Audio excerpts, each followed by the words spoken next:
We've got Warren Lenferna and Kevin Shea, who's standing by for the track report. Let's cross over.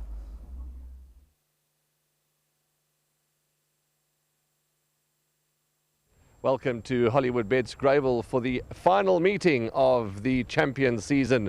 With me is Kevin Shea, my co-host and good friend. He's part of the team today, and what a wonderful day as racing it's going to be, Kevin. We're going to do the track report now, but some top quality racing awaits. Yeah, Warren, for the end of the season, we really got a fine fields, 4 Group 1s and a Group 3, which is the Gold Cup, our staying event of the year. It's fantastic. We've got a lovely field, and yeah, we're looking forward. And I've just looked back here now, Warren, this track. I want to compliment these track managers. Absolutely beautiful, and talking to them, it's taken them a long time, but no complaints. Our track is tip-top.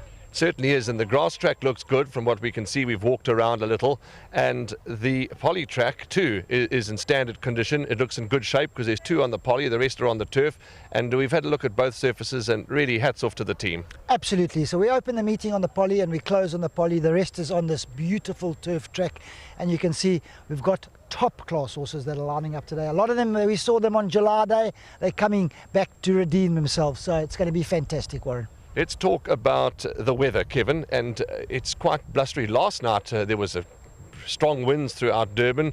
It certainly was where I stay. I don't know about where you stay, but there were strong winds, and there's a bit of wind around. It looks to be the flags are going, and you know, there's going to be a bit of a tailwind. Is that right?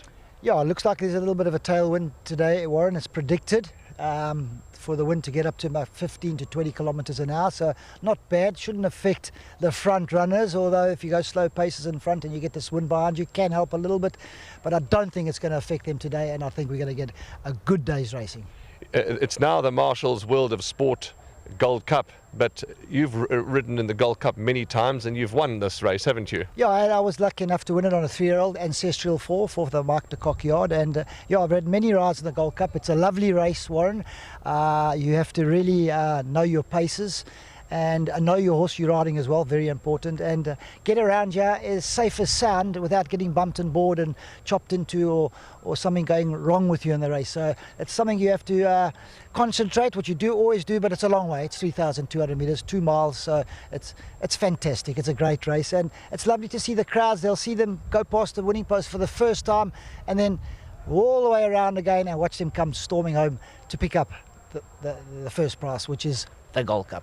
Kevin, before we hand over to Devon Govender, who's waiting for us in studio, from a jockey's perspective, as I say, you haven't walked the entire track, but you've certainly been around here and had a good look. Both surfaces today, you're happy, all systems go? Absolutely, Warren. I haven't walked the whole track today, but I do play golf on the inside here, so there's all the way around, there's holes. I always go and have a look at the track, and the track is in top class condition, and the poly track as well. So well done to the team, and we're looking forward to a good day's racing. That we are. So that's a wrap from Kevin Shea and I here in front of the grandstand on the turf track where most of the racing takes place today. It's the last meeting of champion season, and my oh my, it's going to be nothing short of excitement. Let's go to Devon. Devon Govern is waiting for us.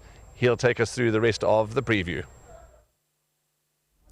Thanks very much to Warren and Kevin for giving us that track report. Currently in picture is number 11. That is Silvano's Timer. This is from the Dean Cannemeyer yard. Keegan De Miller is aboard. Will jump from barrier gate 11. Look at his last run. It was an absolute cracking effort behind Zavion. 0.8 lengths behind Zavion. He looks extremely well. Dean Cannemeyer, when he turns them out, you can expect nothing less from a top-class performance from 11 Silvano's Timer. And I'm just told that Warren Lenferna is waiting in the parade ring. Let's cross over to Warren.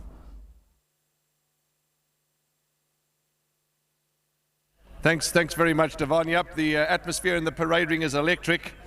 And let's talk about a horse called Gentleman's Wager. Peter Muscat's here. Everybody scatters, but there's no need to because there's no camera. They can only hear us. And it's okay to be on TV, but you are surrounded by some lovely ladies here, Peter.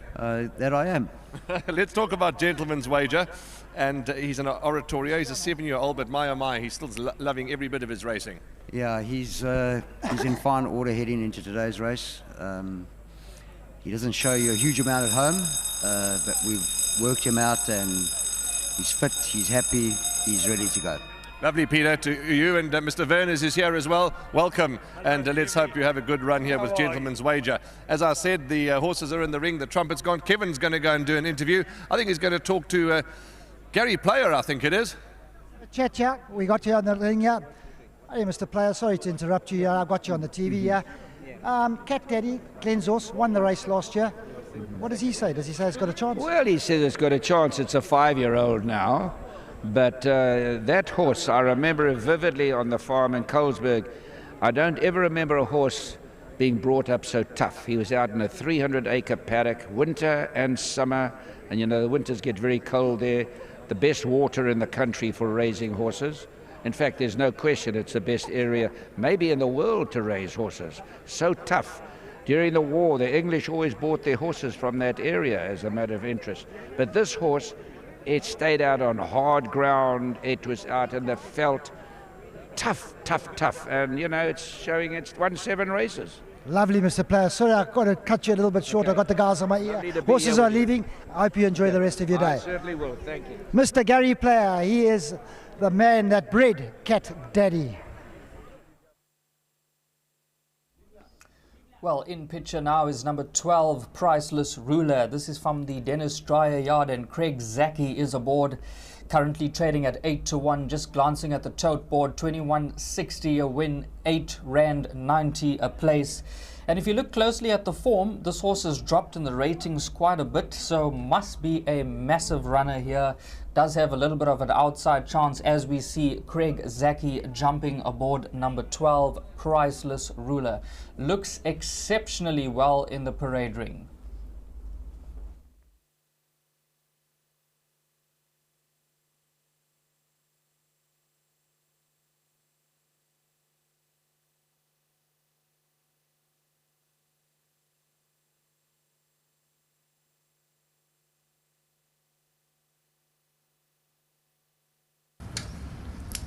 And the field for the first race, Marshall's World of Sport, Dali Arabian listed. This first and the 10th race, both on the poly, the remainder on the turf.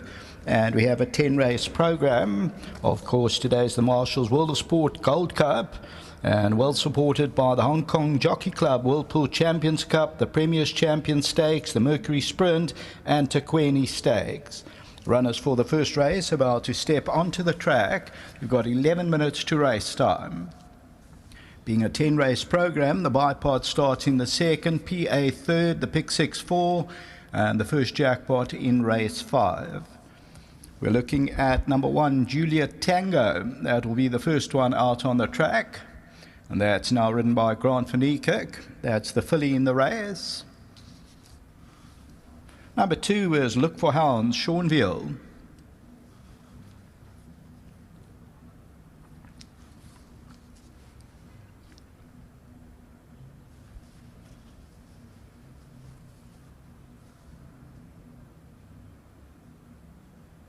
Number 3, Bowie Rachel Venaco. Of course, today being the last day of KwaZulu-Natal's race meeting. 1, Juliet Tango passing by. Tomorrow ends off the season. Number 2 is Look for Hounds. Number 3, Bowie, Hollywood Syndicate, looking for that 100th winner. They sit on 99. They've got today's racing, and there's racing at Kenilworth tomorrow. I haven't checked the card, see if they've got any runners tomorrow, but hopefully they'll get it today. At the same time, Richard Fourie is on 197 winners. He's chasing that 200. Muzieni, of course, he's going for that 2,000th winner. He's on 1996 as we look at number 4 in Glamu and Richard Fourie. Keegan De Miller sits on 193 winners. He still needs 7 for the season to get to 200. Richard needs 3. And Hollywood Syndicate, of course, needs 1 to get to that magical century. Here's number 5, Savannah Storm, Ryan Munger. The 6-horse Reunion, Warren Kennedy. He'll be crowned South African champion jockey. Then 7, Cat Daddy, Samanga Kumalo. 8, Gentleman's Wager, Tristan Godden. Number 10, Willow Express, Cabello Mazzaniani. 11, Silvano's Timer, Keegan De Miller.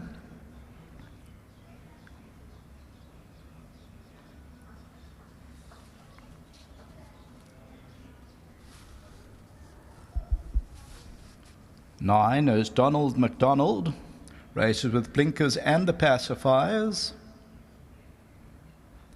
Number 12 is Priceless Ruler, Craig Zaki. 9 is Donald McDonald.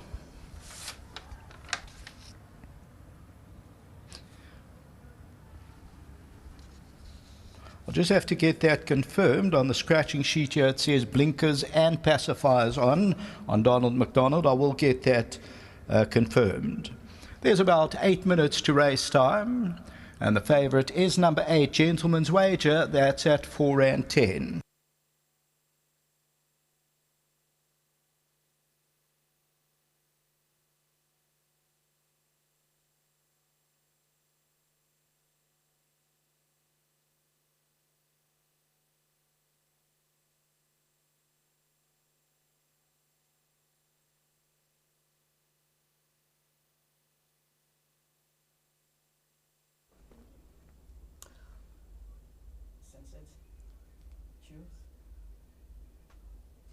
Welcome back to the GTV studio. It's a beautiful day today, and we've just got the scene set lined up for you. Now we're going to cross over to Craig Peters. Greetings to you, Craig, up in the commentary box.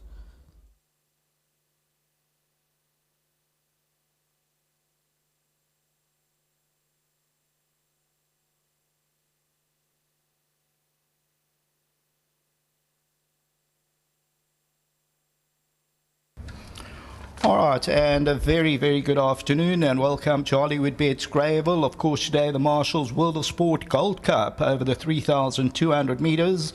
And just looking at weather conditions, and the weather conditions cloudy with a 35% chance of rain, a 20 to 40 kilometre southwesterly tailwind. Currently it's not all that strong. It drops to crosswind and then slightly tailwind. Rainfall last 24 hours nil, last 7 days 5 mils. The irrigation last 24 hours nil, and the last 7 days 25 millimetres. The penetrometer reading on the turf is 23. Track condition on the turf it's good, on the poly it's standard, and that false rail it's a 2 metre spur coming into the home stretch. 8 out of the 10 races run on the turf. Races 1 and 10 will be run on the poly. Just confirming that Donald McDonald went down to the start without pacifiers, but it will be fitted at the start. So races with the blinkers and the pacifiers. Let's go down and join the team. Welcome to the GTV studio. It's 6 minutes to race number 1, and before we start talking about horses, it gives me great pleasure to welcome Komla Naika from Marshall's World of Sport. She's the National Compliance Manager. Welcome to the GTV studio. Great to have you here. Thank you. It's great to be here as well. Fantastic, and what a wonderful day. It is so beautiful to see the racecourse lit up with the colors of Marshall's World of Sport, all green. Yes, it's green for the go.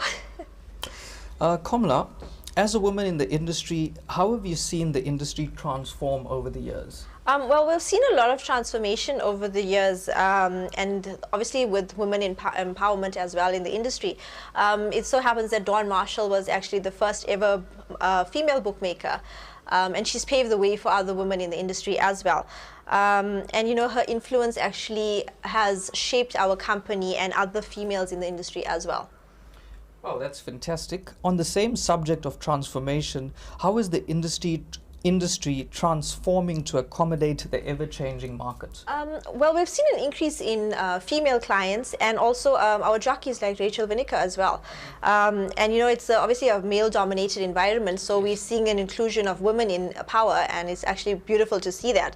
At Marshall's, we've also very driven to, and we're making great emphasis on empowering women to, you know, develop and in the transformative practices that we have.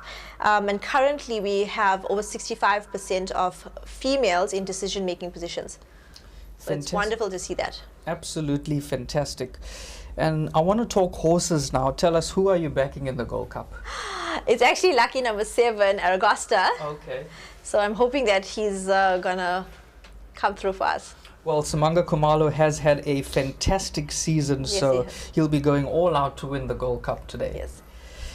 Lastly, I just want to say thank you to yourself and your entire team at Marshall's World of Sport for sponsoring the day. It's really a wonderful event. Great to have you guys here. It has been wonderful to be a part of this event. It's like we said, Jeremy Marshall has said that we want to take it back to a grade 1. Well, that's fantastic. Before I start getting into the thick of things of race 1, is there anything that you like in race 1? Not really. Sorry? Is it this one? Okay. Yeah. That's Donald McDonald. Donald Number McDonald, 9 is yes. Donald Number McDonald. 9, So, Donald McDonald. Komla likes number 9, Donald McDonald. Okay, there's not much time to get your bets on. There's about 3 minutes to get your bets on. I'm going to give you my top 4 selections. I quite like numbers 8. That is Gentleman's Wager, and number 9, Donald McDonald, who I do think represents some value, as well as number 7, Cat Daddy from the Glen Cotson Yard. If you believe in superstitions, take note of this. Tristan Godden has ridden number 8, is riding number 8, Gentleman's Wager. He had 1 ride on the day last year and he's won, so 100% strike rate. Cat Daddy has also won this race last year. That is number 7, that's currently trading at 14 to 1 with Samanga Kumalo aboard. There shouldn't be much to choose with Donald McDonald if you look at that run on the 28th of May behind Golden Pheasant. So there wouldn't be much to choose between numbers 8 and 9. Take note of this as well. On this day, Nebraska won the Gold Cup last year. Then we go to the last race, which is another horse that I like. That is Pray for Rain, who also won on this day. So if you believe in superstitions and you want to take the treble, I'll be playing the treble. That is all of Gentleman's Wager, Nebraska, and Pray for Rain in the last race. And I'll be crossing that with number 7, Cat Daddy as well. So there's just 2 minutes to get your bets on. The current tote favorite is number 8, Gentleman's Wager, which is my narrow first selection. I also give number 11, Silvano's Timer, a chance. Last run was very good. He's going to be right there for the quartet, so don't leave that one out. So I'm just going to round off the selections again. That's numbers 8, 9, 7, and 11. 8, 9, 7, and 11. One more thing I'm going to mention about another horse who also won on this day last year. That was Jet Dark. Maybe throw that in and play the quad. So for me, 8, 9, 7, 11. We're going to cross over to our commentator because there's just 1 minute to get your bets on. Good afternoon, Craig. Over to you to call home race number 1, which is the Marshall's World of Sport Dali Arabian listed race over 1,600 meters. Thanks very much, Devon. Good afternoon to you as well. As the runners are just milling around at the back of the gates, and they'll start the loading process shortly. A couple of the riders still have their feet out the irons. In general, most of them very quiet. Look for Hounds a little bit on its toes. But in general, the other runners are nice and calm. The first and the 10th race both run on the poly, and the other 8 races will be run on the turf. And of course, the big one, the Marshall's World of Sport Gold Cup, that distance of 3,200 meters. They come past that winning post on 2 occasions. Of course, today is the last day of the KwaZulu-Natal racing season, and tomorrow ends the official racing season of South Africa, and then on Monday we commence once again. Silvano's Time is now stepping up for the first. Cat Daddy's about to go forward. Look for Hounds, the next one coming in. The first race is the Marshall's World of Sport Dali Arabian listed over 1,600 meters. Savannah Storm coming forward. Willow Express, Donald McDonald, Cat Daddy. Gentleman's Wager is in 8. Dlamu comes in. Julia Tango. Reunion into 6. And Bowie to come into gate number 3. Set for the first on Marshall's World of Sport Gold Cup race day. And they sent on their way from the 1,600 meter marker. Juliet Tango at the rail is right there. So is Look for Hounds, Bowie on the outside, and Savannah Storms in the blue going off to lead them.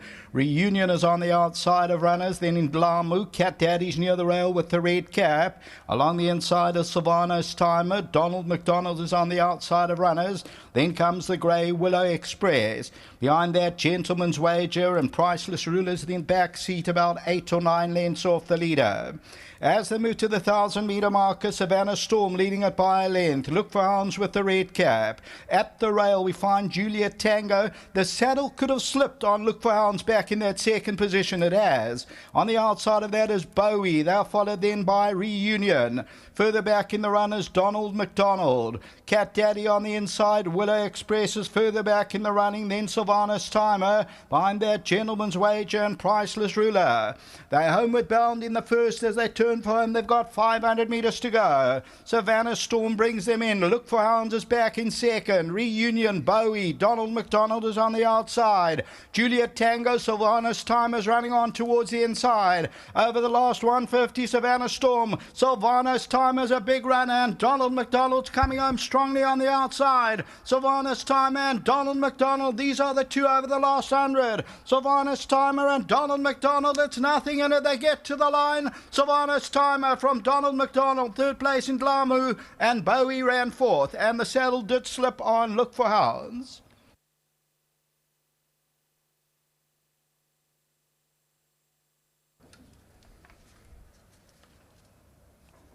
Number 11, Sylvana's Timer, makes up the ground. The Sylvana, Dean Cannemeyer, Kaya Stables, bred by Drakenstein Stud.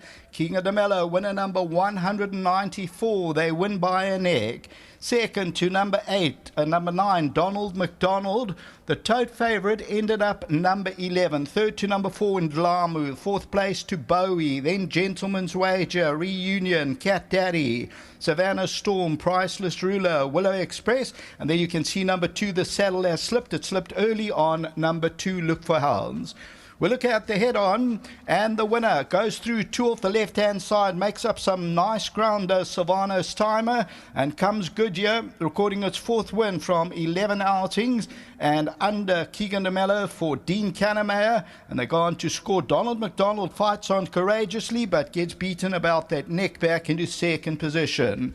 The tote favourite ended up number 11, the winner, Savannah's Timer, who opens up the first race here at Hollywoodbets, Greyville. Until the second race, take note, the next couple of races until the 10th on the turf. Back to the studio.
Well, you've just seen a scintillating finish to the race number 1, which was the Marshall's World of Sport Dali Arabian listed race, and it has been won by number 11 Silvano's Timer. This was trained by Dean Cannemeyer and ridden by Keegan De Miller. Well done to the winning connections, the owners Kaya Racing Stables.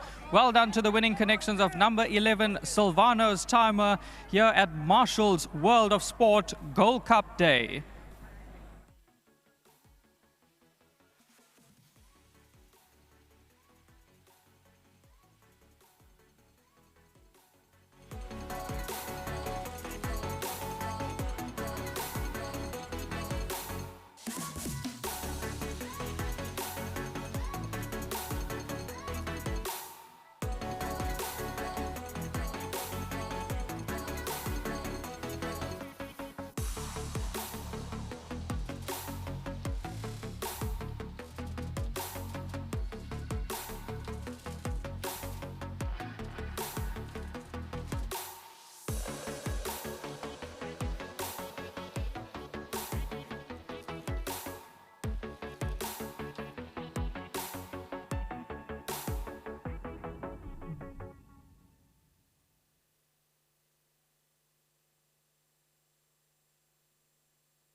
Welcome to the Winners Enclosure for the first time here on Marshall's World of Sport Gold Cup Day.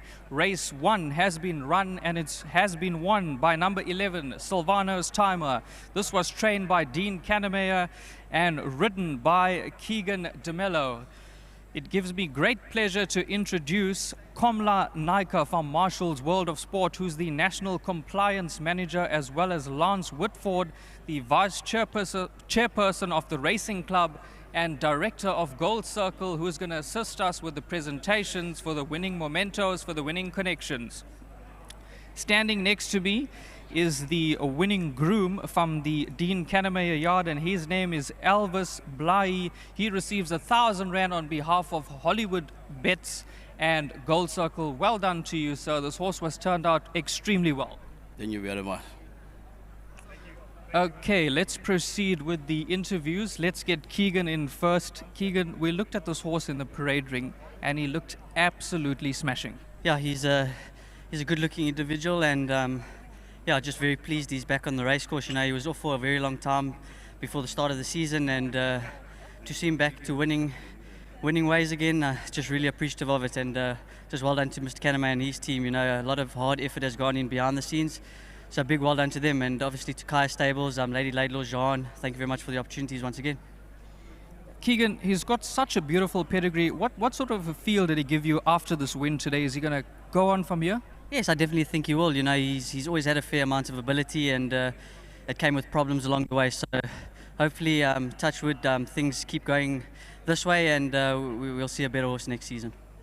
Keegan, I know it's a big day like this. It's great to have a winner on the board early on the day. I know that you've got a lot of rides. All the jockeys and trainers are going out there and trying their best. Is there anything that you want to point out for the punters? Anything that you fancy? Yeah, look, the filly in the next, I think she's really smart. She's got a bit of a temperament on her, so we're going to have a bit of help at the start. But she's got a lot of ability. A horse like Ridge Runner, he's running in good form. I don't think he can turn it around on weights with Birkensaw. And yeah, Blackthorn in the big one today. He must have a chance. Obviously, Nebraska is going to be hard to beat on the weight terms, but we're going out there trying. And a horse like Russian Rock, if he settles and things go his way, he's probably a quartet horse. Well, congratulations once again, and we hope to see you in the Winners Enclosure soon. Yeah, thank you very much to Mr. Kannemeyer and the team. Well done, and to Kai Stables, well done again. Thanks very much, Keegan. Please collect your winning mementos. Get some photos taken. Let's get the winning trainer in. That is none other than Dean Kannemeyer. Dean, I'm going to say this again. I've said it to Keegan. I looked at this horse in the parade ring, and he looked absolutely smashing. Yeah, thank you. Yeah, he settled up well, and he looked very well in the ring. I do agree with you, and so it was a very good performance. I was thrilled with his performance today from that draw. He's got a beautiful pedigree as well to back that up. Yeah, he's a very well-bred horse. You know, he was one of the top horses at the sales in Cape Town CTS sale, and he had a lot of issues. Well, you know, owning a horse like this is two things you've got to have: money and patience. And so I was fortunate and blessed that Kaya Stables' Lady Laidlaw was never in a hurry and never put any pressure, and he had to get through his issues, but he's really finding himself now, and I think there's still a lot of racing in him. So well done to Kaya Stables' Lady Laidlaw. I'm hoping she's watching. Thrilled for her, and I'm also thrilled for Drakensteen Studded bred him. Out of TikTok, the mother could run a bit, and Jean Malab chose him in the whole team, and my whole team, and it's a wonderful way to start the Gold Cup day off, and I think it's going to be a super meeting. So it was a very good win. I thought Keegan rode him very confidently out from that draw, quickened up nicely down the inside. So we look forward to a super day's racing here, and well done to everybody and all the sponsors. So great day's racing lies ahead. Thanks very much, Dean. Congratulations once again, and we wish you many, many more winners. Yeah, thank you very much. Thank you. Please collect your winning mementos and get some photos taken.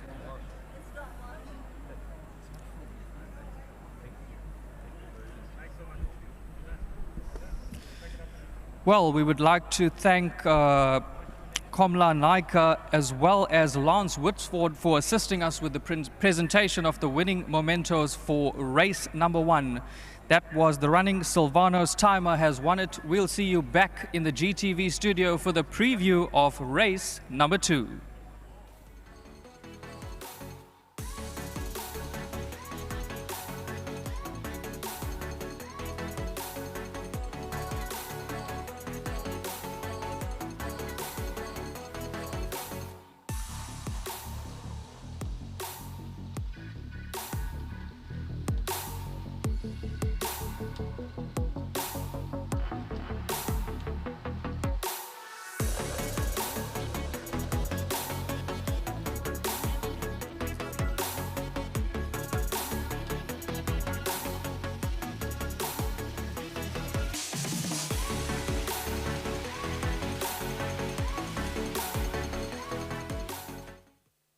Bowie to come into gate number 3.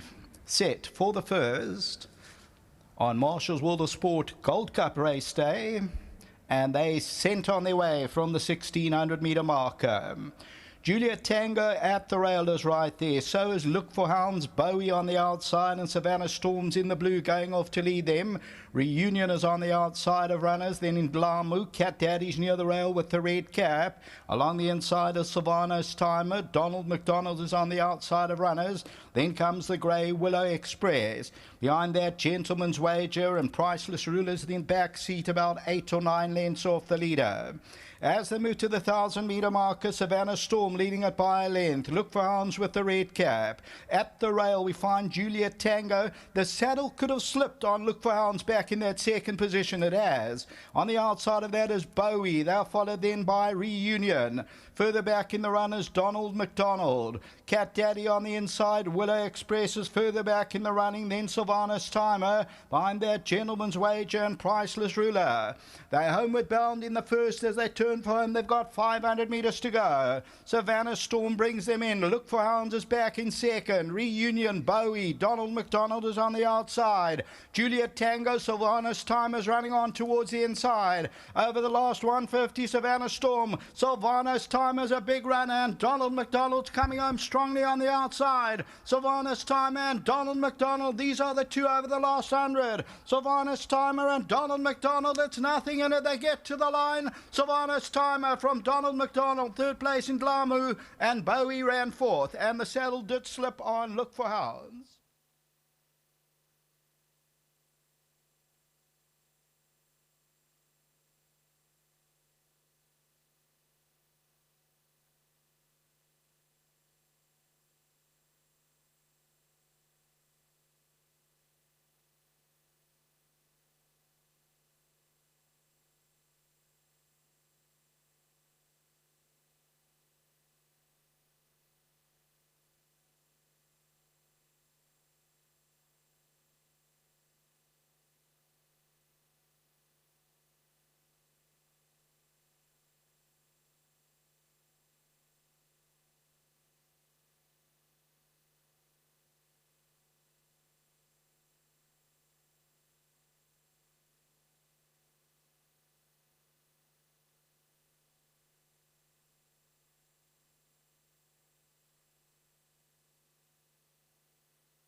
We are on to race number 2, which is the Pro Sport International Debutante Grade 2, presented by Gagasi FM. It's over 1,200 meters and there are 12 runners carded. I'm just glancing through those card changes for race number 2 just to keep you updated. Not much changes to report. In fact, nothing to report. Here's the race on screen now. Number 1, Totally Rocks, trained by Dennis Dreyer, will be ridden by Sean Veal. Does have a very good draw and is holding form very well. Comes off 2 victories in the last 2 starts and will be looking for 3 on the bounce.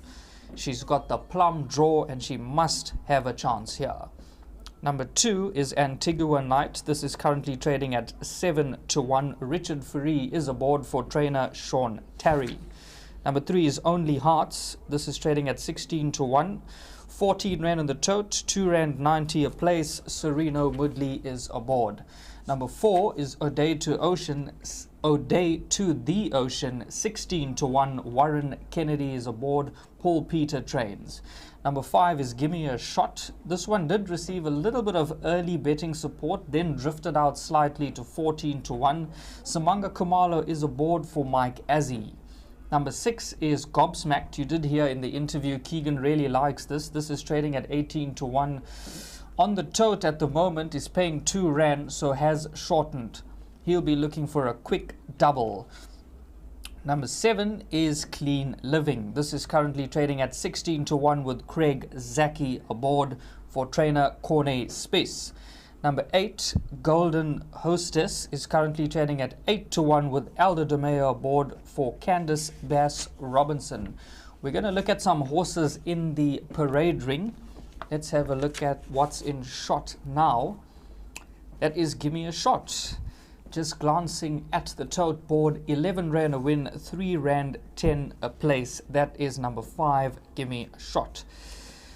1 on debut, beating Gimme the Flame. The 400 to finish was 23.9. Samanga Kumalo rode it on that occasion. He is aboard again, has a reasonable draw.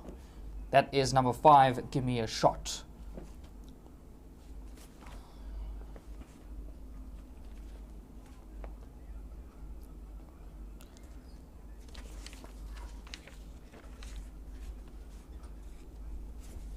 Here's a look at number 1, Totally Rocks. This is from the Dennis Dreyer yard.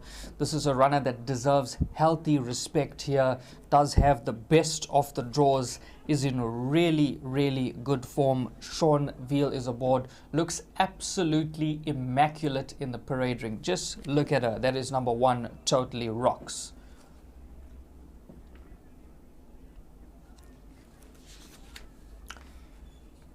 Here's a look at number 3, Only Hearts. This is one of the outsiders of the field at 14 rand 40 a win on the tote and 2 rand 90 a place. She finished 2.25 lengths behind Amina. You got to factor her into the trifectas and quartets based on that. Here's a look at number 12. This is Bevy's Delight. There's no secret about this. The trainer definitely rates this horse, and I'm told we're crossing over to the parade ring, and we're going to speak to Kevin Shea. Kevin Shea standing by. Over to you, Kev. Right, here we are in the parade ring. I got Sterling Miller. Let me have a... Hello, Mr. Bates. Nice to meet you. Sterling, I'll come back to you right now. Don't run away. Just have a chat here. Only Hearts, Sterling. Very good run last time. Yeah, cracking run last time. If she's suited to the 12, she'd be right there. It's a cracking hard field, but... yeah, I think that if the race goes her way, she could run into the money. Nice draw, so you must be happy with the draw. Does a race up there come from a little bit off them? She's going to race up there. Hopefully one can lead us and then just hope for the best. Perfect. That's Sterling Miller. Number 3, Only Hearts.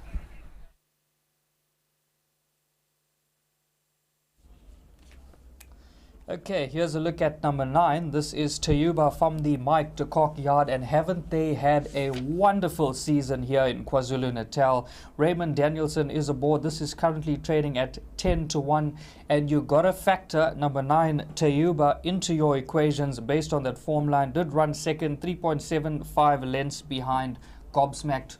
Looks absolutely beautiful in the parade ring. What a lovely shot this is of all these horses in a line in the parade ring. All the horses are turned out extremely well. Some beautiful visuals there.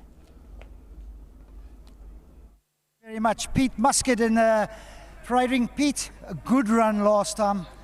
A horse that is scratched today. I mean, not in this race, later on, but that form line seems to be holding up. Yeah, she's done very well. Obviously, she's still a maiden, and we've thrown her in the deep end. But I think she finished close to her last start in a similar sort of company. Drops back a furlong today, which probably is going to be better for her. Awkward draw to overcome, but we'll ride her quiet and hope she comes home well late. That's the question I was going to ask, Pete. You got that bad draw. We saw Keegan in the first draw in 11, drop in, end up 4 lengths behind. With a bit of luck here, you could be just behind them, turning for home, and that's where you're hoping for the horse to be running on. That's the ideal. That's the plan. That's the plan. Let's just hope it works out that way. Thanks, Pete, and enjoy.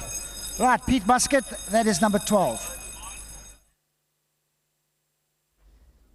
Here's a look at number 6. That is the ruling favourite now on the tote. 2 rand a win and 1 rand 30 a place. She's looking to be unbeaten after race number 2. She's won 2 starts. The first victory, she beat Queen of Gaul. The next one, she beat Toyuba by 3.75 lengths. And Keegan did give us a little bit of confidence there in his interview. This is from the Johan Janse van Vuren yard. Looks absolutely spectacular in the parade ring, and I do make this the horse to beat in race number 2.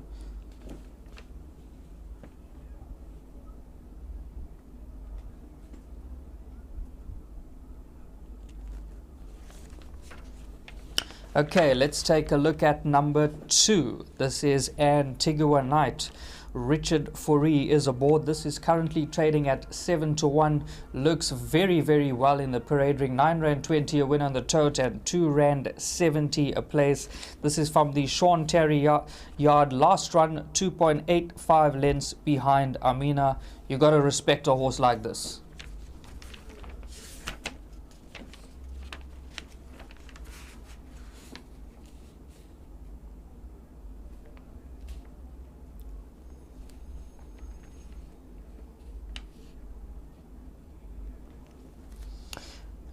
Okay, number 10 is Ride On. Take note that this has received some betting support in the fixed odds market. 16 to 1, 12 to 1, 10 to 1.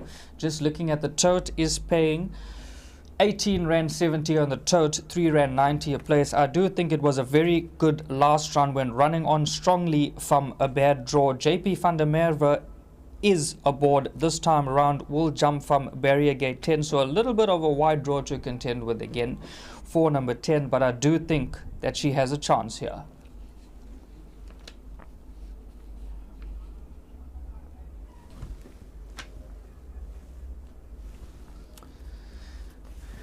Okay, the jockeys have started to mount up, and I can see 1 or 2 runners making their way down to the starting point. Just going past me now is number 1, Totally Rocks, followed by Antigua Night, Only Hearts. Let's cross over to our Eye in the Sky as the rest of the runners leave the parade ring. Over to you, Craig, to take them down. Thanks, Devon. Runners for the second race. About to step onto the track. It's the Pro Sport International Debutant Grade 2 presented by Gagasi FM. It's over 1,200 metres and we're on the turf from here to the 9th race and back on the poly for the 10th. This is the opening leg of the bipod. The bipod pool is on 450,000 rand.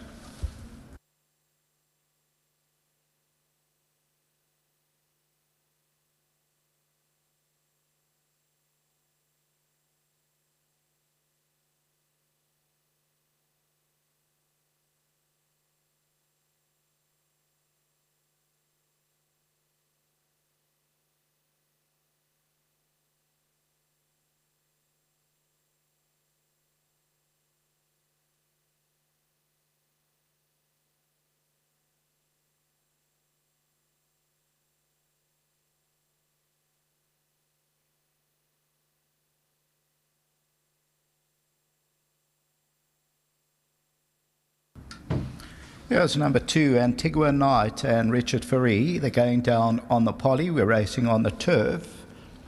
Number 1, Totally Rock, Seanville. 3, Only Heart, Sereno Moodley. Number 4, Ode to the Ocean, Warren Kennedy. Number 5, Give Me a Shot, Samanga Kumalo.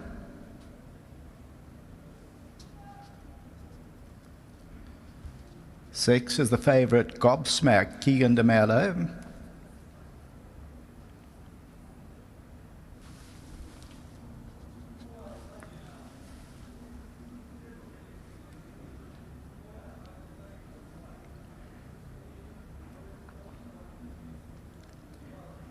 Eight is Golden Hostess, Elder De Meyer.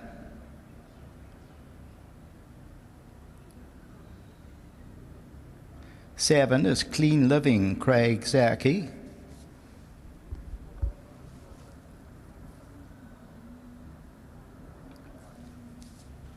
Nine, Tayuba and Raymond Danielson. Tayuba passing by.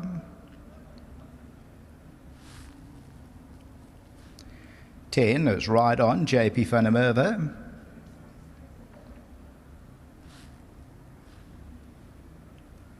11 is Mighty Goddess, Ngwalakwale.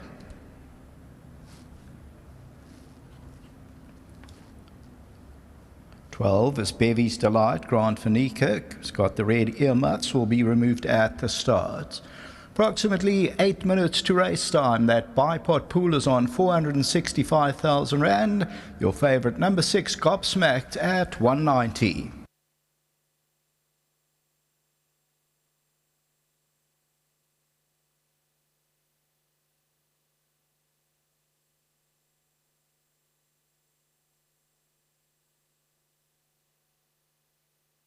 Welcome back to the GTV studio. It's 8 minutes to race number 2, which is the Pro Sport International Debutante Grade 2 presented by Gagasi FM.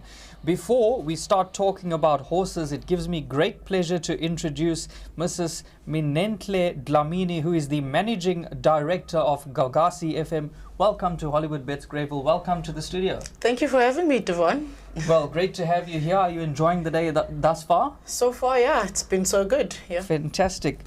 Can you tell us a little bit about Gagasi FM? How long have you guys been around for? We've been around for 16 years, and we are the #1 regional commercial radio station of South Africa. Yeah. Oh, that's fantastic. Yeah. I didn't know that. I also read online that you guys are one of the top 10 radio stations in KZN. Exactly. Yeah.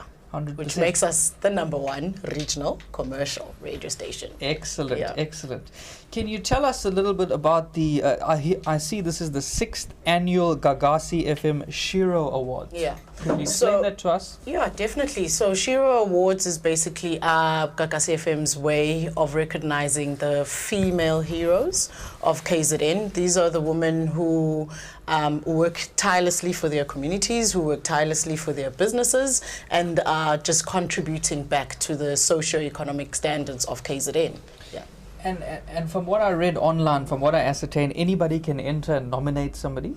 Yeah, definitely not enter, but you can nominate, and it has to be a Shiro that is originally from KZN. Oh, that's fantastic. So just log on to the website and follow the instructions? Yeah. So on the website, gagasiworld.co.za. Oh, 100%. That is absolutely fantastic. Now, we're going to start talking about horses a little bit. What do you like in the main race? Is there something you fancy? Have you looked at the card? I have, and I've actually placed my bet. I liked Totally Rocks and Gobsmacked. In this race? In this race, yeah. So in this race, you like #1, Totally Rocks. And number 6. And number 6, Gobsmacked. I also like number 6, Gobsmacked. It's unbeaten. Yeah. And Keegan did give us a little bit of confidence in the interview after winning the first race. Yeah, it's absolutely fantastic to have you here in studio, and you will join us for presenting the winning mementos after the running of race number 2. Fantastic to have you here, and Gagasi FM. Thank you for having me, Devon. Fantastic, fantastic. Okay, let's start talking about horses. There is 5 minutes to go for race number 2. My first selection is number 6, Gobsmack. This is from the Johan Janse van Vuren yard. Keegan De Miller is aboard, currently showing R1.90 a win and R1.20 a place. So shortening all the while, the money hasn't stopped coming, and she looks absolutely fantastic in the parade ring. Beautiful looking horse. My second selection, narrow second selection, is number 9, Tayuba. This is from the Mike de Kock yard. What a wonderful season Mike de Kock has been having here in KwaZulu-Natal. Raymond Danielson is aboard, and just glancing at the tote, this is showing R31.40 the win and R5.40 for the place. So a nice horse to include in your swingers and exactas, quartets, trifectas. Number 1, Totally Rocks, has got to be factored into the equation. Look at her form. She's got the plum draw. She comes from a top yard. They know how to get these 2-year-olds ready. Comes from the Dennis Dreyer yard. Sean Veal is aboard. She's got the plum draw, and she's going to be right there on current form. Touching on number 2, Antigua Night. This is trading at 7-1. Wasn't far off Amina in the last start. That was in the Golden Slipper over 1400 meters. Richard Fourie is aboard, and you can throw a horse like this into your larger trifectas and quartets. Also number 3, Only Hearts. This is showing 16 Rand the win on the totes, R3.50 a place. Another one that wasn't far behind Amina and Canadian Summer. So a little bit of value for the places there. And then touching on number 10, Ride On. Now I had a good look at this replay of number 10, Ride On, when Piers Stradum rode it. Was running on really strongly. There has been early betting support on the fixed odds market. Opened 16-1, then went 12-1, then 10-1 on the tote, now showing R18.80 for the win and R3.90 for the place. So you can throw this horse into your larger quartets and trifectas. Barring number 6, it could be very open. These 2-year-olds improve at different rates, so barring number 6, it could be very open. But my first selection, strong first selection, is number 6, Gobsmacked. There's roundabout just over 2 minutes to get your bets on. We're going to leave you in some peace and quiet to get your bets on. We're going to cross over to Craig Peters, who's our commentator.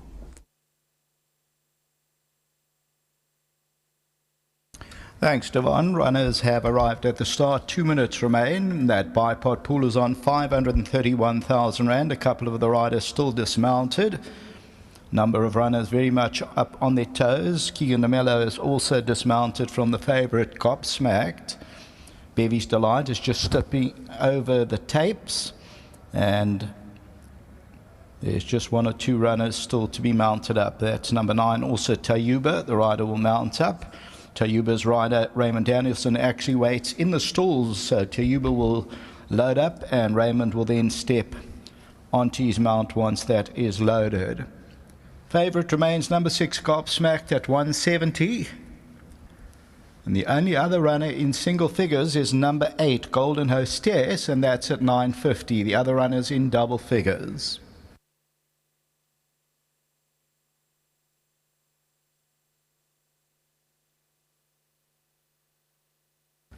Second race, Pro Sport International Debutant, Grade 2, presented by Gagasi FM, over 1200 metres.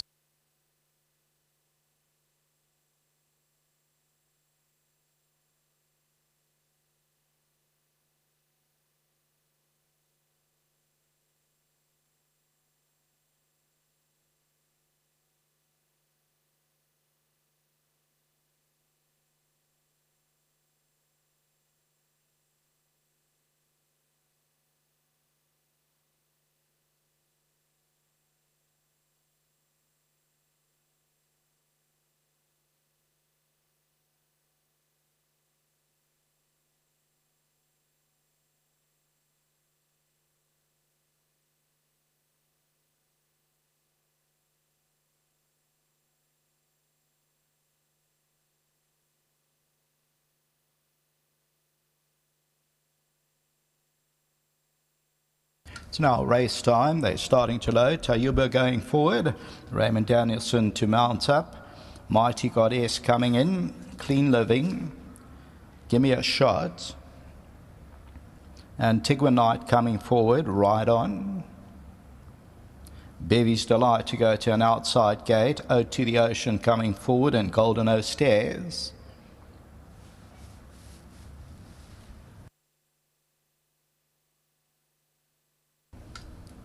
Only Hearts coming forward. Totally Rocks to go into one, and Gobsmacked. Keegan De Miller still to mount up. He's just got back into the irons now. Clean Living is in. Gobsmacked goes up. Keegan De Miller is dismounted. He's trying to get back into the irons, and that is your favourite, number 6, Gobsmacked.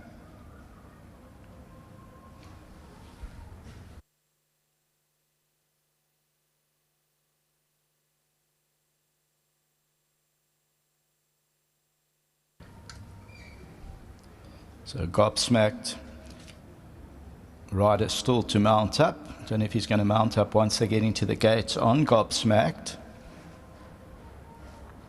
And Golden Hostess is now backed out of gate number 8.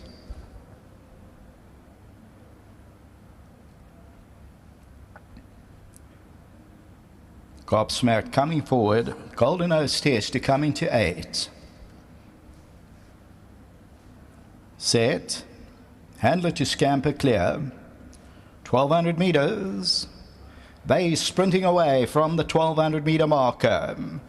Only Hearts is right there in the early stages. Gobsmacked is right there. Antigua Knight is near the rail. Totally Rocks is in the yellow.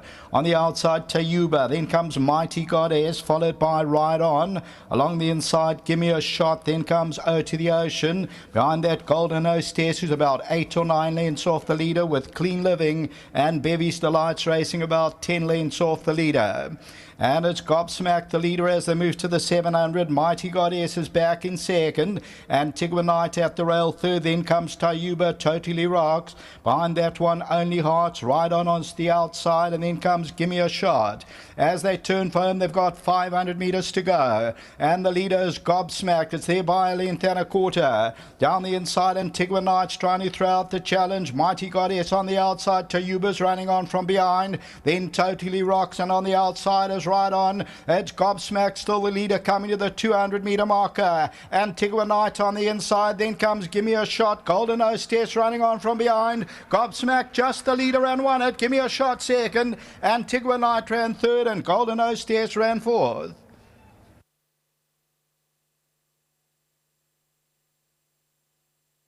Gobsmacked is the winner, number 6, the tote favourite at 170, and a very nice run from number 5, Give Me a Shot, at 350 a place, run second. Third, number 2, Antigua Knight. Fourth position to number 8, and that's Golden Hostess. And further back in the run was Mighty Goddess, Totally Rocks, O to the Ocean, and then came Ride On. So as we look at this, Antigua Knight with the red cap, but here is Gobsmacked, and that's the favourite, the Kirari, Jan Janssen van Vieren, Main Chance Farms for the Werners. And Gobsmacked is now 3 from 3, remains unbeaten. Antigua Knight's on the left, and coming out with a red noseband is Give Me a Shot to stay on nicely for that second position, only beaten by a neck or so.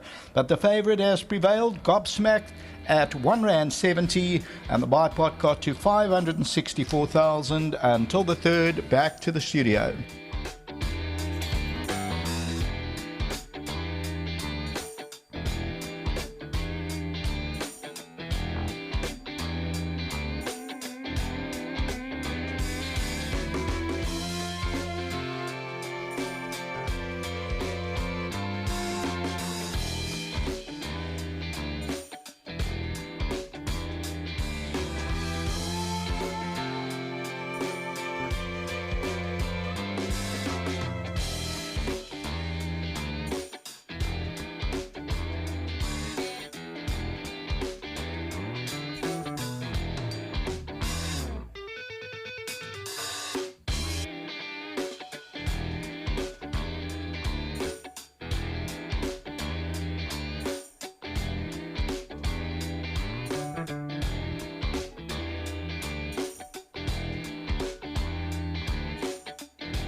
Right, we've just seen the winner of race number 2, and it is Mr. Lance Werner and his team, and he looks like he might be a very, very, very nice horse. His name is Gobsmacked, and let's have a chat here. Let's go.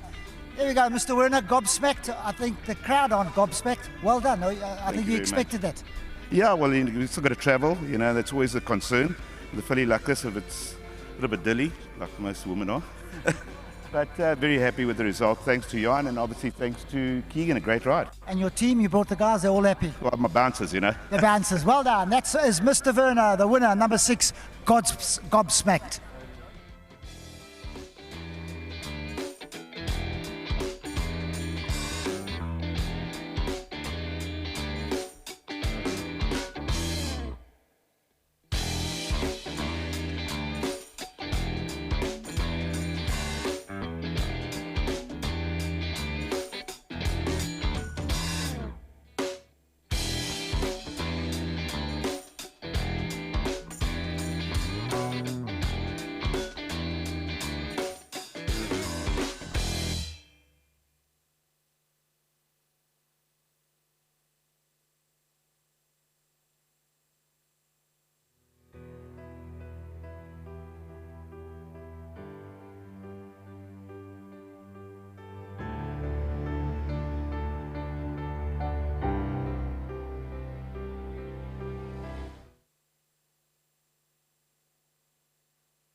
Welcome back to the Winners' Enclosure. After the running of race number 2, it was the Pro Sport International Debutante Grade 2 presented by Gagasi FM, and it has been won by number 6 Gobsmacked. This was ridden by Keegan De Miller and trained by Johan Janse van Vuren.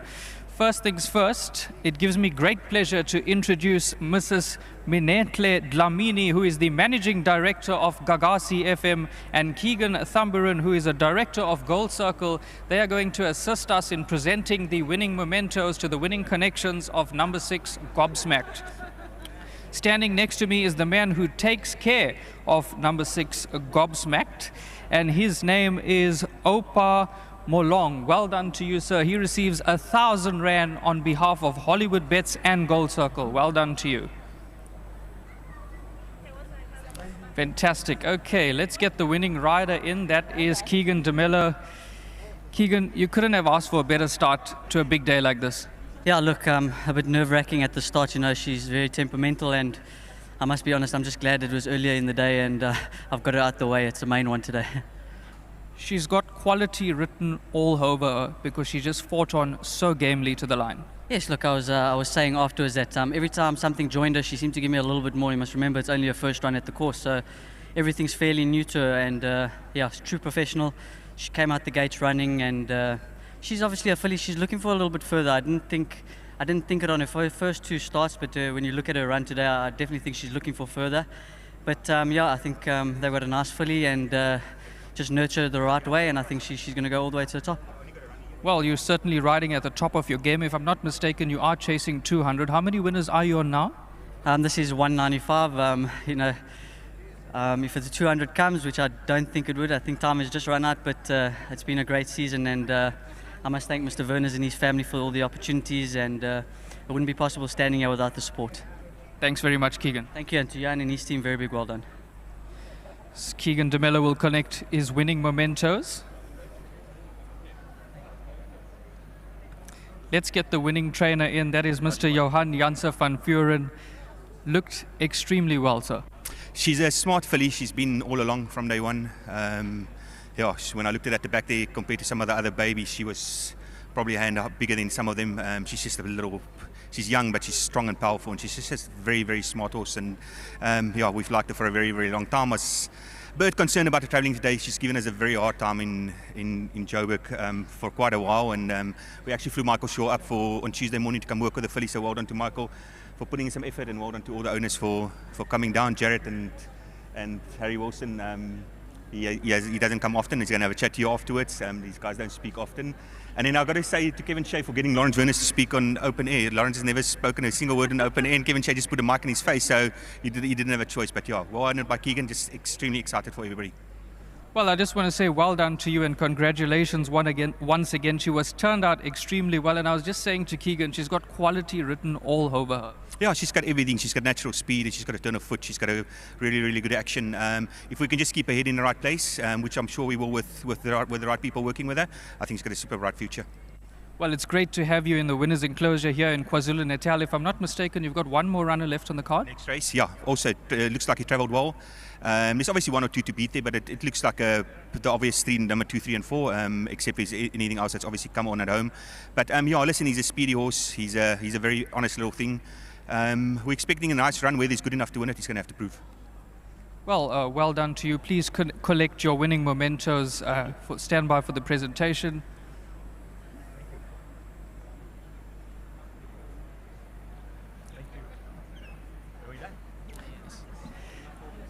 They said that Keegan De Miller wants to say something. Yeah, you know, I must thank Mike Shaw at the start as well, going up to Joburg and doing a bit of work on the filly. And yeah, thanks to the sponsors today and to my sponsors, Winning Form. Thank you. Thanks very much, Keegan. So let's get some of the winning connections in. Come through, sir. She looked absolutely spectacular in the parade ring and going down to the start, and she came back just as well. She now remains unbeaten, 3 out of 3. Well, this is why we're in racing to start with. So my first thanks go to the horse itself. She's a true athlete, calm as can be before the race, gets down to the stalls, very uppity. That's why I must thank the handlers, the people who put time into getting her calm down, especially the trainer, the whole team that's been put together to get a filly like this to perform is not an easy feat. So I say thank you so much to the whole team for getting her to perform to the best of her ability, and long may it continue. There's many thanks to my whole team, Lawrence, Jared, Tessa, the trainers. It's the end of a long season. Technically, 1st of August is a new year, but things go on. Change of seasons coming up. So we're hoping for the future. We've got a beautiful string of horses that we're involved in. And there I must say thank you to Justin Vermaak for choosing a filly like this. The better quality the horses we get involved in, the more enjoyment we're going to get from the game, and the longer we'll continue with this. And may it be a successful journey for our whole team, from the guys on the farms, breeding the horses, getting them ready to come to the races, the selection of the right stock, the whole team to put money behind it, the preparation. So this thanks goes out to the whole team there, the trainers, especially Johan, getting this horse immaculately prepared for this race. But then I also say thank you to all the other trainers and staff behind the scenes that have made a fantastic season for us and the rest of the betting public. A great thanks to all of you. Thank you very much. Congratulations once again. Please stand by to collect the winning mementos and take some pictures.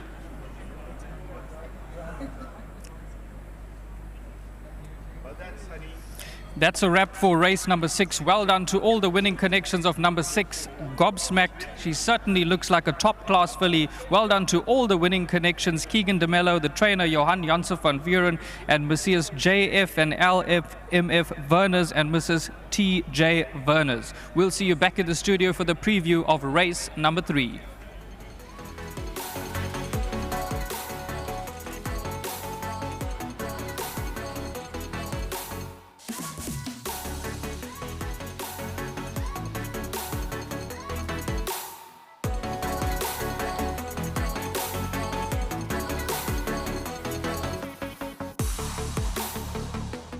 To scamper clear. 1200 meters. They sprinting away from the 1200 meter marker. Only Hearts is right there in the early stages. Gobsmacked is right there. Antigua Knight is near the rail. Totally Rocks is in the yellow. On the outside, Tayuba. Then comes Mighty Goddess, followed by Ride On. Along the inside, Give Me a Shot. Then comes O to the Ocean. Behind that, Golden Hostess, who's about 8 or 9 lengths off the leader, with Clean Living and Bevy's Delights racing about 10 lengths off the leader. And it's Gobsmacked, the leader, as they move to the 700. Mighty Goddess is back in second. Antigua Knight at the rail third. Then comes Tayuba, Totally Rocks. Behind that one, Only Hearts. Ride On the outside. And then comes Give Me a Shot. As they turn for home, they've got 500 meters to go. And the leader is Gobsmacked. It's there by a length and a quarter. Down the inside, Antigua Knight's trying to throw out the challenge. Mighty Goddess on the outside. Tayuba's running on from behind. Then Totally Rocks. And on the outside is Ride On. It's Gobsmacked, still the leader, coming to the 200 meter marker. Antigua Knight on the inside. Then comes Give Me a Shot. Golden Hostess running on from behind. Gobsmacked just the leader and won it. Give Me a Shot second. Antigua Knight ran third and Golden Hostess ran fourth.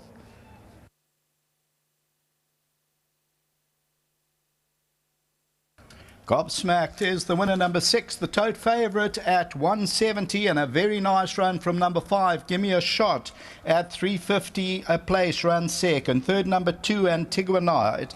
Fourth position to number 8, and that's Golden Hostess. And further back in the run was Mighty Goddess, Totally Rocks, O to the Ocean, and then came Ride On. So as we look at this, Antigua Knight with the red cap, but here is Gobsmacked, and that's the favourite, the Kirari, Jan Janssen van Vuren, Main Chance Farms for the Werners. And Gobsmacked is now 3 from 3, remains unbeaten. Antigua Knight's on the left, and coming out with a red noseband is Give Me a Shot to stay on nicely for that second position, only beaten by a neck or so. But the favourite has prevailed, Gobsmacked, at R1.70, and the buy pot got to 564,000 until the third. Back to the studio.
Well, the horses are in the parade ring for the third race, which is the Untitled Stakes. It's a Group 2 event.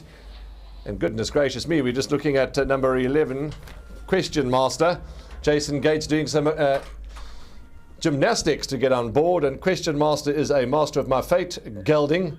For Jason Gates, Wayne Barden, horse Barbara Kennedy. Priggy Sinasundram is the owner. And this horse, Question Master, is one of the long shots. In fact, the biggest long shot in the race.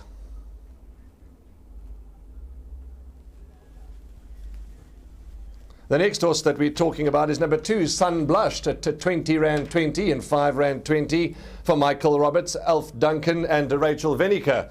Rachel was on a panel, the Marshall's World of Sports panel last night, and she said that Sun Blushed has come on and she's expecting a nice run from Sun Blushed, so I wouldn't leave this colt, the United States colt, out of your bets, purely on what Rachel said. And this Michael Roberts trained horse is paying as much as 20.20 and 5.20. Sun Blushed in the ring, looking outstanding.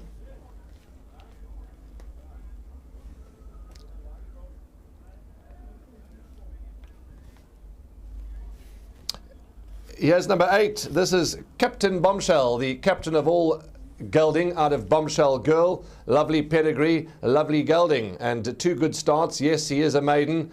He gets the services of Gavin Lorena. Alistair is in the parade ring. Alistair, talk to us.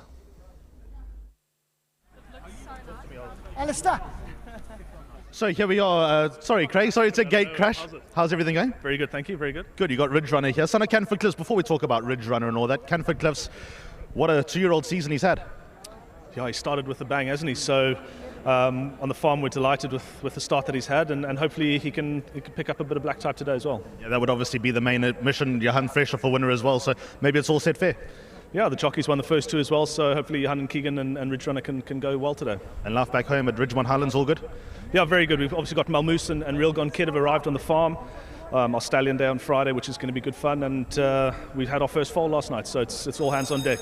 Looking forward to it. All the best. Thanks a lot. Thanks. Yeah, so there's Craig Keith-Vetter. Nice to see these 2-year-old colts and geldings in the ring for the Untitled Stakes. That's the Group 2. Obviously, the Group 1 over a mile a bit later on is going to be really exciting. Here's Johan Janssen van Vuren just arrived into the ring. I can see Stewie Pettigrew, Sean Veals here in front of me as well. So, yeah, all the sights and sounds of Marshall's World of Sports Gold Cup Day. It's all happening. The jockeys have been instructed to get a leg up here in race number 3, which is also the first leg of today's place accumulator.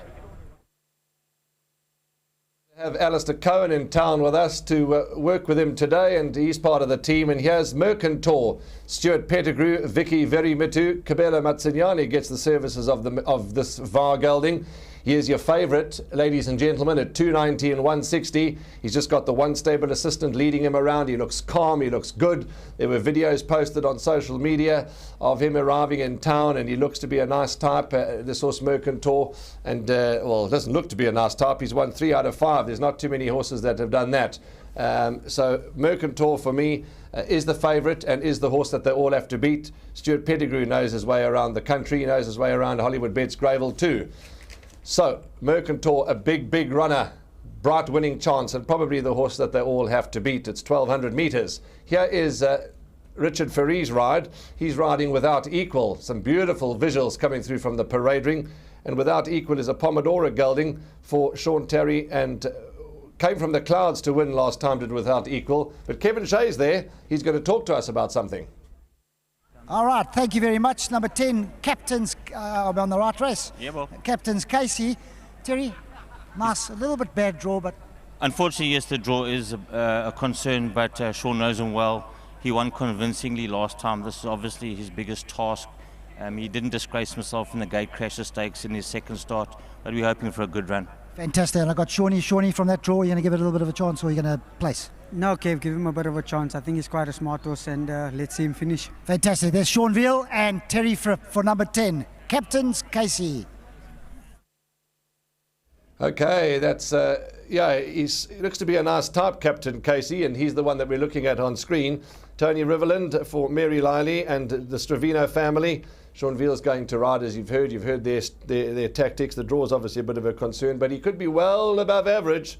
This captain of all gelding, Captain Casey, who really won well last time, and Tony Riverland knows how to get them right. And you have a look at that horse leaving the parade ring, looks outstanding. The horses are starting to come down the chute. Look at those visuals coming down the chute. This horse of Richards is going to probably be out, well, second, because there was an early runner. But without any further ado, let's go upstairs to Craig. He's upstairs, and he's going to call them down for us. Craig, from the studio, from myself for the first time today, good day to you.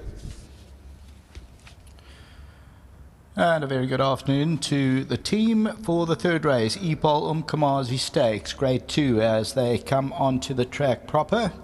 And it's over 1,200 metres. Number 1 without equal, Richard Fourie. Currently showing R8.70. The favourite is number 5, Mercantour, and that is at 290.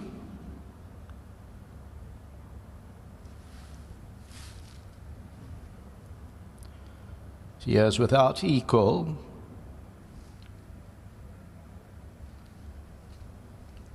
Place accumulators approaching 1 million rand. As we look at without equal.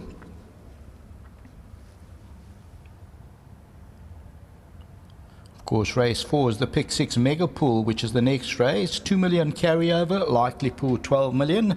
Here's number 2, Sunblushed, Rachel Veneker. Going down quietly. Number 3 looks very well. Red Runner, Keegan De Miller. So does number 4, Former Gear. It's got those red earmuffs, will be removed at the start. Number 5, Mercantour, mouth slightly open. And 6, Ocean Time. And Muzieni. Here's 7, Magic Tattoo and Kelvin Habib. Number 9 is Swing Upon a Star, Warren Kennedy. Number 10, Captain Casey and Sean Veal. And 8 is Captain Bombshell, Gavin Larino, with a companion. 11, Question Master, went down earlier. And there's about 7 minutes to race time. Number 5, Mercantour, is the favourite at 3 rand. That place accumulator on the verge of 1 million rand.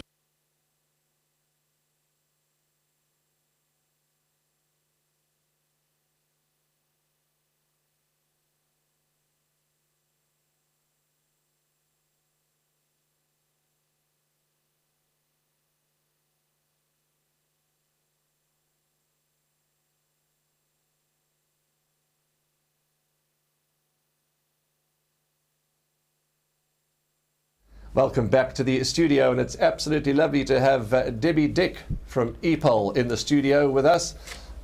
And she is going to talk to us about Epol, and it is the Epol Umkomazi Stakes, a Group 2 event. Debs, welcome. Lovely to have you in the studio with me, and lovely to have you at the races. Thanks, Warren. It's always a privilege to be here on this big day.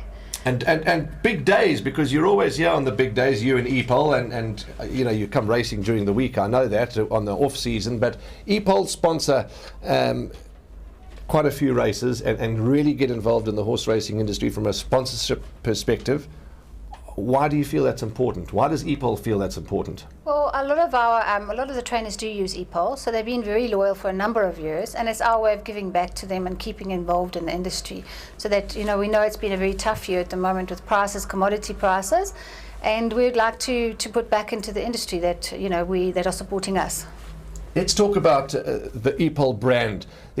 For those that might not know, there's a horse muesli, is that right?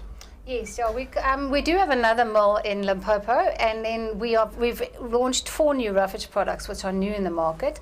So we're sort of delving away from pellets and trying to get our mueslis right at the other mill. Obviously, with the complexities of the mills in Pretoria, it's been a challenge up until now.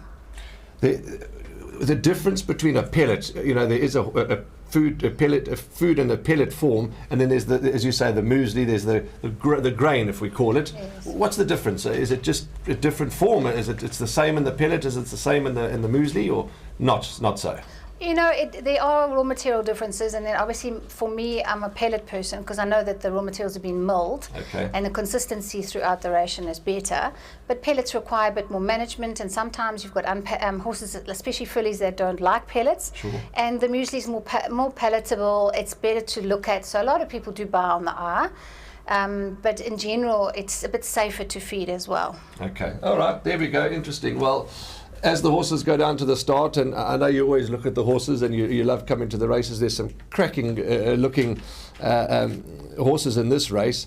And to get your name and your company's name behind a race in a field of this caliber must make you extremely proud. Yes, very proud indeed. And I've looked at the horses, and you're a horse lady of the highest order. Tell us what you like, Debs.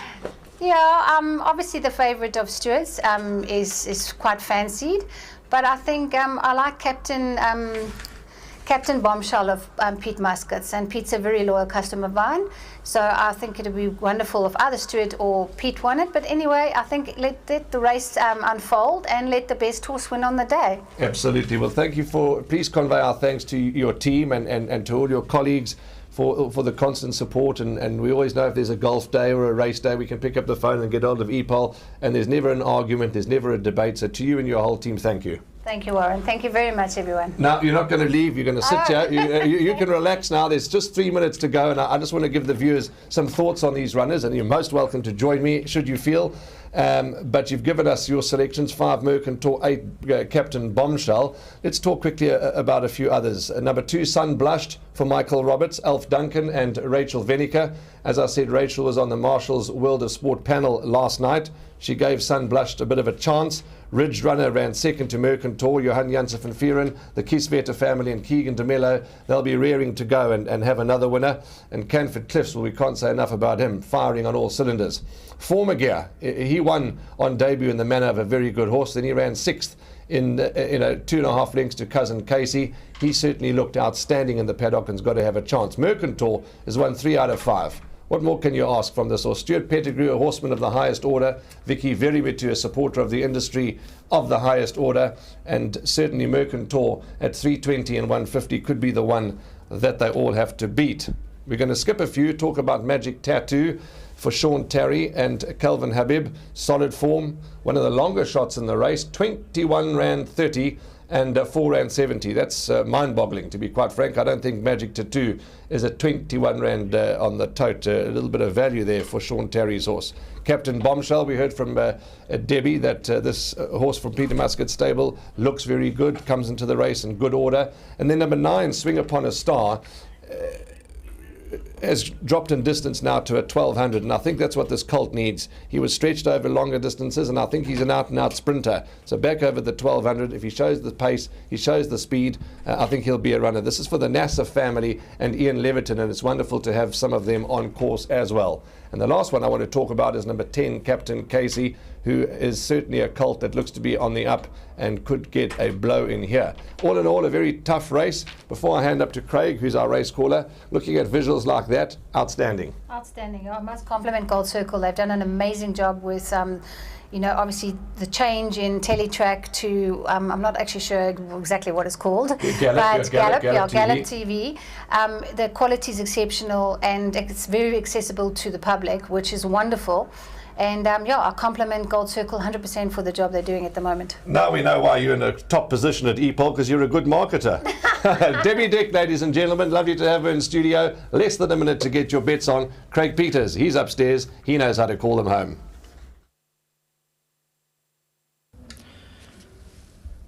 Place accumulator is approaching the 1.1 million rand. Riders all mounted up. Most of the runners nice and calm. Ocean Time standing very quietly. Former Gear. There's actually none of them up on their toes at this stage of the game. They're busy now starting to load them up. Magic Tattoo going in. It's the EPOL Umkamazi Stakes Grade 2 over 1200 meters. Swing Upon a Star. Question Master. Ridge Runner coming forward. Former Gear and Ocean Time, Captain Casey and Captain Bombshell. Ocean Time steps up.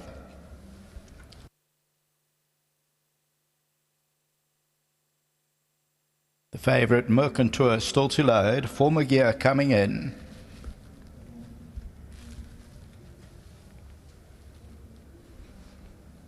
Sun Blushed and Ridge Runner.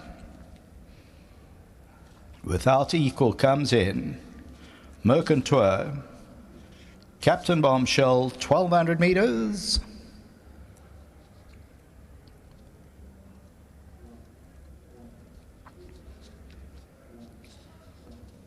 The all clear given from behind.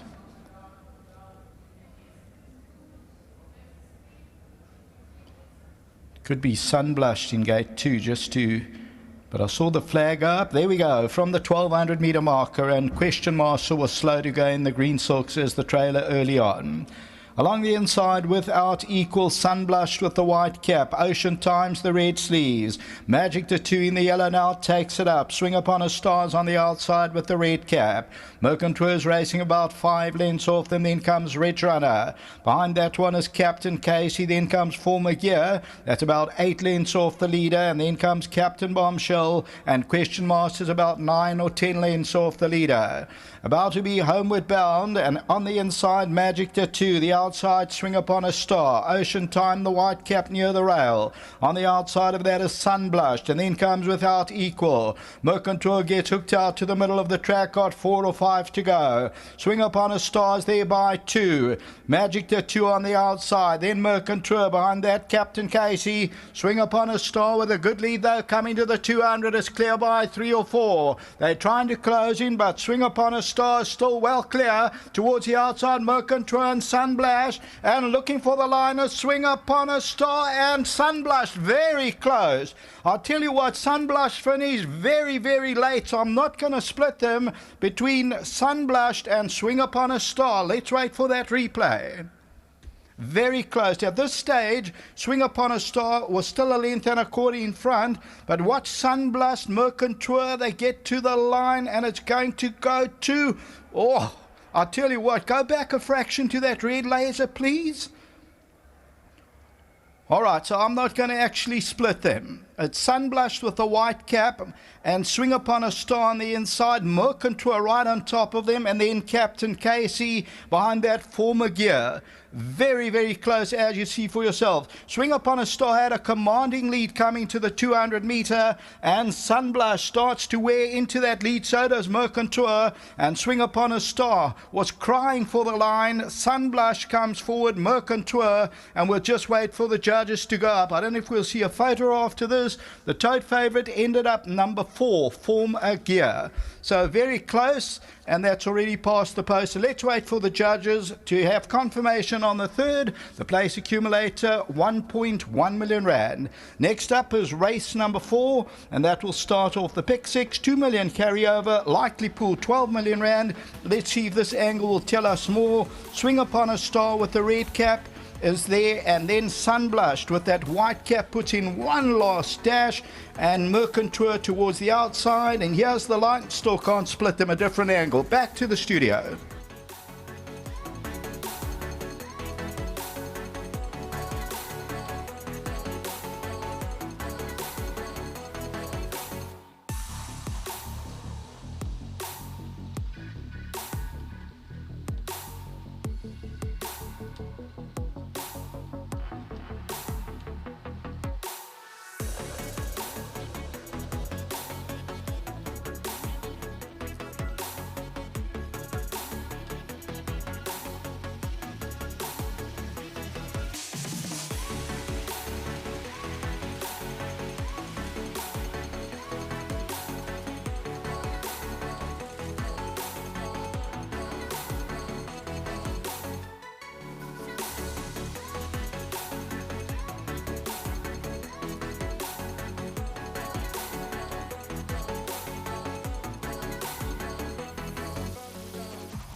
Well, how's that for a grandstand finish? We're all in the parade ring here. Nobody knows who's won because it's very close between... Nine has got the result. 9-2-5.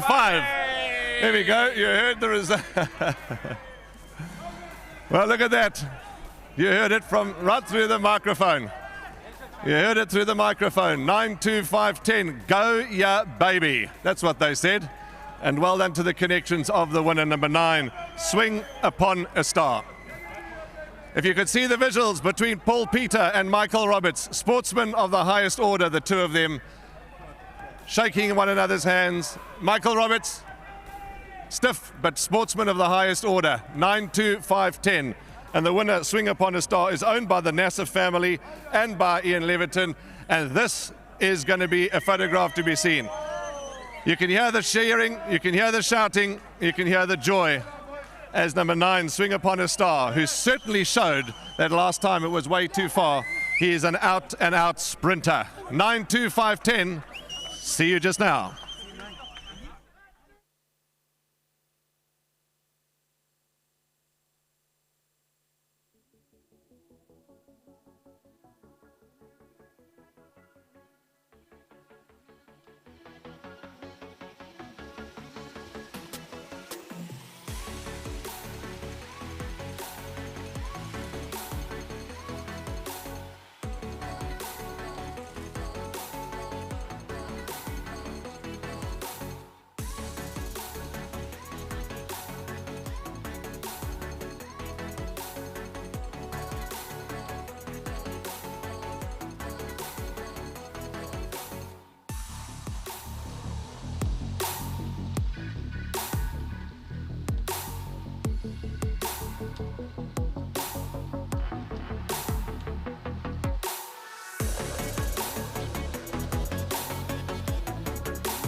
Well, the atmosphere is electric around the parade ring, and it's wonderful to have a parade ring full of owners, trainers, good sportsmen, and the punters, of course, the public that are here to support horse racing.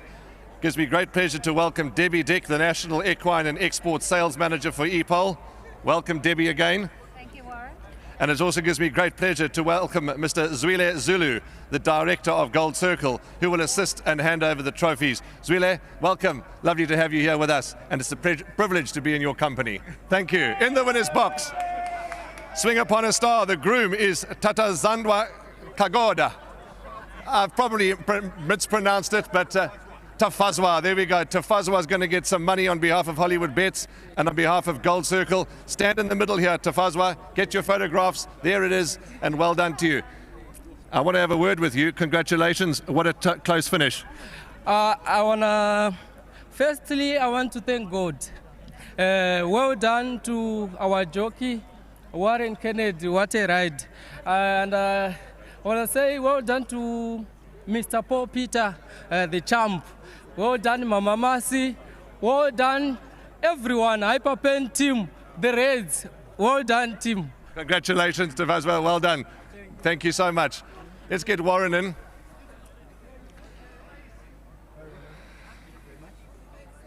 Come on, we need to talk first. There we go. Slowly now, Barbara's watching. Let's talk to the jockey. Let's talk to our jockey. Don't go anywhere. Congratulations. Wow, it was, this horse has been going over a bit further, but I remember last time that you mentioned come back to the sprint and you were 100% right, only just. Yeah, only just. I made a little comment to Mr. Peter now. He's true sprinter, probably needs a pair of blinkers. But he did it the hard way. It's not easy coming from a mile back-in trip. First time on the Greyville turn on the grass. He jumped out really nicely. He's got that good gate speed that he has shown. He's able to get there and dictate matters. Running down the lane, he was still looking at everything, which is every right to, I suppose. But with blinkers, I think I would have sealed it a lot more comfortably. But looking around, I'll be honest with you, I thought Rachel might have got me. She had the momentum on her side. I thought maybe she might have got me on the line. But great win. Well done to Mr. Leverton, to Mr. Peter. Amazing feat. He's won the championship, the South African Trainers Championship. It's amazing. Very blessed to be part of this team and to ride the horses that I get to ride. It's just wonderful. And on a big day, you always want to bring something home for the guys, and at least once come home. There's many races to go, and hopefully we can do more. Warren, well said. There's the trophy that you've been awarded, and well done to you. And we're going to miss you. We don't want to dampen the moment, but we're going to miss you here in South Africa, and we wish you all the very best, you and your beautiful family. Yeah, thanks very much, Warren. It's not a decision I've taken lightly. It's been a lot of head scratching and puzzling, but I feel it's the best move. Fortunately, I've got the backing of everyone that's wishing me well, and it just makes the move a lot more easier. It's not set in stone yet, but it looks like I'm going that way. But it's been fantastic. Well done. Thank you to EPOL for the sponsorship of the race, to Marshall World Sports Betting for the day. Wonderful day to have sponsorships on. Big thank you to them, to Mr. Peter and his patrons. Always a pleasure. Well done. Let's talk to Paul quickly before we do the presentation. Come through, Paul. Come and chat to us. That was a nail-biting finish and a wonderful ride, and well done. Yes, I thought we got caught on the line, but how great is God.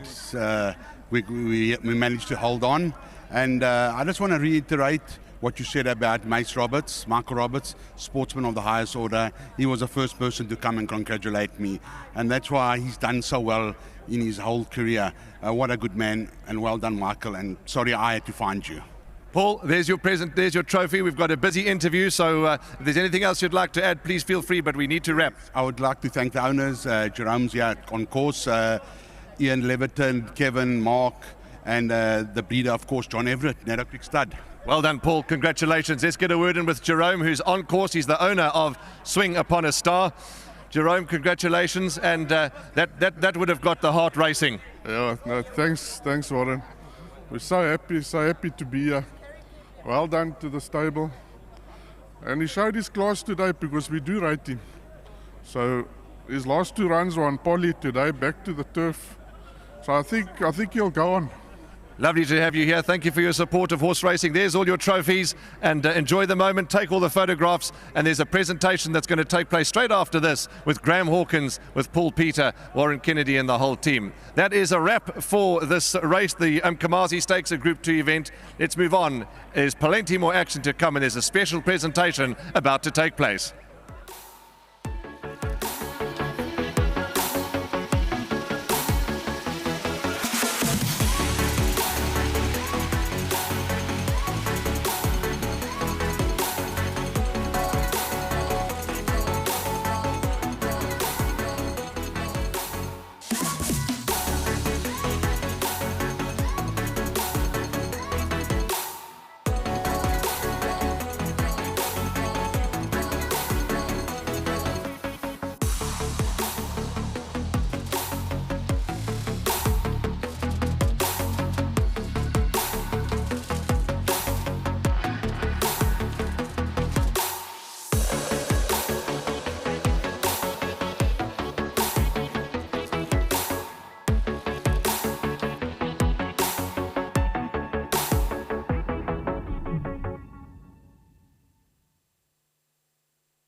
Welcome back to the Winners Enclosure here for a very special presentation. Each year, Gold Circle honors our champion trainer and our champion jockey.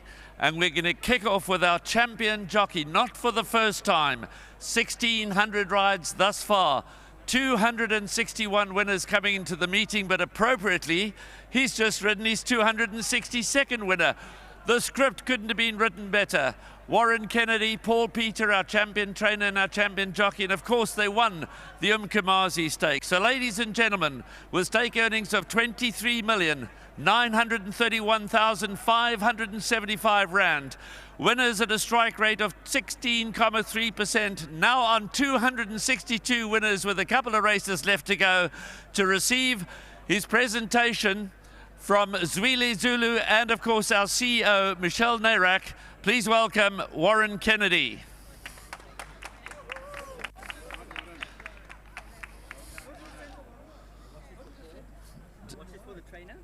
What is for the trainer?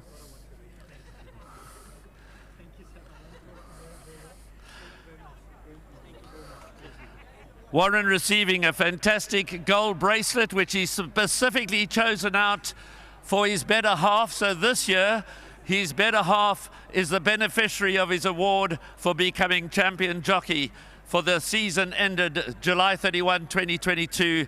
No danger of being defeated. 70 winners clear of the opposition. What a season Warren Kennedy has had. Warren, obviously wonderful to win the championship for the second time. Absolutely, Graham. Set out at the beginning of the season, wanted to achieve this goal again and managed to achieve it. But, you know, the support structure behind me is what makes it all happen. You know, I've got my wife who's going to receive this bracelet. It's the least I could do for her. The amount she's put up with me being away with 2 kids, you know, is very difficult. And my hat goes out to her and all the women out there that are moms. What a job. I've had to look after my kids before, and I'd rather go ride 10 races at the Val on a lonely Tuesday meeting. But big thanks to Mr. Peter. You know, I can't say enough about the man. He's boosted my career in a fantastic way. Very appreciative to him, his patrons, his whole family. You know, they've become family to me. Gavin Van Zyl, Gavin Smith in PE. It was a plan well come together. It was a well-structured plan, and just that it's come together is just fantastic. We've done it in great fashion, I believe, and yeah, looking forward to my next challenge and wishing all the guys that are riding all the very best for the next season coming ahead. Warren, once again, congratulations. Go and do what you do best. Go and ride some more winners. Warren Kennedy, our champion jockey. Now, for the first time in his career, he was third in 2020. He was second in 2021. But he is our champion trainer in 2022 with a new South African record of 219, now 220 winners. Earnings of over 22.5 million rand. Ladies and gentlemen, welcome our new champion trainer, Mr. Paul Peter, to receive an award of a Psycho watch, suitably engraved, from Gold Circle Director Zweli Zulu and our Chief Executive Officer, Michelle Narak. What a season Paul Peter has had. Paul, well, it couldn't have been written better, the script, as I mentioned a moment ago. We arranged for this presentation to take place after the Mkumasi Stakes, but to make a statement, you had to go and win the race. Yes, it worked out perfectly, and I would like to thank Gold Circle for this lovely initiative, and it's very, very exciting, and it's my first time, and I'm overwhelmed. Well, as I mentioned, you were third 2020, second 2021, first 2022. Where do you go from here? No, we just keep on going. We do our best. We do what we love doing. It's training horses, and just like to thank our loyal patrons, our owners, for supporting me with all these lovely animals. Without them, we couldn't do it. And to the group that keep on pushing me, they know who they are. And to my lovely family, they're always behind me, supporting me. And Warren Kennedy, of course, well done to him as well. One last question, and maybe a bit of a curveball. It's been a long season. You've trained a new record number of winners. One standout moment over the last 12 months for you. One standout moment. Most probably it would be Asterix winning the Premier's Challenge.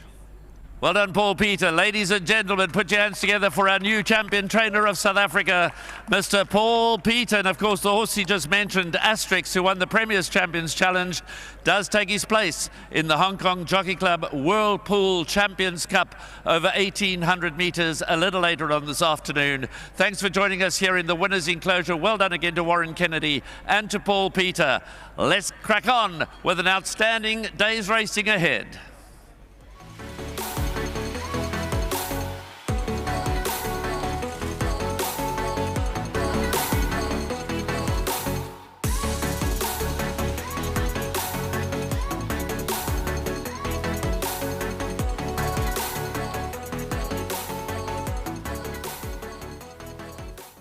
Given from behind.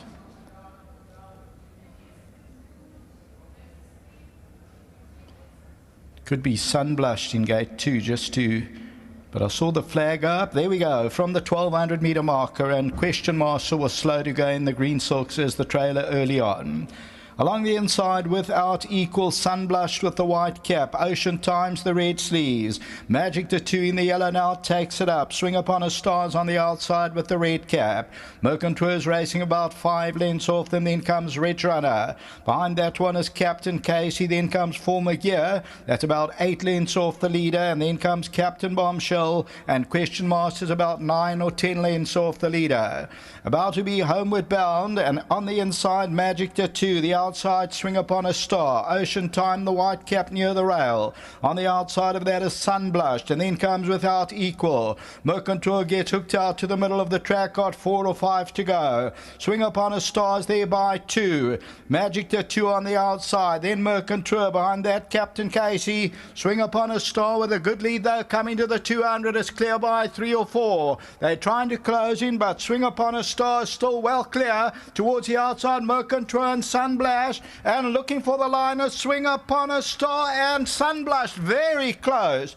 I'll tell you what, Sunblush finished very, very late, so I'm not going to split them between Sunblushed and Swing Upon a Star. Let's wait for that replay.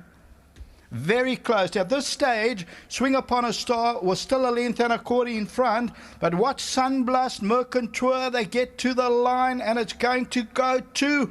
Oh, I'll tell you what, go back a fraction to that red laser, please. All right, so I'm not going to actually split them. It's Sunblushed with the white cap and Swing Upon a Star on the inside, Mercantour right on top of them, and then Captain Casey behind that, Former Gear.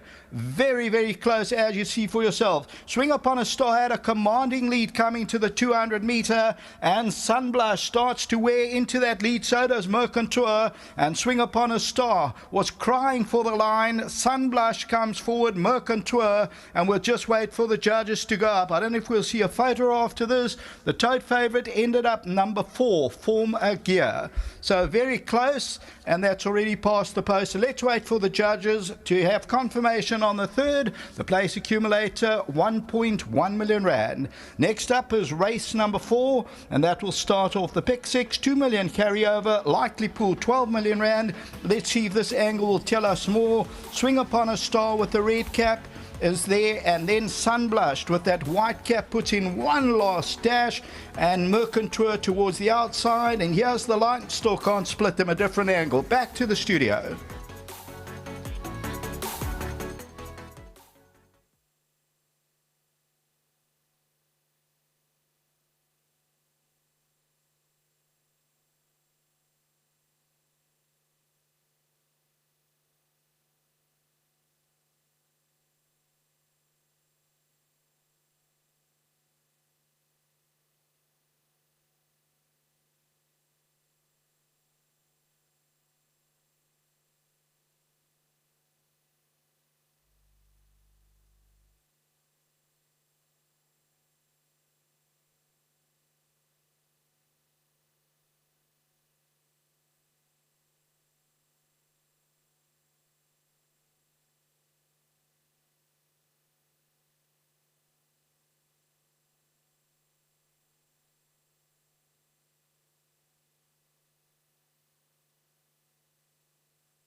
Hold My Hand is the first horse that we're looking at. It's the Taquini Stakes. It's a Group 1 event, and this is Glenn Cotson's horse for Drakenstein Stud. Grant van Niekerk's going to ride a gold standard filly. She showed them a clean pair of heels last time when thumping the opposition. Looking at Glenn Cotson's platform, social media platforms, they think that she'll definitely be in the money, this horse, Hold My Hand. Kevin's in the ring. Let's see whose hand he's holding. Right, I've got Glenn Kotson with me here. Glenn, big race for you. You got all your boys here, you got your team here, you don't let anybody down. Give us a rundown. Try not to, try not to. Yeah, look, she's one of the few fillies that have gone the mile. When half the field, we don't even know if they're going to get the distance. So we guaranteed her that her father Gold Standard won his first race over a mile. and they just get better as they go for more ground. We saw Gold Standard running third, running on strongly over the 1200. I think a bit further, just about wins it. So she's a filly that's quite courageous. She got into a very tight gap last time out, and she pushed her way through. That's a good sign of a good horse. And we can't believe what price she is, but we're excited. She's in the pick 6, and it'll do nothing more pleasure to give Gaynor Rupert a Group 1 again with one of her own homebred stallions, Gold Standard. Fantastic, Glenn. All the best, eh? Thank you, thank you. There you are, guys. He doesn't know why it's such a big price. I think maybe you can get on with this one. Thanks very much, Kevin. Yes, let's have a look at horse number 12, Woodland Retreat. This is for Michael Miller, Ben Sard, and Sterling Miller. Serena Mudley's going to ride, and here's a filly that's by Pomodoro. Her last 3 runs have been in feature races, and her last 2 have been particularly good when running second to Canadian Summer and second to Amina. She looks revved up. She looks ready to go. Her coat looks outstanding. And 12 Woodland Retreat is one of the long shots in the race, 1920 and 480. But she looks alert. She looks bright. And she's been turned out beautifully by the Mike Miller Racing Stables. And number 12, Woodland Retreat, will have a bright chance. Don't say, are you mad because of the price? Look at the horse's form. It's 2 seconds in the Debonair and in the Slipper. I wouldn't leave Woodland Retreat out of anything. And number 3's Time for Orchids. But let's go to Alistair. He's in the ring. Talk to us, Ali. Yeah, thanks very much, Warren. You're speaking about Woodland Retreat, and speak of the devil, I've got part owner Sterling Miller here with me. Cracking run on Hollywoodbets Durban July there, Sterling. Yeah, unbelievable run. She's improved at home. Unfortunately, we're not drawing the best, but we're going to ride and hopefully get a bit of luck, and I think she'll be finishing strongly. Don't leave her out of anything. With that type of breeding, the extra furlong will be no issue? I've got no stamina doubts. She looks an absolute picture. All the best. Thank you very much. Yeah, all the best to Mark Miller and to Sterling and Mr. Ben Sard and Craig Udy and the team. Very interesting race as the first of the Group 1s here at Gold Cup Day. Warren, back up to you. Thanks, Alistair. Yeah, and we wish Mike Miller a speedy recovery after his massive back op this week. We hope that he gets better soon. Michael, we're thinking of you and wish you a speedy recovery. 3 Time for Orchids was on screen, and Sean Terry's runner. Very good effort in the slipper last time over 1,400 metres. My, she started up those engines and she came home flying. She looks a nice type. Keegan De Miller is going to ride, and he's banging form as young Keegan. So this horse, Time for Orchids, lots to like. Here's number 9, Miss Cool. And Miss Cool is for Alan Peters, Hyperpain Syndicate and the Arundel family. And Miss Cool, she certainly might enjoy the 1,600 metre trip. Rachel Venica is the lady that's going to do duty. And Miss Cool in the ring, she certainly could make her presence felt here for trifectas and quartets. Looks good, looks well. Miss Cool.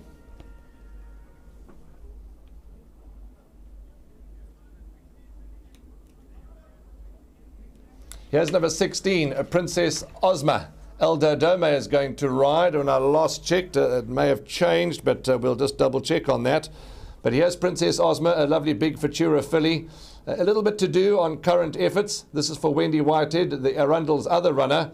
And number 16, Princess Ozma's paying 36.10 and 11.20. Lovely big Futura filly that certainly has been presented to race beautifully by Wendy Whitehead. And that last run, close up to Flashy Katrina, but let's see how she goes. But my oh my, she looks faultless. Horses are out on track. Let's have a look at them go down to post. It is the Group 1 Taquini Stakes.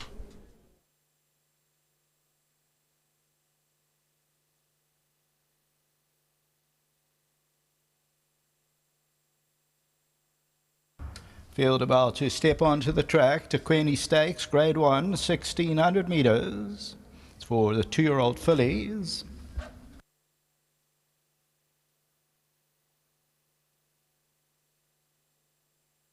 Number 1 is Canadian Summer, Jason Gates. They're going down on the poly. They're racing on the turf.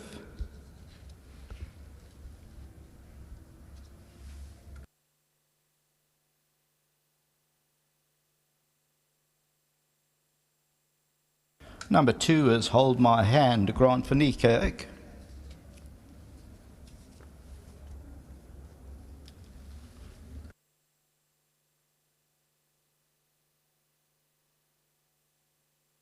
Number 2, Hold My Hand, on the way to the 1,600.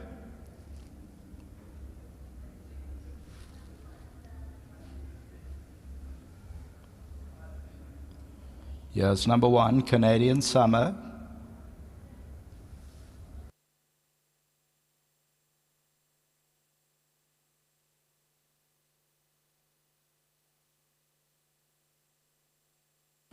Number 4, Butterfly Beauty and Gavin Marino.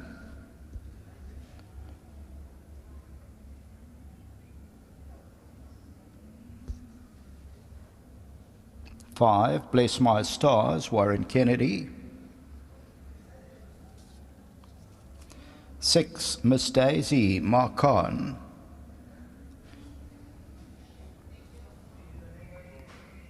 7, Little Mary Sunshine, Smanga Kamala.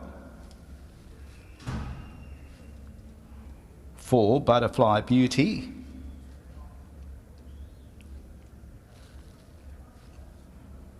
5, Bless My Stars.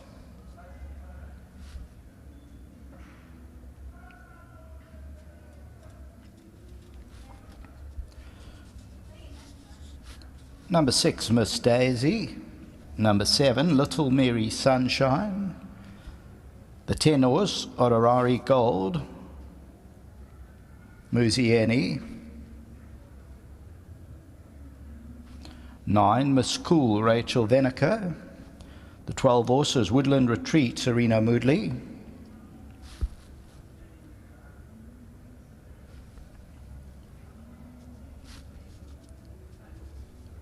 11, Rock the Fox and Kelvin Habib. Number 13 is Killshot, Ryan Munger. Number 3, Time for Orchids and Keegan De Miller. Approximately 8 minutes to race time. The favourite is number 2, Hold My Hand, is at £4, and there's 8 minutes to the race.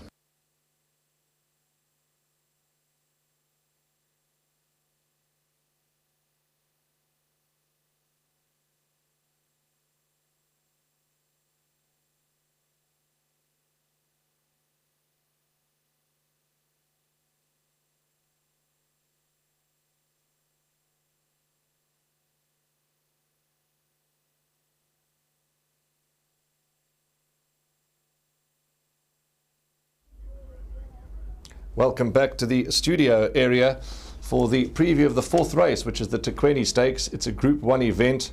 They're going to race over 1,600 metres. And goodness gracious me, it just gets more and more tougher and more exciting as the day marches on. Some top quality horses that go down to the winners area. Well, they're coming back to the winners area rather. They're going down to the start to see who's going to win. So let's have a look at this field. Really some top quality individuals, some youngsters here that we look forward to seeing them run. Let us start and go through a couple of the runners. And number 1 is Canadian Summer for Daryl Moore, Priggy Sunasundram, Jason Gates. And this horse, Canadian Summer, has got solid form, clearly got all the ability in the world. Jason Gates knows every stride of hers. They've got to be respected. 2, Hold My Hand, the gold standard filly for Glenn Kotson, Drakenstein stud. Absolutely thumped the opposition last time, and she could be absolutely anything. Glenn Kotson quite likes her. This horse, Hold My Hand. Time for Orchids, number 3. Beautiful filly by Time Thief. She's out of a Dubawi mare called Amber Orchid. Sean Terry Racing is PTY Limited owns her, and she's a lovely, lovely filly. She went to post beautifully. She's got a lovely action on her, a lovely stride. And her last run, which was at this course over the 1400, drawn 12 out of 12. She gets a much kinder draw this time. Her last run was phenomenal. She really motored home to finish 3rd a length off Amina. She was the 2nd fastest finishing on that occasion. She should love every millimetre extra of the extra distance. And for me, she is a massive, massive runner. She is paying R6.20 and R2.50. Justin Snaith's horse, Butterfly Beauty. Certainly a horse that's got to be respected. One of the longer shots in the race. I'm not too sure why, because that post-maiden run in that sales race was actually very good, finishing 4th of 13. Hard to assess Bless My Stars. Hard to assess Bless My Stars for Paul Peter, Kevin. And this horse, Bless My Stars, has had the one run. This is for Keystorm Investments, Kenneth Pillay. Warren Kennedy's going to ride. I don't know if you watched that race at the Val 23 days ago, but my, oh my. It might not have been the strongest field, but she blew them away. Yeah, absolutely, Warren. When you see a horse win a maiden like that, they come down for these minor features. And champion-elect trainer Mr. Paul Peter, how can you leave him out of anything? I think horse that wins his maidens by 6.5 lengths has got to be a runner its next start out. It looks like something. And as you said, give me the green light. Very well bred out of Star Express, who is by Silvano. So the blood is there and everything there. And the season Mr. Paul Peter has had this year, you cannot leave him out at all. Mark de Kock's got a runner here, number 7, Little Mary Sunshine, by Silvano as well. Samanga Kamalo gets the ride, Warren. A good run last time. It was on July Day, when finishing just 2 lengths behind Canadian Summer. A very good run, and she seems to be friendless in the market. 12 to 1 when I last checked. Looking at the tote, we are co-mingling 11.30, 3.70. I mean, that's attractive odds for Little Mary Sunshine, Silvano filly. So another one with a chance. And many will say, and dare they say, we're talking a lot about every runner, but these Group 1s, these are good horses, and you can make a case for each and every one of them. You don't leave Mark de Kock out of Group 1s in any form or whatever, because he knows how to train them, and you wouldn't put it in if you didn't think it had a chance. Yeah, well said, absolutely. You wouldn't put it in just to make the numbers. None other for Lucky Hurdalakis, Vilkabor's Drift, Craig Zaki. This ran third, a close-up to Maharani 3 starts ago. The Paul Peter team will have a line with Bless My Stars, Miss Cool, Maharani, etc. But she looks to be a filly that's serious too. Yeah, absolutely. I had a chat to my good friend Lucky, and he's come down with runners in the 4th and the 5th race, and he both thinks they got chances. So let's see how they go. A lot of guys are going over the trip for the first time, so that's also a little bit of a question mark. And I don't think, personally myself, Warren, these horses that have been like the 1200 and the 14, I don't think the mile's a problem for them, because they're looking for this ground, and now it's just a matter of time of getting them in the race, giving them a little bit of a chance and watching them run on. So it's a nice stepping stone for these young horses, and it's nice to see they're getting a Group 1 version, which is nice at this time of their careers. As you know, by Monday they will all be 3-year-olds. The 2-year-old career is just about finished. They've got a day or 2 left, and then they're on to 3-year-olds. So that's going to be interesting to see as well. Miss Cool, number 9, the What a Winter filly for Alan Peters, Hyperpain Syndicate, and Sandy and Eugene Arundel. Rachel Venica gets a chance here, and you look at her last 2 runs and you think, okay, she's been a little disappointing, but that's fine. But her form before that was very good. She won the nursery up in Gauteng, and the word on the ground is that she's dying for the 1600. Well, that's what I was just saying a little bit earlier. Some of them, they're umming and ahhing. Maybe the 1600 is a problem. Most of these horses, I think, are wanting it or taking their chances if they are a sprinter. But I don't know. It looks like, Warren, the roll is being called. There can't be too much more to go to. The guys are trotting up. Handlers are picking their horses up. So let's go up. I think, is it to Craig or is it to Charlotte? It's Craig. Craig indeed. It's Craig indeed. So we'll go up to Craig, and this is for the first Group 1. Thanks very much, Kevin. Taquini Stakes, Grade 1 over 1600 metres. And the 2-year-old fillies will start the loading process shortly. Just looking at the runners behind the gate. Time for Orchids. Keegan De Miller just doing a last-minute adjustment to the equipment check, and they're removing those rubber boots from the front legs.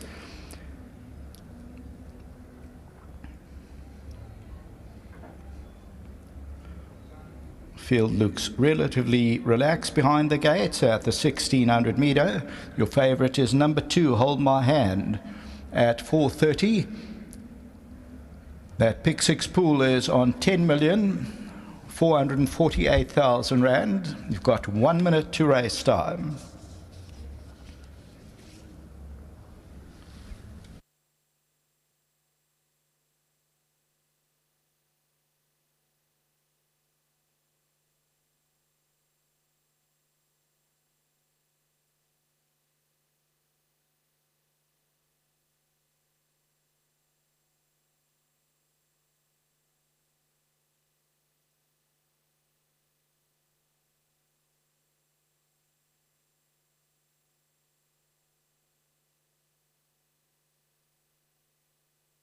Time to send them back from the 1600.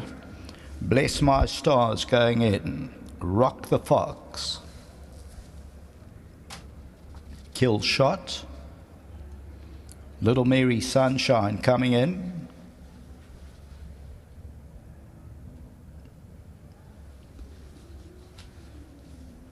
Canadian Summers ready. Time for Orchids. Miss Daisy about to step forward. Miss Cooler's in.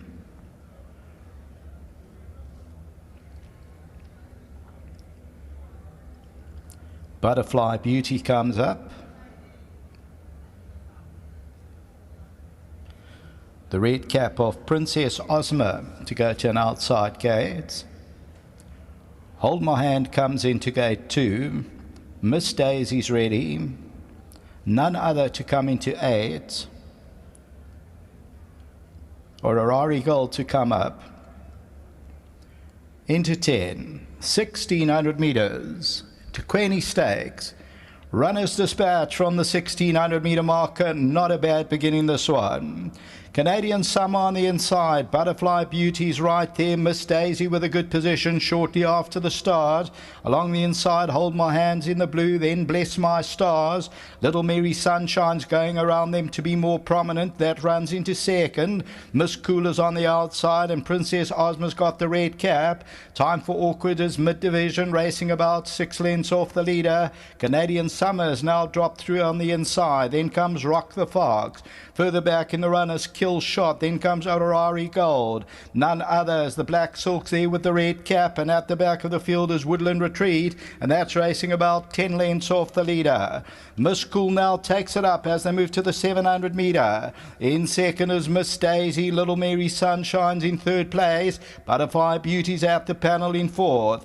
On the outside of that is Bless My Stars. And then comes Princess Ozma. Hold My Hand towards the inside. Then Canadian Summers in the green. Kill Shot towards the outside. Then comes Rock the Fox. Ororari Gold's behind that one. And at the back is Woodland Retreat. Homeward Bound and Miss Daisy makes an early move to hit the front. Miss Cooler's on the inside. Time for Orchids the outside. And Bless My Stars. Down the inside. Hold My Hand. Canadian Summer. They're coming from everywhere. Bless My Stars. Hold My Hand on the inside. Canadian Summers towards the inside. Rock the Fox is running on from behind. Canadian Summer. Rock the Fox on the outside. They hit the line. I think that Rock the Fox won it from Canadian Summer, but it's mighty close. Hold My Hand is on the inside, involved there. I think number 11 gets up the last jump, but it's mighty close. Let's take a look at this.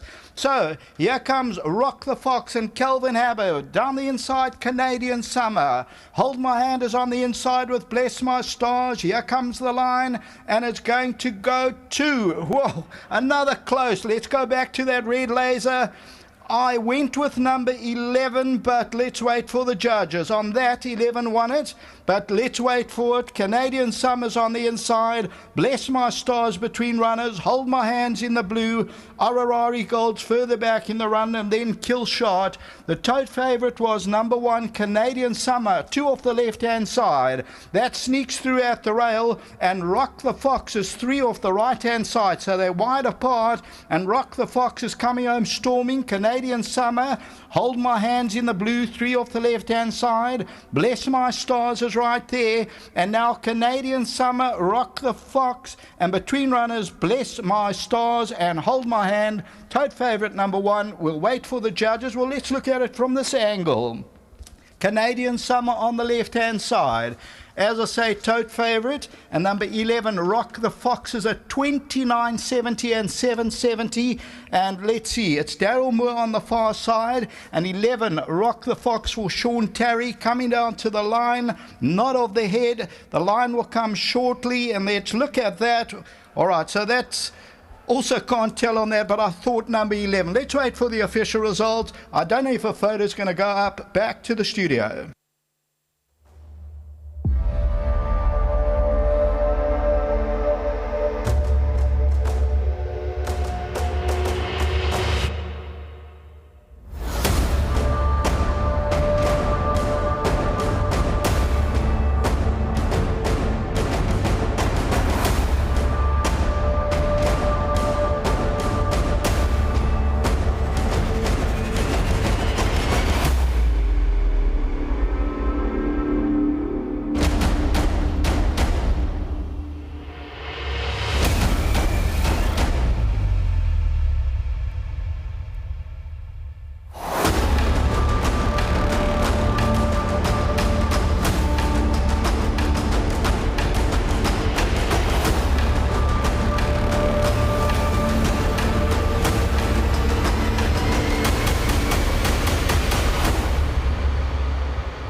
Goosebumps. Goosebumps stuff here on track. First Group 1 winner for Daryl Moore. First Group 1 winner for Preggy Sunasundram. And I'm no doubt it's the first Group 1 winner for young Jason Gates. Let's hear it from the grandstands. They're into the winners' enclosure here, Canadian Summer. I can't wait for this interview because my, oh my, there's emotions all over the place here.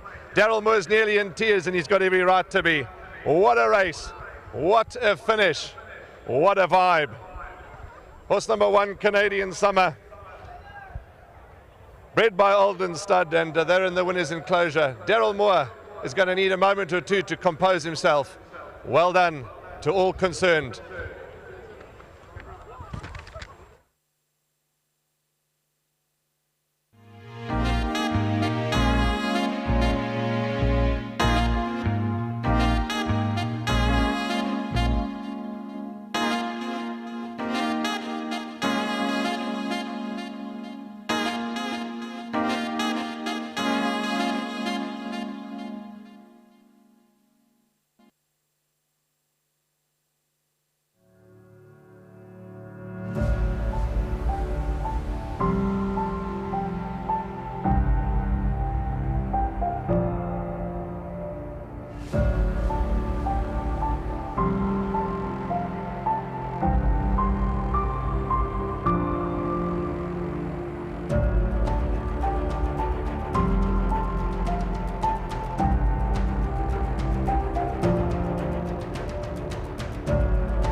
Well, you're going to have to apologize. You're going to have to accept everyone's apologies because there's emotions running high here.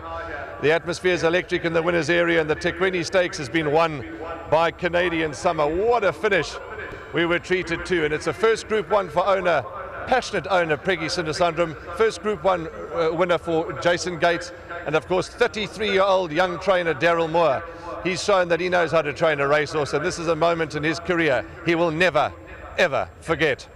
Gives me great pleasure to welcome Lance Whiteford, who is the Vice Chairman of the Racing Club and the Director of Gold Circle. Lance, it's you and I again. Welcome. And you said we're the tallest in the winners area here. You're quite right. Welcome to you, Lance.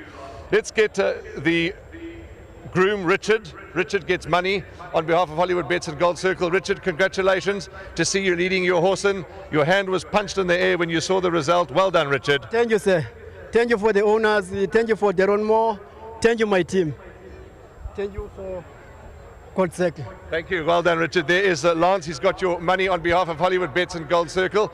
Have a look at the cameras, Richard. Yes. For Jason. Thank you for Jason. Absolutely. Well done. And Jason Gates, a young rider who's gone about his business in a very professional way. Congratulations, Richard. Go and enjoy yourself and have a glass of orange juice or whatever you may want to have a refreshment over there. Jason, come on. Let's talk. Let's hear it for the young man. Let's hear it for the young man. Recently married, recently going to be a father soon. Lots happening in your life. Well done. Yeah, so talking about my wife, and I think she probably went into labor after this race. Yeah, no, so you know, it's a very nice feeling winning my first Group 1. You know, but all of the thanks has to go to Mr. Sunasundram. You know, I was down on my knees at one stage after leaving the academy, and things were really hard. And take your time. Take your time. It's an emotional moment, and you've got the time that you need. Yeah, so I just like to thank him. You know, He's been a big support to me, and I appreciate everything he's done for me. Him and his family, they're lovely people, and as I say, he's turned into sort of a father figure to me as well, and a mentor. And yeah, so I just appreciate everything he's done for me. Thank you as well to Mr. Moore. He's done exceptionally well, good job with this filly, and she's just, honestly, for her size and things, in the beginning when I looked at her in the ring the first time, I didn't think she's much, and then we worked her with one of his horses that retired. I can't remember the horse's name, Alpha Max Foxtrot, and she beat him in the workout, and at that time I think it was her first or second pace work, so from that day I knew, like she's something special, and her first run, second run, third run, she's always, like tried her absolute best, and I'm just happy that she could win a Group 1, this early in her career. Jason, well said. All the best to you. There's Lance with your trophy, your first Grade 1 trophy. Please, I'm going to step out of the picture. There's all the cameras. Smile brightly because Della will be watching and be as proud as Punch. Of that we have no doubt. Now, a 33-year-old trainer who's got a handful of horses. He's boxed on, he's quiet, he does his work in an unassuming way. You let the results speak for yourself. And my, oh my, you must stand here today really puffing your chest out, and you have every right to be. Well done, Daryl. Yeah, thanks, Warren. I just think that we're very thankful to be here, I see you're still shaking. I am. I think that was probably the worst 2-3 minutes waiting for the number to go up. Yeah, it's up now, and I just got to say thank you to Preggy. He found this filly, sent it to us, and the rest is history now. Yeah, well done to you, and it's nice to have your fiancé here as well, supporting you, and just enjoy every moment, and send our best to your dad as well, and your mom and everyone who'll be so proud of you. Yeah, thank you. It's really special having Carla here sharing this moment with me. And I just want to say well done to Oldland Stud for breeding the filly. I'm sure they'll be over the moon just as much as us. There's Lance with your trophy. Enjoy every second of it, Daryl. There's the cameras, there's the video cameras, there's everything there. And we're going to get as many memories as possible. Preggy, come on, Preggy. Let's hear it for Preggy Sinasundram, ladies and gentlemen. An owner who's got behind the stable and an owner who's got behind young Jason Gates. Where do we start? Warren, I don't know, Warren. I think it was more the fans screaming your home that got over the line. Totally ecstatic, as you can see, I've lost my voice. I don't know what to say. I'll have to say well done to Daryl. Amazing training feat. He was very, very confident, quietly confident. Jason, brilliant ride. Young man has come a long way. I'm very hard on him, but I'm glad he's producing the results. Well done to Olden Stud, well done to Gold Circle, well done to all my buddies out there. Thank you, guys. Preggy, you stood up at his wedding, you backed him, and he's rewarded you today big time, you and your family, and I hope you're going to call them into the photos, your family, and enjoy every moment of this. Yes, most definitely. It's my wife and kids, they probably stand behind me in racing. Lots of people think, why I'm in horse racing? Probably insane thing. But it's for moments of these, Warren. You can't put a price to this. You cannot. Enjoy the moment. Bring the family, and there's Lance, there's the trophies. Your whole family is here, ladies and gentlemen. Preggy Sinasundram, and it's lovely to have the green and black colours in the winner's box here. Preggy Sinasundram and his family. We wish the Sinasundram family all the best. Okay, that's a wrap for the Taquini Stakes. Wow, it's been fantastic. Well done to these guys that have won their first Group 1. They're going to remember this for the rest of their lives.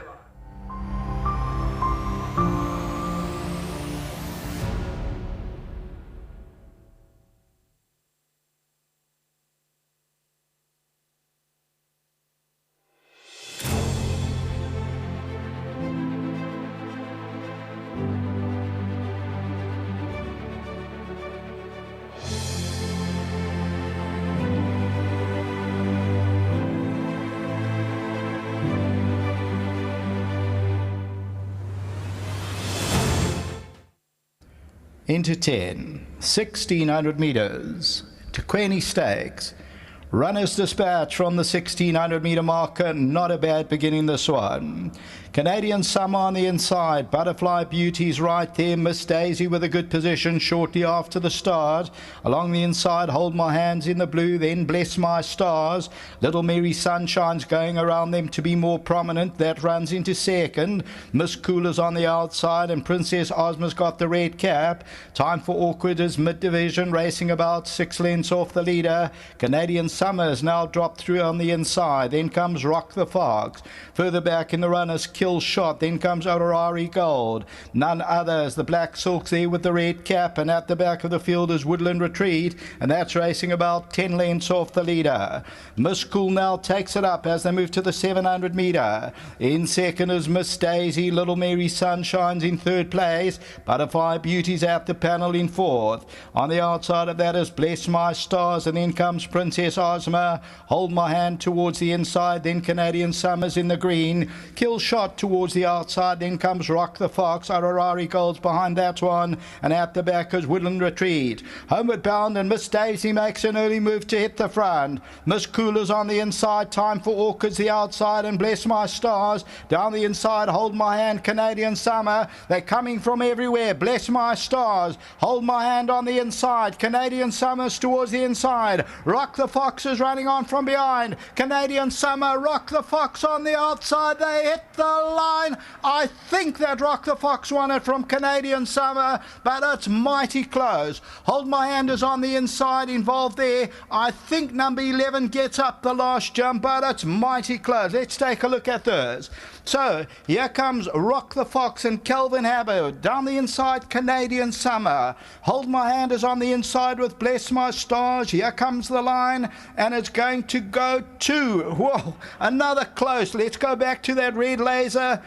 I went with number 11, but let's wait for the judges. On that, 11 won it, but let's wait for it. Canadian Summers on the inside. Bless My Stars between runners. Hold My Hands in the blue. Orari Gold's further back in the run, and then Kill Shot. The tote favourite was number 1, Canadian Summer, 2 off the left-hand side. That sneaks through at the rail, and Rock the Fox is 3 off the right-hand side, so they're wide apart, and Rock the Fox is coming home storming. Canadian Summer, Hold My Hands in the blue, 3 off the left-hand side. Bless My Stars is right there, and now Canadian Summer, Rock the Fox, and between runners, Bless My Stars and Hold My Hand. Tote favourite number 1. We'll wait for the judges. Well, let's look at it from this angle. Canadian Summer on the left-hand side. As I say, tote favourite, and number 11, Rock the Fox, is at 29.70 and 7.70. And let's see, it's Daryl Moore on the far side, and 11, Rock the Fox for Sean Terry, coming down to the line, nod of the head. The line will come shortly, and let's look at that. All right, so that's... Also can't tell on that, but I thought number 11. Let's wait for the official result. I don't know if a photo's going to go up. Back to the studio.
Next up is the Premier's Champion Stakes, Grade 1, 1600 metres. The bell is rung. They're about to jump aboard their steeds. We're looking forward to an exciting finish. We've been treated to some scintillating racing this afternoon, and this should be no different.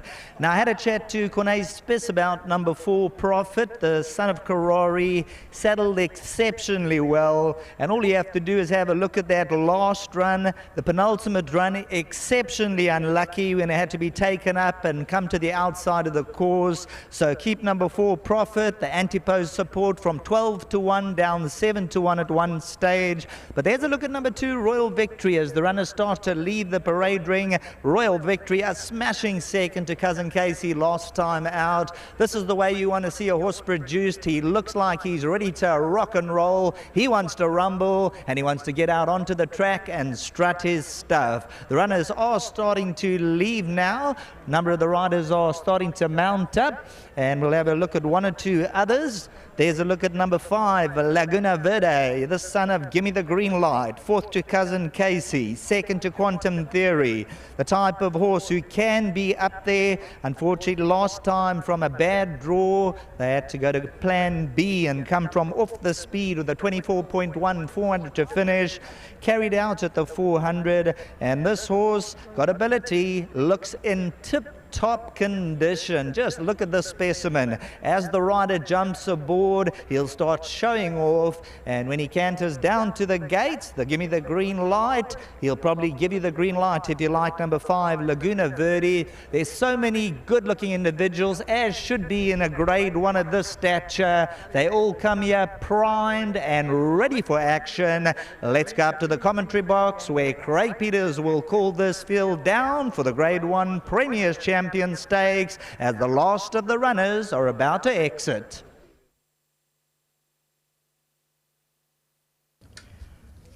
Field for the 5th race, Premier's Champion Stakes, Grade 1 for the 2-year-olds over 1600 metres, about to come onto the track.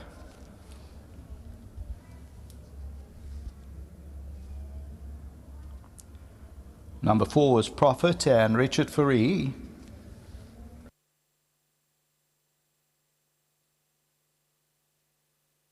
The 6 horse, Superior Force, Sereno Moodley.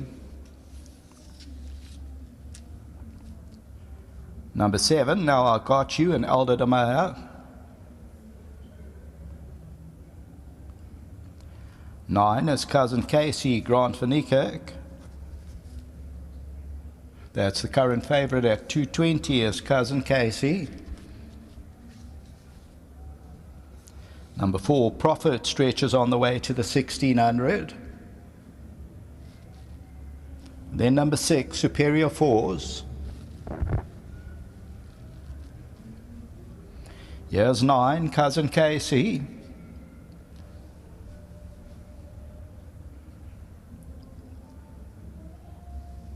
The 7 horse, Now I Got You. Jackpot is approaching 600,000 Rand with 9 minutes remaining. Number 14 is Acorn and Caden Brewer.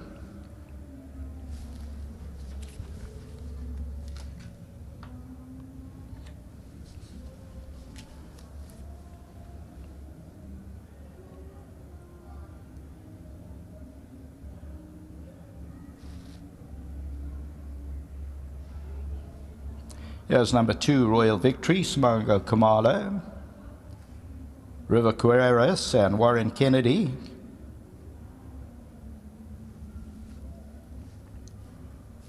"13 is Countdown, Louis MacArthur.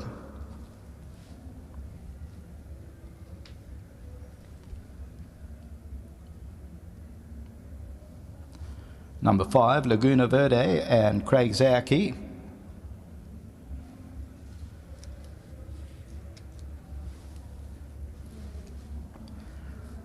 "12 is Grinkoff and Gavin Lorino.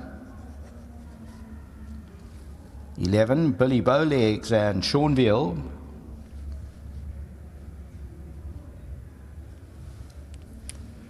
Here's number 8, Mover and Shaker and Keegan De Miller.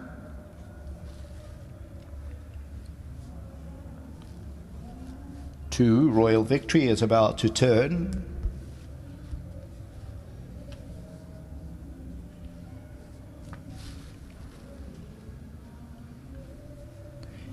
5, Laguna Verde.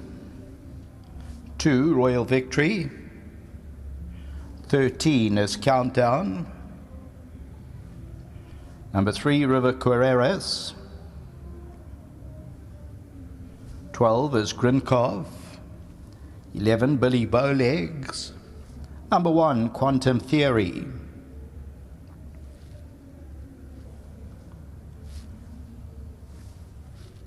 10 is Golden Prospect.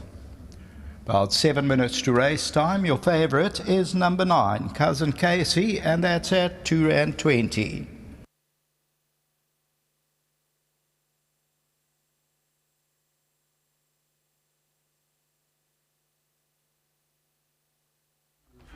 So welcome back here to Hollywoodbets Greyville, race number 5, the Group 1 Premier's Champion Stakes for a gross stake of 500,000 Rand. And you've got around 6 minutes to get bets on. Scratch here are the 3 reserves, 15, 16 and 17 tracking field lining up. And I suppose the key is to look at what happened on Hollywoodbets Durban July Day with Cousin Casey coming out on top. I'm actually just having a look at the Roll of Honour in this race. Last year was won by Good Traveller, 2 years ago sent by Destiny when the filly beat the boys, and also some great names here. Socrat, who's gone on to become a stallion, as has got the green light.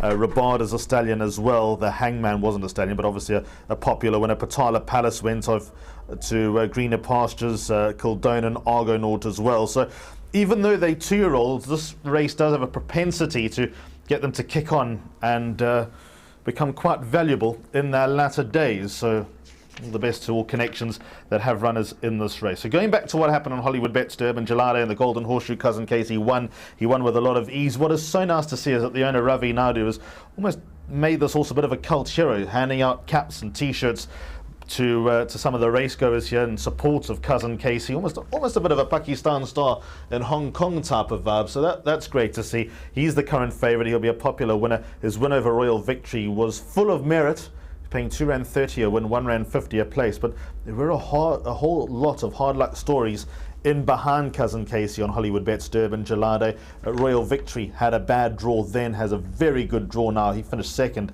and was doing his best work at the end. And there are a lot of shrewdies out there that like a bit of number 2 Royal Victory. Nathan Kotson had a horse in this race a few years ago at any old price, almost win it.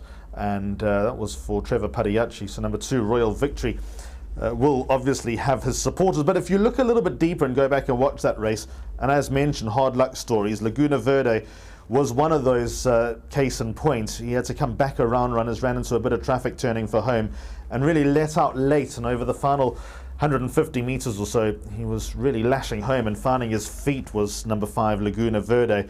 And I'd like to believe, had that race been over a mile, number 5 Laguna Verde may have actually run them down and taken the glory. So I think the extra furlong is in his favour, better draw in his favour, and also a little bit wiser between the ears. He's been here already to Hollywoodbets Greyville, so he's seen the course, he knows the course, and I can't really see him making too many mistakes out of that favourable draw of Stallgate number 5. So I've got a lot of time for number 5 Laguna Verde. I see him currently paying £12.10 a win and £2.70 a place on the tote. In fact, there are only 2 horses in single figures here. There are numbers 9 and 2 horses that we have already touched on.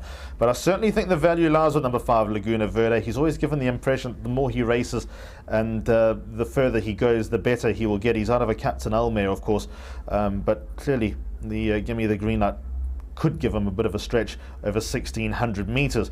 When you look at Laguna Verde, number 1 Quantum Theory has to come into the discussion. Now, Quantum Theory was given a very strong, powerful ride by Muzieni on the 12th of June up at Turfentine, and there was a head between them, and now Laguna Verde found himself on 2 kilo favourable terms to number 1 Quantum Theory. So strictly black and white on paper, Quantum Theory is going to have a tough ask to beat Laguna Verde. However, I was very impressed with what Quantum Theory did last time out, winning at Turfentine just 3 weeks ago. It was a small field, but I think it was actually quite a hot field. The second horse, Acorn, is in here as well. Acorn's no mug. The third horse, Intoxicating, is no mug. She's going to win her races as well. And Quantum Theory put them away in convincing style. He'll love the mile. I think he'll love Hollywoodbets Greyville as well. I think he's got a very nice turn of foot, and that will help you at Hollywoodbets Greyville. And at a Stallgate number 1 with Muzieni, who's ridden numerous Group 1 winners already in South Africa this season. There is a lot going for number 1 Quantum Theory. And knowing the shrewdy that Robbie Sage is, this race would have certainly been a target a long way out. On debut, he found Thunderstruck too good. Over the wrong distance for Quantum Theory as well. There was money for him as well. might have been a tad disappointed with how he went there, being beaten 4.5 lengths, but in hindsight, Thunderstruck went up to Hollywoodbets Scottsville a few weeks later and only won the Group 1 gold medallion. So not going to let him run loose, number 1 Quantum Theory. Others that come into the reckoning, number 10 Golden Prospect was also one of those that ran into a little bit of traffic in the Durban Golden Horseshoe on Hollywoodbets Durban July. They beaten less than 4 lengths by Cousin Casey. I was actually having a chat to part owner Robert Bloomberg this morning. His debut win was really out the top draw at Turfentine, beating Climate Control, who came out and franked that form in impressive style a few runs later. I think when this horse gets to Turfentine in 6 months' time, when you get to those features, number 10 Golden Prospect is a horse that you're going to know a lot more about. I'm not too sure about the turning Hollywoodbets Greyville, but with that said, he's another horse that will enjoy 1600 metres, will be doing his best work late. We saw Calvin Habib and Sean Turry denied the barest of margins a race earlier with Rock the Fox. He's at a similar type of price as number 10 Golden Prospect. In fact, he's slightly shorter than what Rock the Fox was. Showing a 17 rand 20 a win, just shortened by a rand. 17.20 a win and 3.90 a place. Number 10 Golden Prospect is one of those candidates just to give things a stir.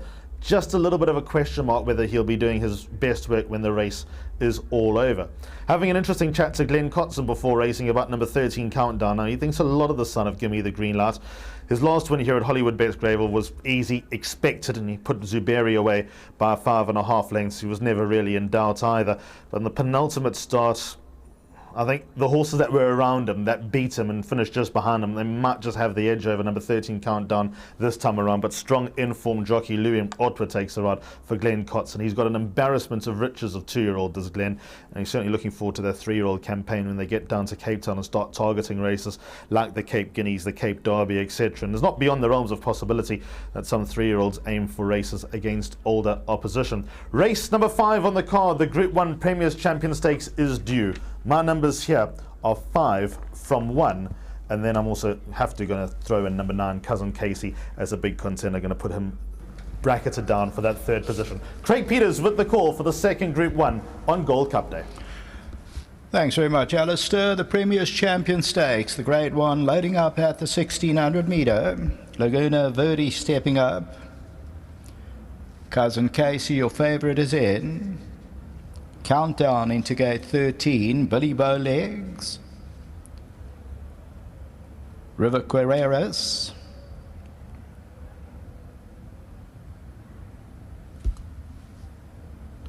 Prophet comes in, Golden Prospect about to come forward, Royal Victory,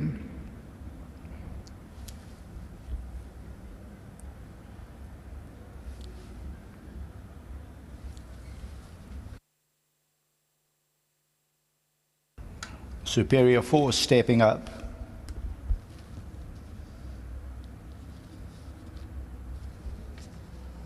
Quantum Theory to come into pole position. Grinkov. Acorn going in. 1600 Premier's Champion Stakes, Grade 1. That dispatch from the 1600 metre marker. First one out is Prophet in the yellow silks. On the outside, Mover and Shakers going around them to set the tempo. Now I Got You's just off the first call. Quantum Theory, the pink sleeves near the rail. Superior Forces on the outside. Then comes River Quereras just behind that, Royal Victory. Cousin Casey is mid-division at this stage, about 7 lengths off the leader. 2 lengths Laguna Verde, that's in the orange. Then Billy Bowlegs, Golden Prospect on the inside. Grinkov is 3rd to last, then the red cap of Countdown. And at the back is Acorn, about 10-11 lengths off the leader. 900 metres to go. Mover and Shaker, length and a quarter. On the outside, Now I Got You, and at the rail is Prophet in the yellow. Then teaming up together, Superior Force and Quantum Theory. River Quereras is behind that, Royal Victory. Cousin Casey about 7 lengths to track down. Then comes Golden Prospect. Behind that one, Laguna Verde. Further back in the run is Grinkov, Billy Bowlegs, and then we drop back to Countdown and Acorn. Homeward Bound and Mover and Shaker, length length and a quarter. Profit's going to go through down the inside. Now I Got You puts in a claim. The outside, Quantum Theory, and then comes Superior Force. Cousin Casey going to have to start up the engine. Got 4 or 5 to go. Coming to the 200. Now I Got You Profit. Cousin Casey starts to lengthen. And here's Cousin Casey with a big run over the top. And Cousin Casey's going to win. Second will go to Royal Victory, Quantum Theory and Profit.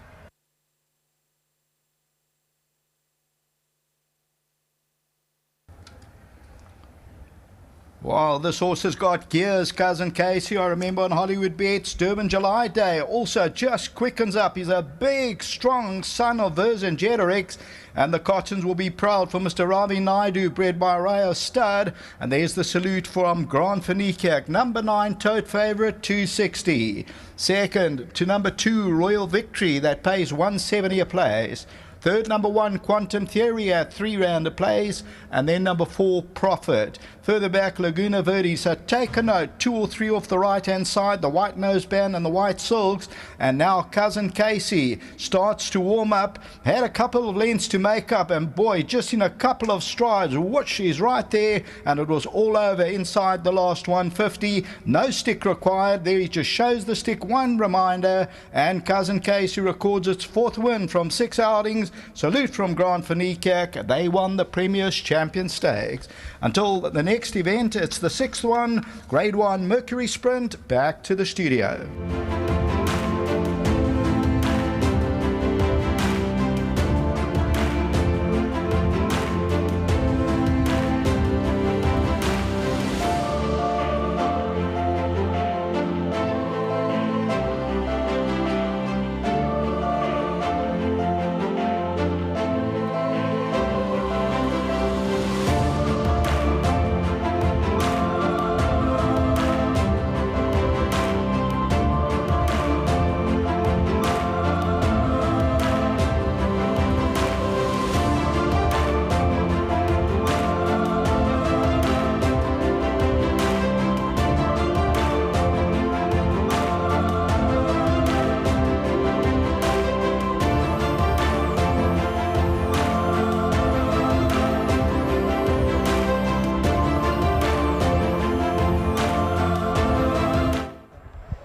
Wow, what a performance. This is a cracker of a racehorse. His name is Cousin Casey. He's out of the top draw. Glenn Cotson smiles all round, and Grant van Niekerk, he's got a stride worth more than 1,000,000 words. This is what we call a movie star in action on the racecourse. Cousin Casey has blasted past the opposition, and he has shown how good he is. 4 in a row. It's hard to win 1, hard to win 2, then 3, now 4. Glory is stamped all over this individual. Well done to the connections. Ravi Naidu, Rio Stud, Glenn Cotson, the Vercingetorix. Put your hands together, ladies and gentlemen. Thank you. Chop shoot.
Cousin Casey, this is a name that you certainly will never forget in a few lifetimes. He's come through and he's taken the Premier's Champion Stakes Grade 1 in outstanding fashion. Well done to his groom Lindile. Well done Lindile. You'll get your prize letter there on behalf of Sada Naidu, Vice Chairperson of Gold Circle. Congratulations and enjoy the moment. Thanks Sada.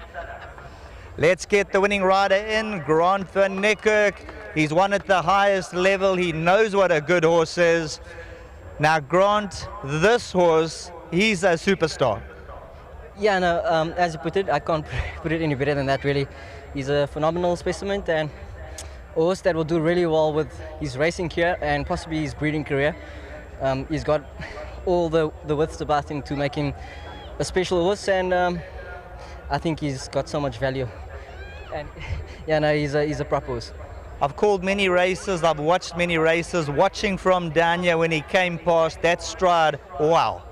Yeah, no, look, the good thing about it is he's so versatile as well. He can do any distance, and, you know, today it felt like you could do 2,000 as well, the way he switched off. So, you know, there's a lot to look forward to, and he has a nice turn of foot as well. So he's got everything going for him. So, you know, Mr. Kotzen so far has done really well with his horse, and as always, he does very well with all his horses. So I'm just hoping that this could be his next big city life kind of, you know.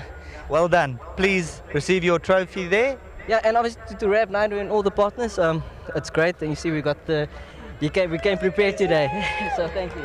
Well done. Thanks very much to Sada Naidu there. Big celebrations. Let's get the winning conditioner in, Glenn Kotzen. I haven't seen a smile this big in a long time. Big city life, those days coming back.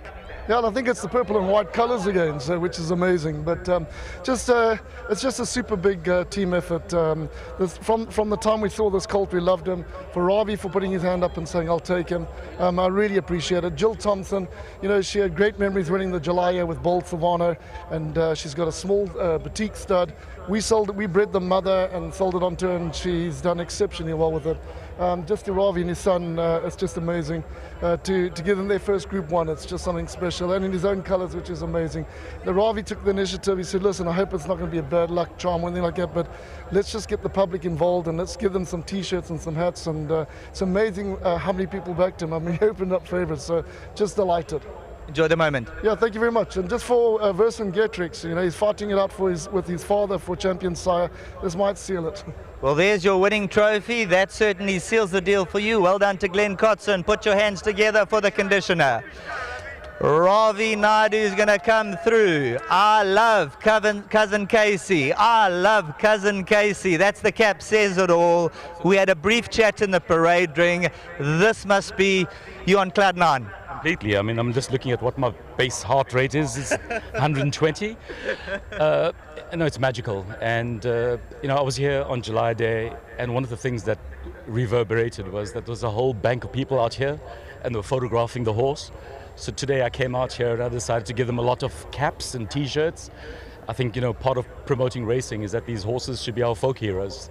I grew up in Durban, and I remember Gatecrasher and Politician in the 70s, and I remember how we, you know, used to celebrate these horses. They are champions. They're complete champions, and I want to bring a bit of that back. So I want to thank Glenn. He's superb. He's one of the best talent spotters there is. How he snaffled this horse at the National Yearling Sales, given the fact that Vercingetorix is such a boom sire. And I thought it was a reasonable snaffle at the price that we got him at. So thank you so much to Glenn. It's been a faultless champion season, 4 wins in a row, and that's awesome. Grant's gorgeous. I had a lunch with him this week, gave him a bit of a pep talk, you know, and that was gorgeous. Bit of an Alex Ferguson talk, sans the hairdryer treatment, and that seems to work. Well, there's your winning memento. Enjoy the Grade 1. Congratulations. And let's bring in the last trophy we're going to hand over there too. Well done to the Rio stud as we come through now. Stud is going to do the last presentation there. Glenn Kotzen, Grant van Niekerk, Ravi Naidu, please come through and accept the trophy. These are magical moments. Yes, Sheldon, obviously very exciting for Jill Thompson. She obviously was a co-owner of 2010 Durban July winner, Bold Savannah, and she breeds in her farm at Bathurst. And I obviously help her a lot, and obviously sold this horse on her behalf at the sale to Glenn. Well, please accept the trophy there. Congratulations. Well done to all. And the Premier's Champion Stakes, Cousin Casey came through with fire in his eyes.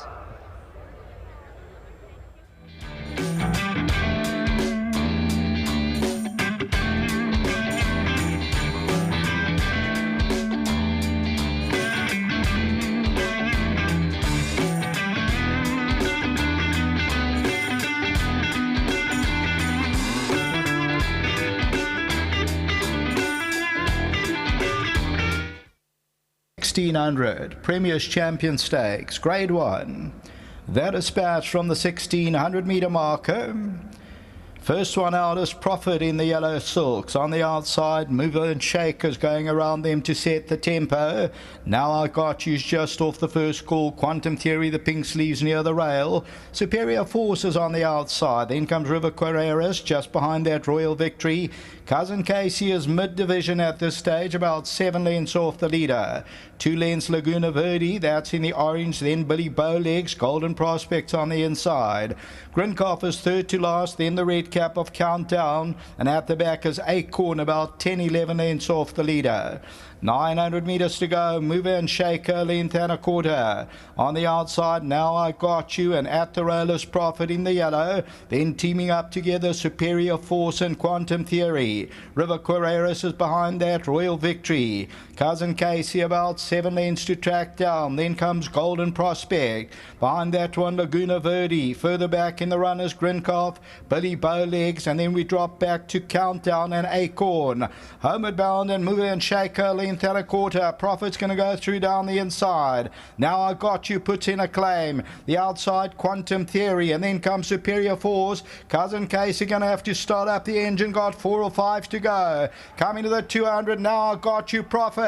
Cousin Casey starts to lengthen, and here's Cousin Casey with a big run over the top, and Cousin Casey's going to win. Second will go to Royal Victory, Quantum Theory and Profit.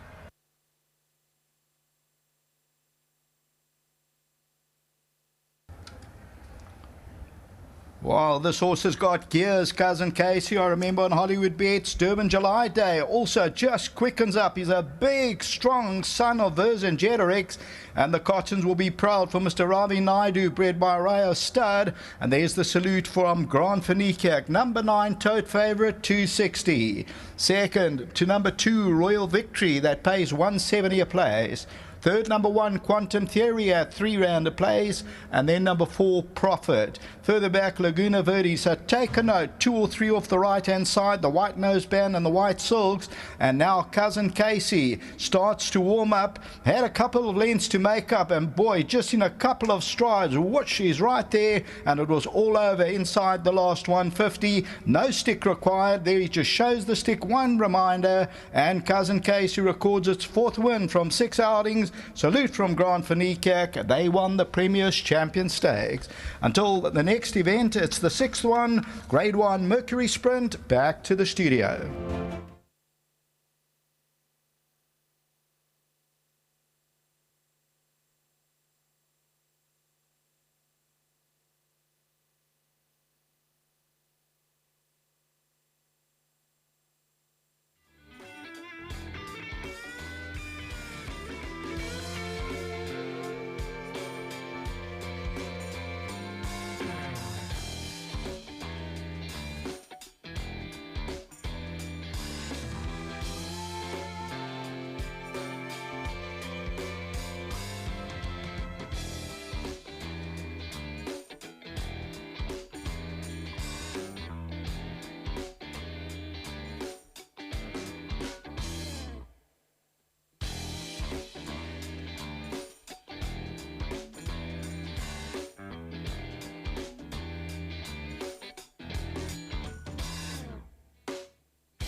Mercury Sprint Grade 1 for R1 million over 1,200 metres. The off time is 3:30. We've got a quartet maxi pool carryover of R500,000. We're expecting this quartet pool to reach as much as R3 million. So what a quality packed field. Number 1, Valdorcia, winner of the Post Merchants Group 2 in his last start. Number 2, Big Burn, a perennial bridesmaid in so many leading graded races. Number 3, Captain's Ransom, 1,200 metres, the distance. She won the SA Filly Sprint Grade 1. She's a multiple Grade 1 winner. Number 4, Smorgasbord, winner of the Senor Santa. Number 5, Elysian Chief, winner of the Grade 1 Golden Horse. Number 6, Chimichurri Run, having his last start before racing off to stud, a multiple Group 1 winner. Number 7, Good Traveller, a Group 1 winner over 1,600 metres as a 2-year-old, and second in the recent Post Merchants. Number 8, Master Archie, Group 1 winner of the Computer Form Sprint. Number 9, Zarina, Grade 1 winner of the Garden Province Stakes, reverts to 1,200 metres. Number 10, William Robertson, himself a feature race winner. Number 11 is Supreme Quest. Supreme Quest is number 11. Number 12, Battle Force, also Grade 1 winner. 13, Bohica, Grade 1 winner. 14, Gallic Princess, also a feature race performer. So it is a quality packed field. And here on screen now is number 4, Smorgasbord, Kelvin Habib doing duty for the Paul Peter stable. Paul Peter is certainly well represented here with Valdorcia, with Big Burn, with Smorgasbord, and with Master Archie. And Gavin Lorena will ride Master Archie, Warren Kennedy, Big Burn, Keegan De Miller, Valdorcia, and Kelvin Habib, as mentioned, rides number 4, Smorgasbord. Here's number 1, Valdorcia. Impressive winner over track and trip of the Post Merchants last time out when beating Good Traveller by half a length.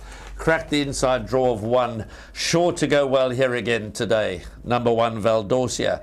3-year-old son of Vercingetorix. We just saw a 2-year-old son of Vercingetorix winning a Grade 1 in the Premier's Champion Stakes. Vercingetorix certainly establishing himself as the leading stallion in South Africa. 14, Gallic Princess, 6-time winner. Second in her last start in a pinnacle behind Kalis Champ. Last victory came against Winter Stories. She never runs a bad race. She has run 3 times at Greyville and has been placed on 1 occasion. She looks to have it all to do here, does number 14, Gallic Princess. The extreme outside draw doesn't help her. She's at big odds. She's currently showing 64.80 the win and 13.50 the place, and that probably sums up her chances. Number 11 is Supreme Quest from the Cornet Spies stable, stepping back to 1,200 metres. Wears a compression mask, very talented. Here's number 8, Master Archie, the Computer Form Sprint winner. Will he stretch out to 1,200 metres as effectively? Well, only the race will show. But certainly, he's earned his merit rating of 125. He's one of the better rated horses in the race, and he's got terrific form. But let's... Thank you very much, Graham. Yeah, there's lots of action in the parade ring, as we say time and time again. Atmosphere is completely electric here, and we're going to try and talk to Corey Lensley in a moment. But there's lots going on here. Let's see if we can talk to the Aussie team. The Aussie team have got the gorgeous Bohica. All settled up well, happy. All systems go, Bohica. Yeah, Warren, look, he looks like he's travelled quite well. His hydration looks good. He's been on the manger, so I couldn't be too concerned with the way it looks like he's travelled. I'm more concerned with the draw. You're going to need a ton of luck in running to overcome that type of draw, or just let things work out in our favour. But we know he's a gallant type of sort, and if things go his way, he'll definitely give a good performance. Adam, it's always nice to have you guys in the province, and we wish you all the very best here. Thank you so much. Lovely. That's Adam Azzy Sheldon. Bohica, you know, he is one of the longer shots in the race. You've got to ignore that last run. There were valid excuses, but wow, A, he's a gorgeous horse, and B, he's got talent. When they got the looks and they got the ability, certainly worth throwing them to all the equations. They come here, they race ready, they fit, they're ready to fire, and it all comes down to that luck in the running. When those gates crash back, everything needs to go according to plan, and a horse like this wouldn't surprise me to see him running an absolute blinder. I'm going to go and try and find Paul Peter and Corey Lensley, so let's see if we can go and find some more folks to talk to, Graham. So I'm just going to step across and get through the crowd. How wonderful to have the crowds back at the races. And there's Paul Peter.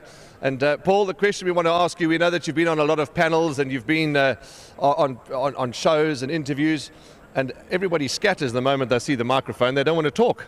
Yeah, so maybe they're all a bit nervous, but... have they all settled up well, Paul? They all settled exceptionally well. They travelled well to the racecourse, and it's all in God's hands.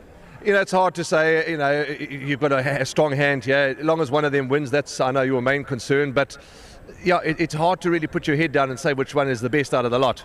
Yeah, it's very, very difficult. A lot of it depends on luck in running and the one that gets a run of the race. So it's going to be difficult. Pace. We leave it to the jockeys. Lovely, thank you. Nice to talk to Paul Peter, and he certainly has a strong hand here. And yeah, the most important thing, Graham, is that they've settled up well, and these horses have come to the races in good nick. So they, I'm sure, will be in for a big race. Let's go back to the team in the studio. I see Corey Lensley is still busy with Michelle Wing, but I'm dying to talk to Corey. We'll go and talk to him in a moment, but for now, let's go back to Graham Hawkins. Talking about Corey Lensley, here's his charge. Number 5, Elysian Chief, winner of the Golden Horse Sprint back on the 4th of June. This is first start since. He's never been around the turn as far as racing is concerned, but I know that in his preparations for today's race on the Highveld, they've been working him around the turn to get him used to it. Obviously, first time at Greyville. It's a step up from the Golden Horse Sprint, but he did carry a pretty big weight there, 58.5. He was conceding a lot of weight to many of his rivals, and he came up trumps with an emphatic win over Bartholdi. And he looks extremely well, does the 3-year-old son of Vercingetorix. Again, a Vercingetorix. And again, we mentioned that he had a 2-year-old Grade 1 win in the previous race, and he's certainly doing the stuff. Here's number 3, Captain's Ransom, probably the most interesting race of her entire career. Yes, she won the SA Filly Sprint, Grade 1 over 1,200 metres on the 4th of June at Hollywoodbets Scottsville. She's twice fluffed her lines at Greyville. She fluffed her lines in the recent Brentford Football Club Garden Province Stakes. She's on her toes, she looks stripped, she looks ready. But she's stepping back to 1,200 metres, this time against the Colts, against a high-quality field. She is the firm favourite, but it's going to be a We'll do well. Lovely, I'm sure you will. Well done. And Sheldon, Elysian Chief, well, you know, Corey Lensley and the whole team here, they're confident and they've got every right to be. Well, after that last performance, absolutely up the top draw, and once again, you've got to take heed of these horses. They're top class athletes, and for these type of stables, do all the hard work back home. Good for them. Absolutely good for them, and yeah, it certainly looked good, did Elysian Chief, and they've started to leave the parade ring, and they'll be down on the track any time now. And yeah, lovely, these smaller stables. You know, we've just seen Daryl Moore, of course, now Corey Lensley with this wonderful horse, Elysian Chief. Absolutely lovely for them. As we've said it time and time again, there's enough cake in the industry for absolutely everyone. They started leaving the parade ring. Let's go up to Craig. He'll call them down, and we'll come back to you soon. The field for the Mercury Sprint, Grade 1, 1,200 metres, 1 million rand at stake. About to come out onto the track. There's 12 minutes to race time. Your favourite is number 3, Captain's Ransom. She shows up at 180. The first horse coming out onto the track is number 8.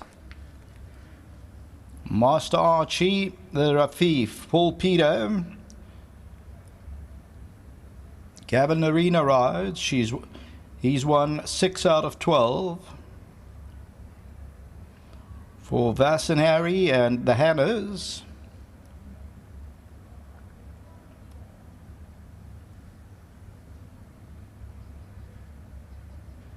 So here's the grey, Master Archie. Nice and relaxed on the way to the 1,200. A look at number 1, Valdorcia and Keegan De Miller, the Vercingetorix for the Werners, Wilson and Werners. And this is also Paul Peter, just a couple of pig roots.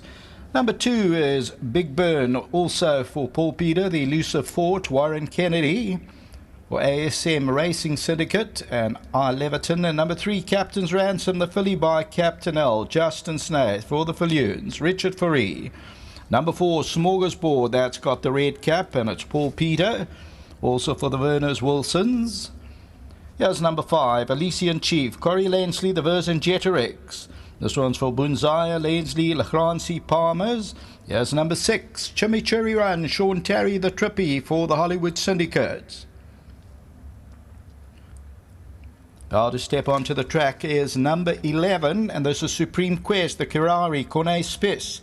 Corne Spiss Racing, Seren Governor. Marco van Rensburg is in the irons on the start of Kirari. Number 12, Battle Force, the Active War for Peter Basket. And this one's the Twilight Moon and Craig Zaki. Number 9, this is Zarina, the Master of My Fate, Candice Bass Robertson, Greenacres Trust, Shirtlift Longmore Bryn Rassel. Number 13 on the way to the Machine Bahika, Mike and Adam Azzi for the Gardeners, Morris and Riley. Here's number 14, Gallic Princess, the mare by Vercingetorix, Candice Dawson, Lee Makotwa for the Nestats player, Ralph's Racing, on the way to the Machine. Here's number 7, Good Traveller, Visionaire for Glenn Cartson, Estate Late Schwegmans, and HF Schwegman, Grant van Niekerk. This is the Visionaire, just trotting on the way to the start. Another horse with a very, very good stride. And number 7, currently showing up 380 the place, just trotting out to the start for this year's running of the Mercury Sprint. So there's about 8 minutes to race time, and your favourite, number 3, Captain's Ransom, is at R1.80. Welcome back to the GTV studio, where I'm joined by the editor of the Mercury, Pilani Mazabuko. Welcome. Thank you. And thanks so much for the continued relationship. We were chatting off air. This race used to be called the KwaZulu-Natal Flying Championship, but now for more than 20 years, it's been called the Mercury Sprint. Fantastic collaboration. It has been a very, fruitful collaboration for both parties, and we are excited to be part of it this year again, and we want to see our association growing from strength to strength. Well, throughout champion season, I know this is the last day of champion season, and what another super champion season has been. But the association, the partnership between Gold Circle and the Mercury has been super throughout the last 4 months. Oh yes, yes. These are two powerful brands. Mercury has been part of the Durban and KZN community for a long time, and it seems like a perfect partnership. And as I said, the sky's the limit. This day and age, everything changes. All landscapes are changing. Horse racing and breeding in South Africa facing enormous challenges, but there's light at the end of the tunnel. We've got crowds back on the racecourse. We've got fabulous horses running. In fact, this year's renewal of the Mercury Sprint is the strongest that I've ever seen in terms of representation by Grade 1 winners. But also in your world, you're having to adapt to changing times. It is. I mean, we are faced by a number of challenges as well. The growth in internet, publishing and many other spaces where news is transmitted is placing a lot of pressure on print media, which means that it's a challenge for us to adapt, because if you don't adapt, then you die. So we have to keep up and ensure that we reinvent ourselves. But you have a fantastic team behind you at the Mercury. Of course. I mean, we've got a very strong team, great journalists, good management that I'm a part of, and we're doing our best, to give people of KwaZulu-Natal and the people of Durban the best news. So this race, the Mercury Sprint Grade 1, run this year for R1 million. Many past winners have gone on to strut their stuff on international stages. So it's a race with a wonderful history. But let's look at the present. You have any fancy for this year? I love all of them. But I do wish that, there's one horse that I mentioned earlier to you. It's Archie. Master Archie. Master Archie, yes. That I would like to see, mainly because we featured her, on page 1 of the Mercury. Okay, so Master Archie is Pilani's selection to win this year. He does try and extend his absolute brilliance to 1,200 meters for the first time at this level. He was the 1,000 meter winner of the computer form sprint a couple of months ago, but he's a lovely looking horse. Yeah, very beautiful indeed. He's one of 4 runners in the race, saddled by our champion trainer Paul Peter.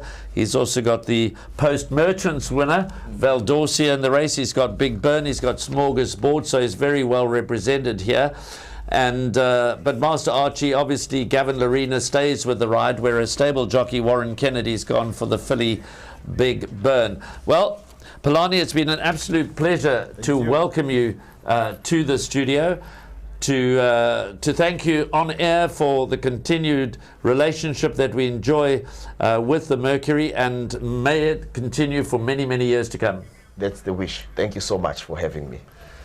Okay, so that's Polani Mazibuko, the editor of the Mercury Sprint, proud sponsors of this, the 6th race in our card, and it's run this year for R1 million. And as you can see there, it's the independent media. We also have relationships with the Daily News, with the Post, and of course the Independent on Saturday. The Independent on Saturday drill all stakes, the Post Merchants, the Daily News 2000, and the Mercury Sprint. Well, the runners have arrived down at the start. We're about 4 minutes away from race time. I'm having a look at that quartet pool. It stands at around about R1 million. R1 million at this stage for the quartet pool, but it's got still plenty of time to grow, and of course the international contribution will come through a little bit later on, so we'll see a big jump in that quartet pool. The win pool currently standing, of course this is a world pool event, at over R6 million. The swinger pool is at over R12 million.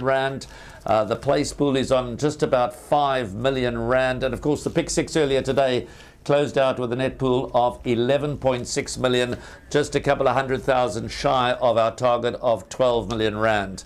So runners are getting the final attention to detail before they will jump away from the 1200 meter mark under an ever darkening sky here at Greyville. The cloud buildup is certainly progressing.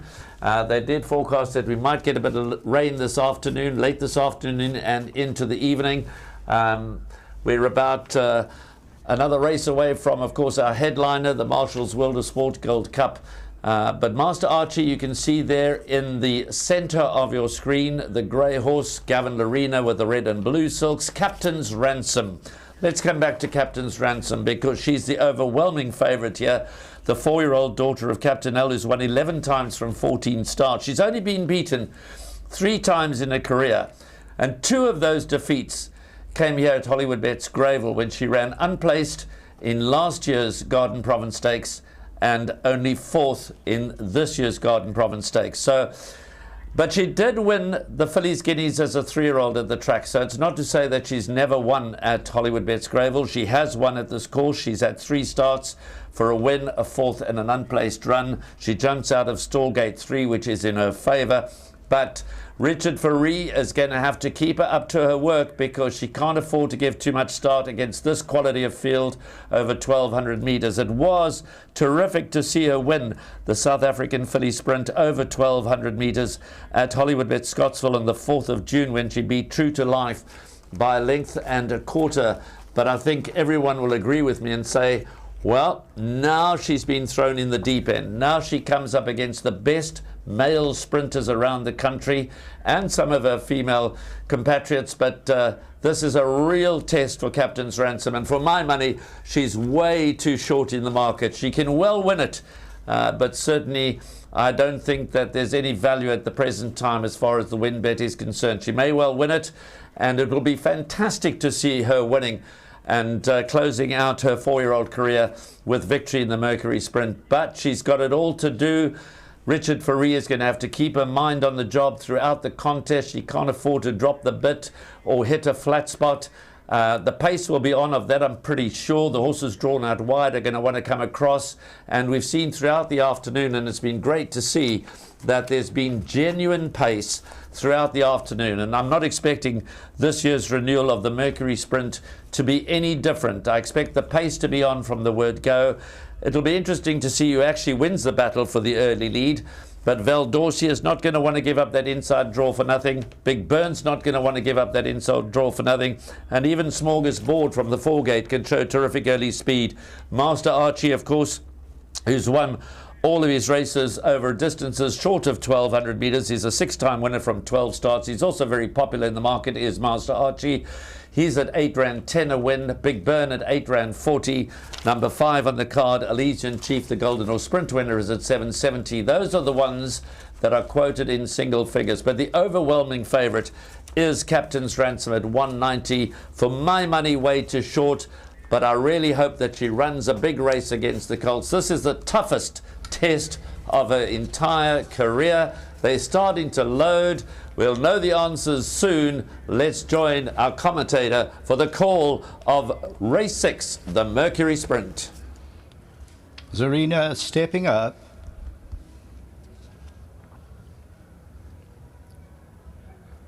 Battle Force comes in. Good Traveller.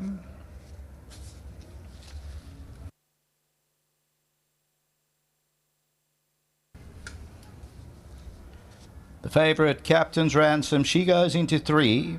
Smorgasbord is in 4 with the red cap. Bahika to 13. Gallic Princess coming in. Chimichurri Run. Big Burn. Valdorcia to come into 1. Supreme Quest. William Robertson coming forward. Supreme Quest. Valdorcia Gate 1. Mercury Sprint. 1,200 metres. They come to attention. Elysian Chief just to settle in Gate 5. Just trying to lift the head of Elysian Chief.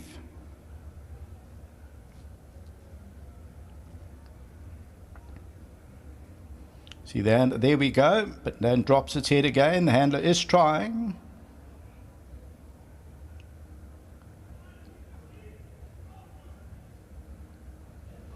They sprinting away from the 1,200 metre marker. Supreme Quest, one of the trailers early on. Captain's Ransom's right up there. Elysian Chief, Big Burn with a good possession. Bahika's on the outside. Gallic Princess, the all blue. Further back is Valdorcia near the rail. On the outside of that is Master Archie, and towards the outside, William Robinson. And then we drop back to Smorgasbord, Good Traver. Chimichurri runs further back. Battle Force is going around them. Then comes Arena, and Valdorcia has been pulled out of the race. Valdorcia has been pulled out of the race. Elysian Chief is the leader as they move to the 500 in the Mercury Sprint. Gallic Princess, William Robertson. Big Burn Baker towards the inside. Captain's Ransom's got about 3 to go. Master Archie, then comes Battle Force, Chimichurri Run and Smorgasbord. Coming to the 300, Elysian Chief, Big Burn on the inside. Captain's Ransom, Gallic Princess, William Robertson, and then Master Archie as they come to the 200, Big Burn, William Robertson. Captain's Ransom's going to have to pick up. Big Burn, and on the outside, William Robertson. And here's Captain's Ransom. Captain's Ransom between the two. Captain's Ransom, she got up. What a filly, William Robertson and Big Burn. Wow, didn't it change dramatically in the last 50 metres? Captain's Ransom, Richard Faree, Justin Snaith, the Captain L. Look at that, she really picks up. She's beating the best sprinters in the country here. And here's Captain's Ransom, really picking up at R2.20. Second, number 10, William Robertson. Third, number 2, Big Burn. Fourth place, Good Traveller or Gallic Princess. That's mighty close. Master Archie, Chimichurri Run. And behind that one was Arena. So look at this. Captain's Ransom. She's got to make up the ground on Big Burn. Elysian Chief, Gallic Princess. She's 3 off the left-hand side. There's Captain's Ransom. And she starts to motor home now, the Matone's Hook. And this one for the Falloons. And Richard Faree, you'll see him salute at the business end. He comes between the runners. There's the salute. He's elated. And Captain's Ransom wins the Mercury Sprint. And what a win by this brilliant filly over various strips. So, Captain Ransom, she's now won 12 out of 15 and will win the Mercury Sprint. William Robertson was trying utmost down the inside of that big burn. Tote favourite, the winner though, number 3 at R2.20. And you can see an elated Richard Fourie. He's also very close to his 200th winner for the season. Back to the studio.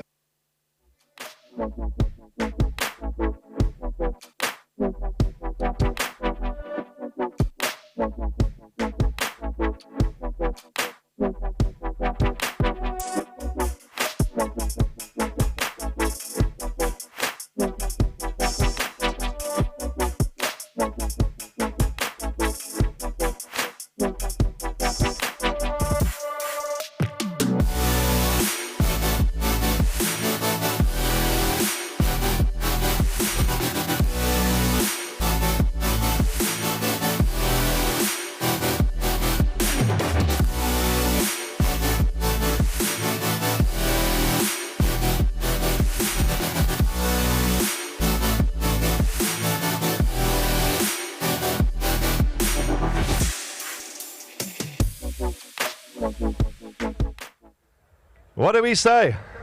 What do we say? A champion, an absolute champion. The Mercury Sprint, Group 1, against the boys. An indifferent run last time out. And a few wrote her off. Look at that in the winner's enclosure. She's punished the boys. She's good. She's good, good, good. Let's hear it for Captain's Ransom. She's into the winner's enclosure. Justin Snaith, the trainer. Barsi and Suzette, the owners. Murton Sook, the breeders. And my, oh my, what a performance from the saddle. What a performance on the racetrack. This is a top quality individual. We know that. She just keeps getting better and better and better. You put her anywhere. You put her over any distance. You put her over any course. She'll show you what she can do. She can run, and she can run oh so fast. Ladies and gentlemen, here is Captain's Ransom, Justin Snaith, Barsi and Suzette Fillion, Richard Fourie, bred by Murton Sook, the cracking great champion filly into the number 1 box.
Well, as I've been saying all day, the atmosphere is electric on course today, and it's thanks to the crowds that have come out on this chilly afternoon to cheer home these champions. So we welcome everybody and we thank them for being here.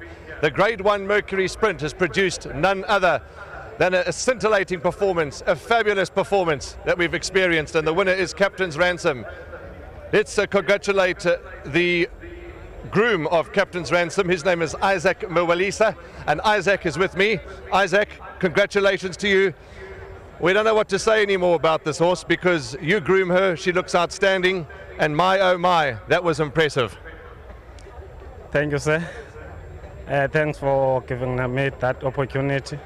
All I can say is congratulations to Captain Ramsden and the owners for Captain Ramsden, and well done for Mr. Justin Snaith, and thank you very much, sir. Congratulations, well done to you, Isaac, and all the best. Well done. All right, thanks, sir. Thank you. Thank you, and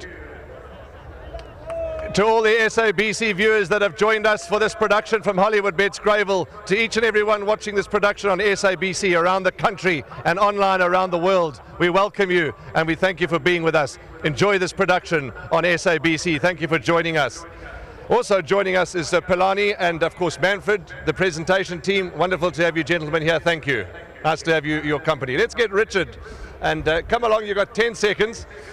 We just getting the SABC team on us because we want to show the world and the country this interview.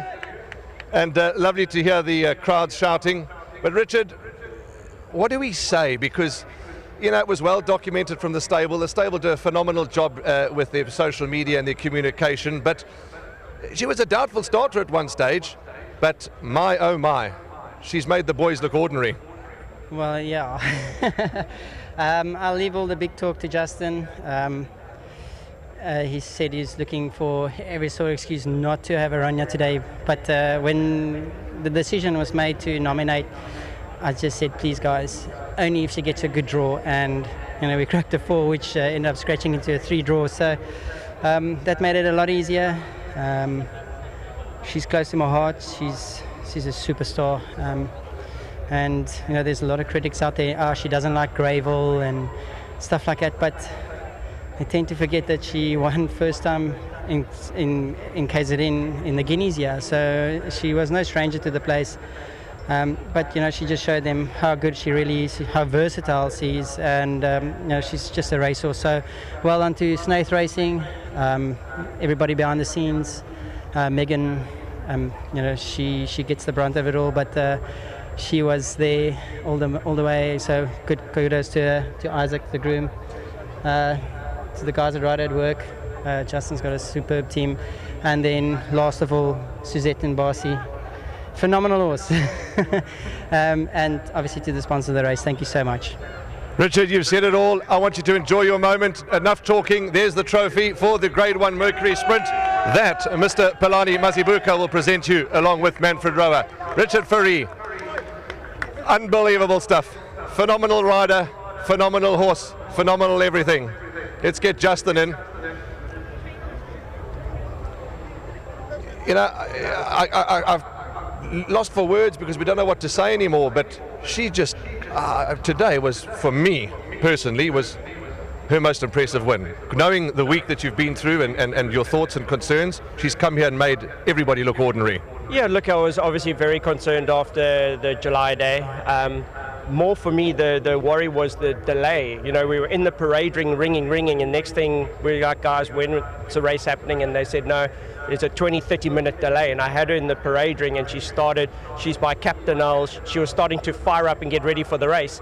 But we had 30 minutes to the race, and I couldn't get her back to calming. I was about to scratch her, and I thought, I can't do a thing like that. And but I was very close, closest I've ever been to scratching a horse in a race like that. And so this was payback in a way, just to show if everything goes normally and the race is run at the right time and everything goes smoothly, this is the difference. And for us, it was a big thing. I love my horses, and for me, it was for everyone to love her like I do, and see how good this filly is. So to finish, and that's possibly her last race here in Natal, it just couldn't have ended better. And just well done to Barcy and Suzette.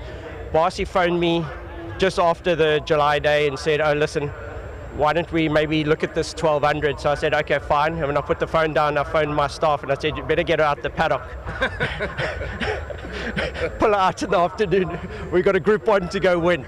So I just needed the encouragement, and it was an A for way. And it certainly helped. Richard's been heavily involved, and really well done to him. To my whole team here in Durban that's been up here, you know, we're away from family. My staff, my work riders that ride her every day, they're all away from their family. And having my own family, I know how they feel. So they'll be having a big braai and looking forward to going home. It has been a long interview, but one more statement that I want to make. You're always very receptive to the public and to the punters, and you made it very clear this week that she wouldn't be here if you weren't 100% happy, because you don't want the punters to do their money, and they haven't done their money today. Everything was going so smoothly into this race, and if there was any hiccup, I didn't want it to run. After what happened on July Day and the punters, and I saw everybody I said it's not happening, and I made sure there was a cut-off time, and I was happy and we were away, and I hope the punters bankered her.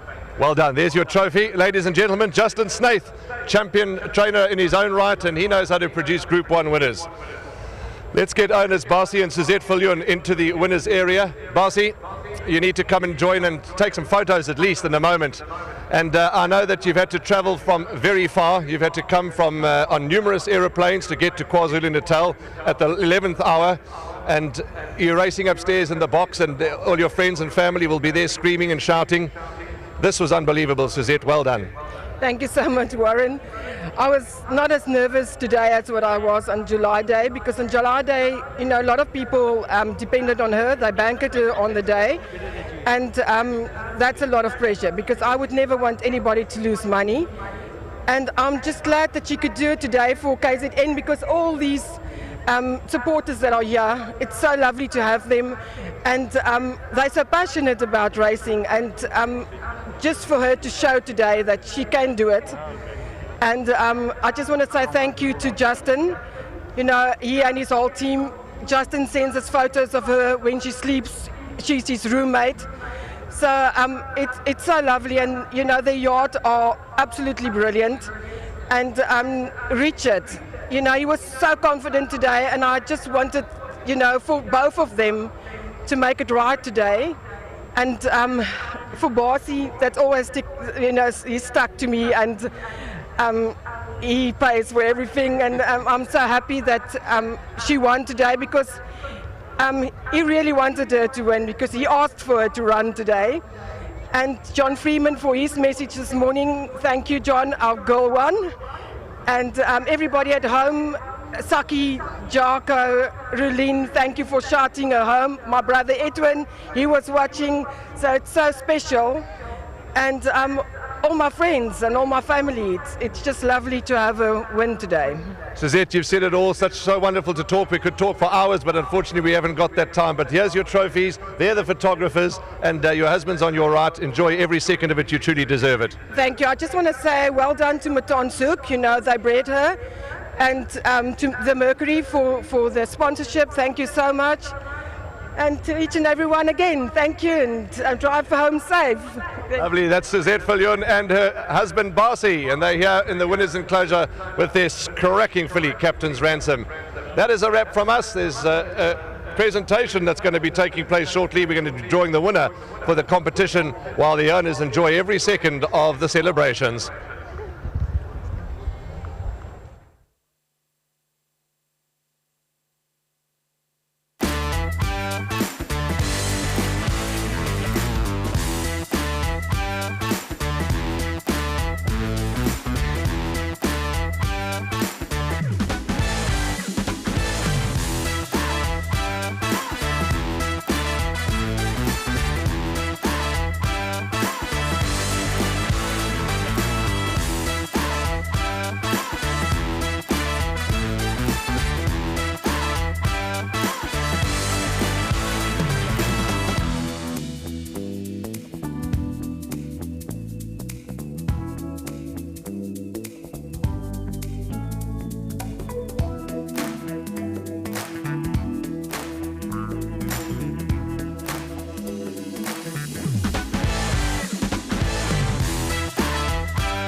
Welcome back to the winners area, and there's a competition. We're going to be doing the Readers On-Course competition, the Mercury Sprint Readers On-Course competition. Again, a warm welcome to our SABC viewers.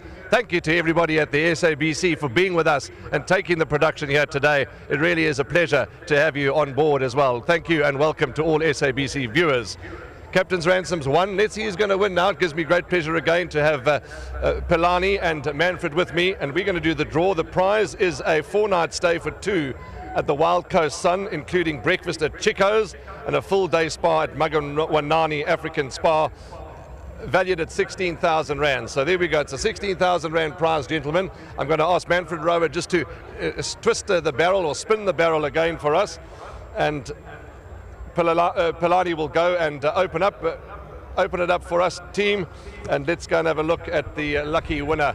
And Precious is going to verify all the details and ensure that we've got all the right information. Precious, are you happy? Are you happy? Is everything under control? Who is the winner? No, the answer is Wild Coast Sun. Okay, the answer is Wild Coast Sun, and the name of the winner is V. Naidu. Mr. V. Naidu, you'll have to come forward and see us. And V. Naidu is the winner. Have a look at the camera team here. They want to take some photographs of everyone from the Mercury. And V. Naidu is the winner of this fabulous prize valued at 16,000 Rand. That's a wrap from us. It's been a phenomenal race day thus far.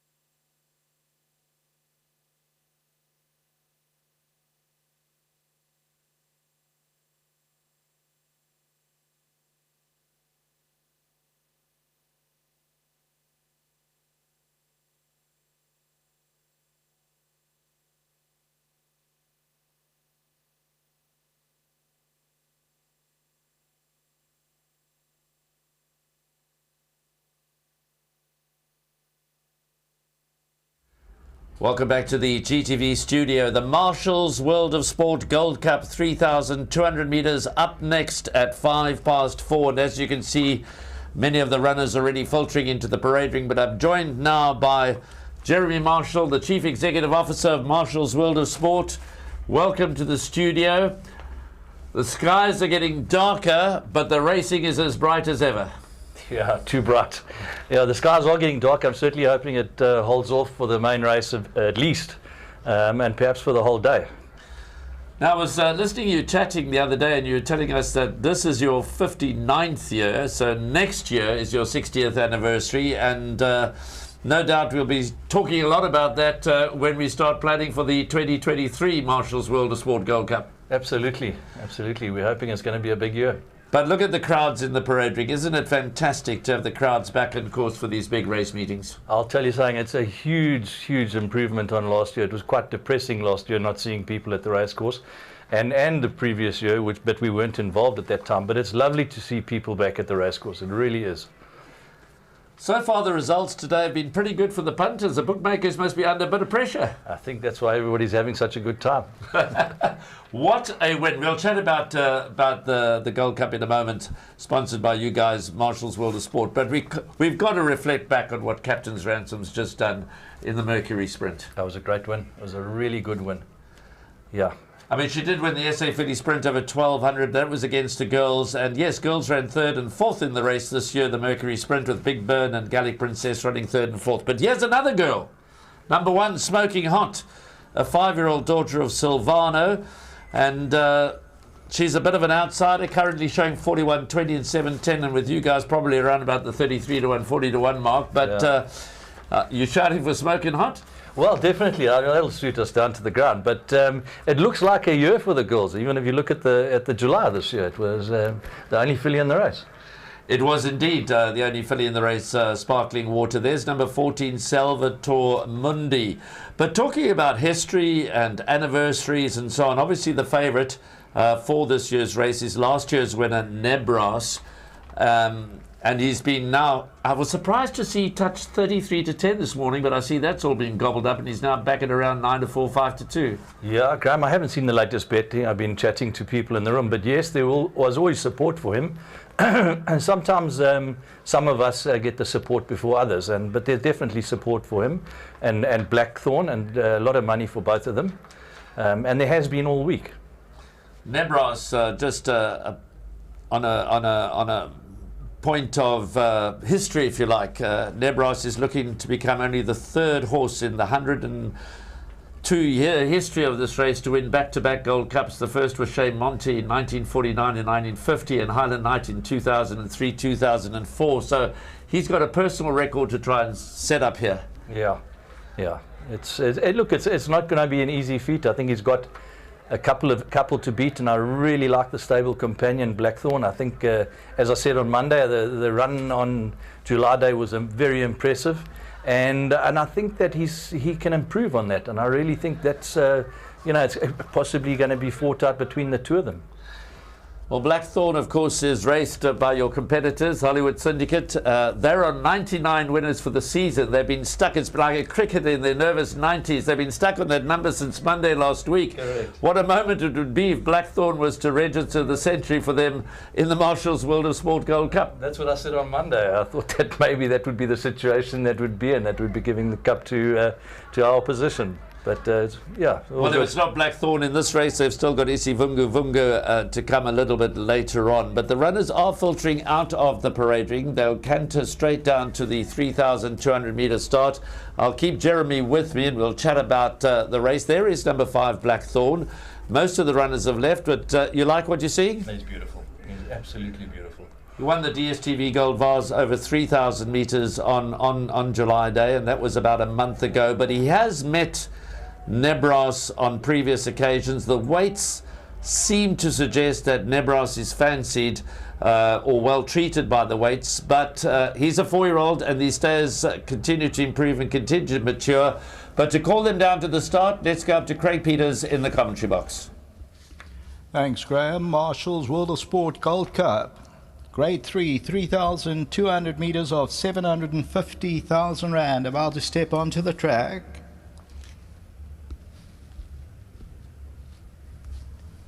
This is number 1, Smoking Hot, the mare by Silvana, Candice Dawson for Main Chance Farms. Kabela Matsanyani rides. Number 2, Chewbacca, the Silvana for Andranel and Sabine Plattner, Gareth rides. So this is number 1, Smoking Hot, then 2, Chewbacca. Number 6 is Crimson King, the Dynasty for Glenn Cotson and Louis McCartwa. 7, Aragosta, the Rafif, Mike Tucox, Manga Kumalo. Number 10 is Imperial Ruby, and that is the Savannah, Craig Zaki. 11, Decorated, the Global View. Number 13, Out of Your League, the Elusive Fort and Raymond Danielson. Here's number 15, Rex Union, the Duke of Marmalade in Seanville. Number 8, there's Chalima, the Path Fork in Grant Verniekerk for Glenn Cartson. Here's number 14, Salvatore Mundi, the Dynasty, Justin Snaith, Kelvin Habib with the Companion.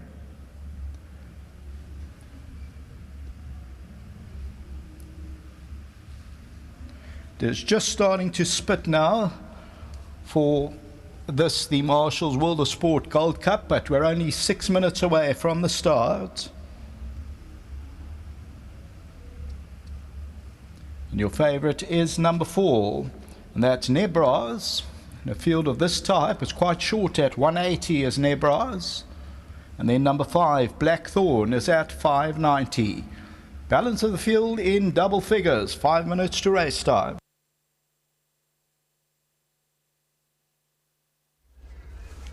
Welcome back to the GTV studio. I've asked Jeremy Marshall, the Chief Executive Officer of Marshall's World of Sport, to stay with me. We're only about 6 minutes away from the 2022 Marshall's World of Sport Gold Cup. And while we were watching them go down to the start, you said your outsider for the race is Crimson King. Correct.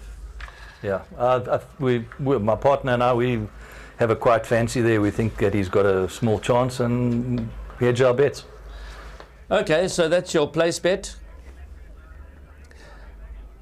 So there we go. We're going to go to an SABC ad break, and then we'll be back with you guys shortly. So we're just about 5 minutes away from the start of the Marshall's World of Sport Gold Cup. You'll join us in a minute.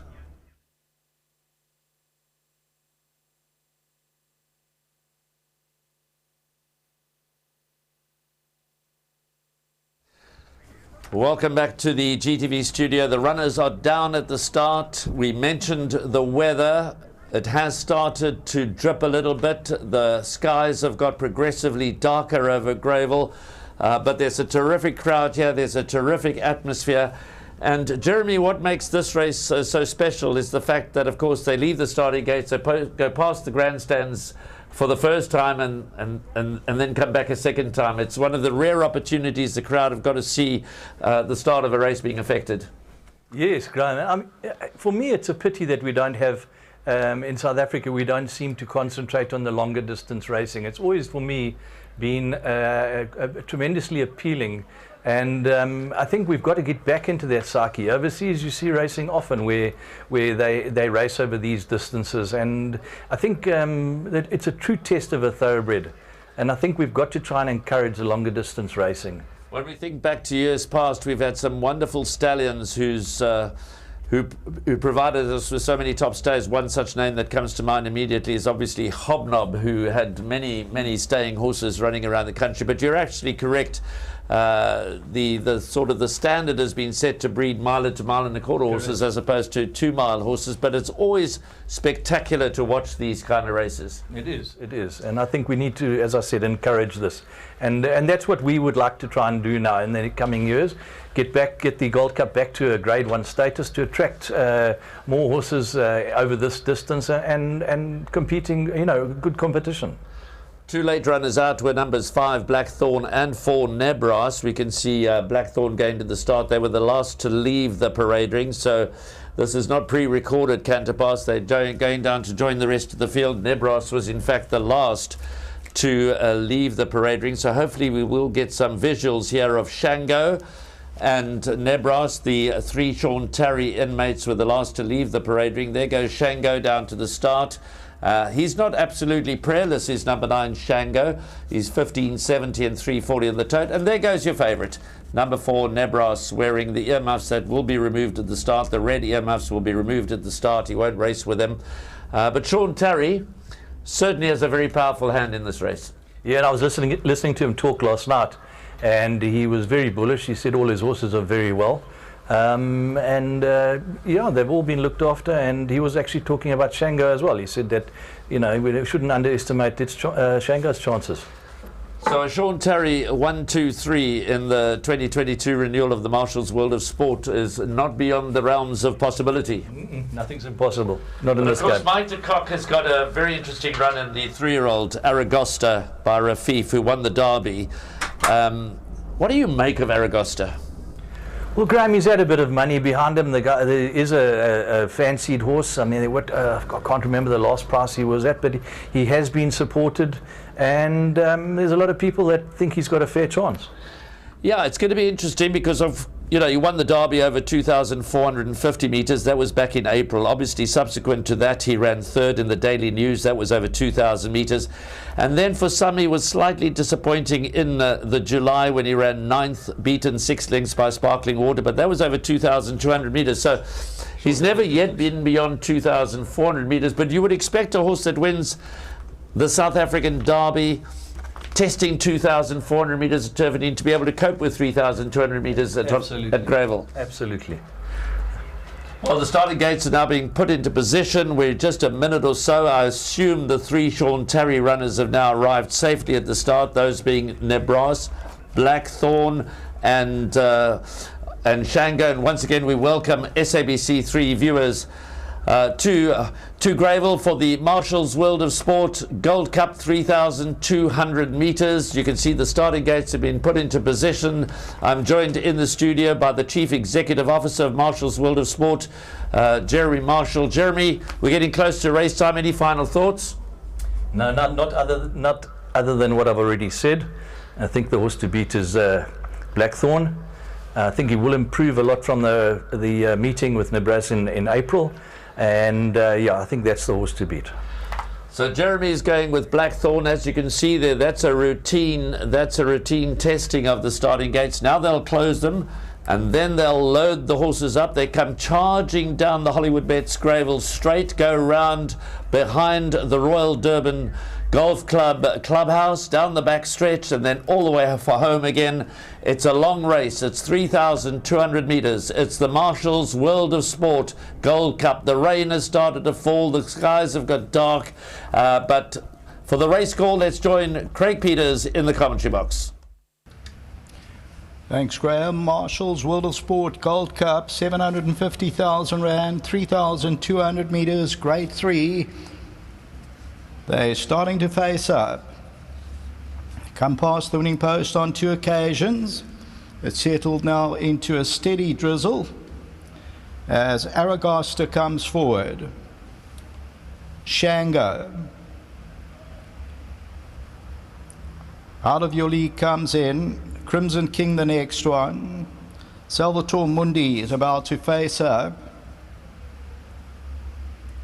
Imperial Ruby. Imperial Ruby comes in. Blackthorn is in. Nabraz. Spring Fling. Aragasta. Rex Union to the outside gate.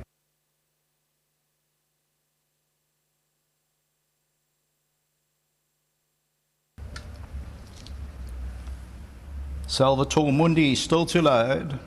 Chewbacca. Smoking Heart will go into pole position. Decorated, still to come forward. Shangani, another one to load. Chewbacca steps up into 2. Current favourite is number 4, Nabraz. Shangani about to face up. So Shangani, Salvatore Mundi. Smoking Heart also to come forward.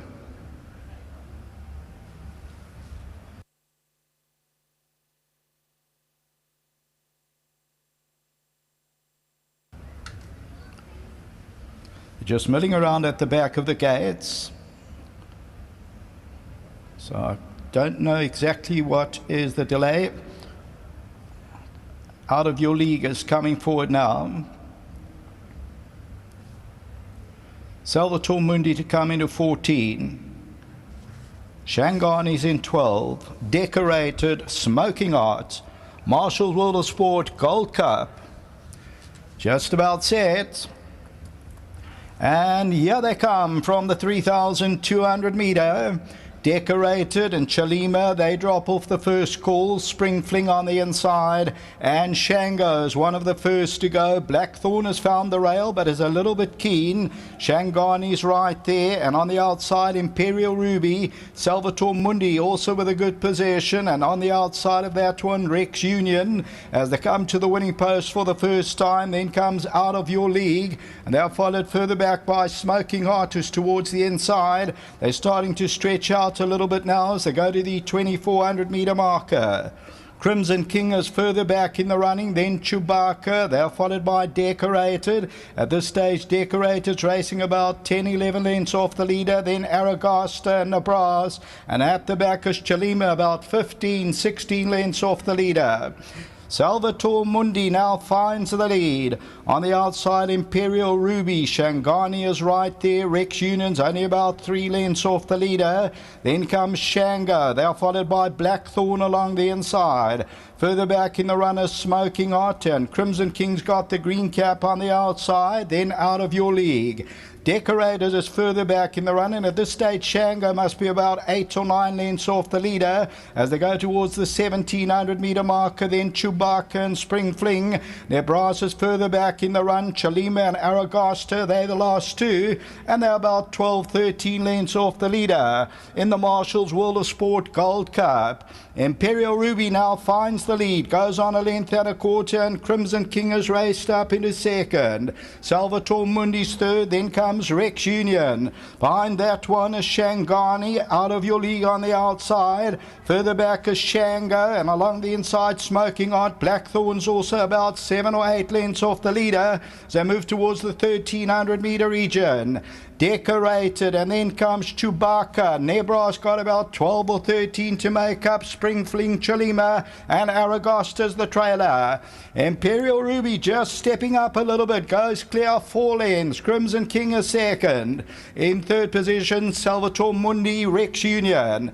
Then comes Shangani out of your league. Blackthorn's got about 8 or 9 to make up. They're followed by Shango, smoking out on the inside, Chewbacca. Then Decorated. Further back in the run is Nebras, got 12 or 13 to make up. Spring Fling, and then Aragosta and Chalima, about 14 lengths off the leader. Imperial Ruby by 2.5 lengths. Crimson King second. Salvatore Mundi is in third position. Rex Union, Shangani, Blackthorn's pulled off the rail. Behind that, out of your league, smoking hot. Nebraska's also on the mood in the Marshals World of Sport Gold Cup. And it's Imperial Ruby who leads it. Crimson King, Salvatore Mundi, Rex Union, Blackthorn gets hooked out. Nebraska got 9 or 10 lengths to make up. Imperial Ruby leads it. Rex Union, Shangani, Blackthorn on the outside, and Chewbacca's trying to run on from behind. Imperial Ruby, Shangani, Blackthorn on the outside, trying to put it straight together. They come to the last 100. Imperial Ruby still goes. Shangani's a big runner. Rex Union on the outside. They get to the line. Shangani won it. Imperial Ruby second, and then Rex Union and a photo for fourth.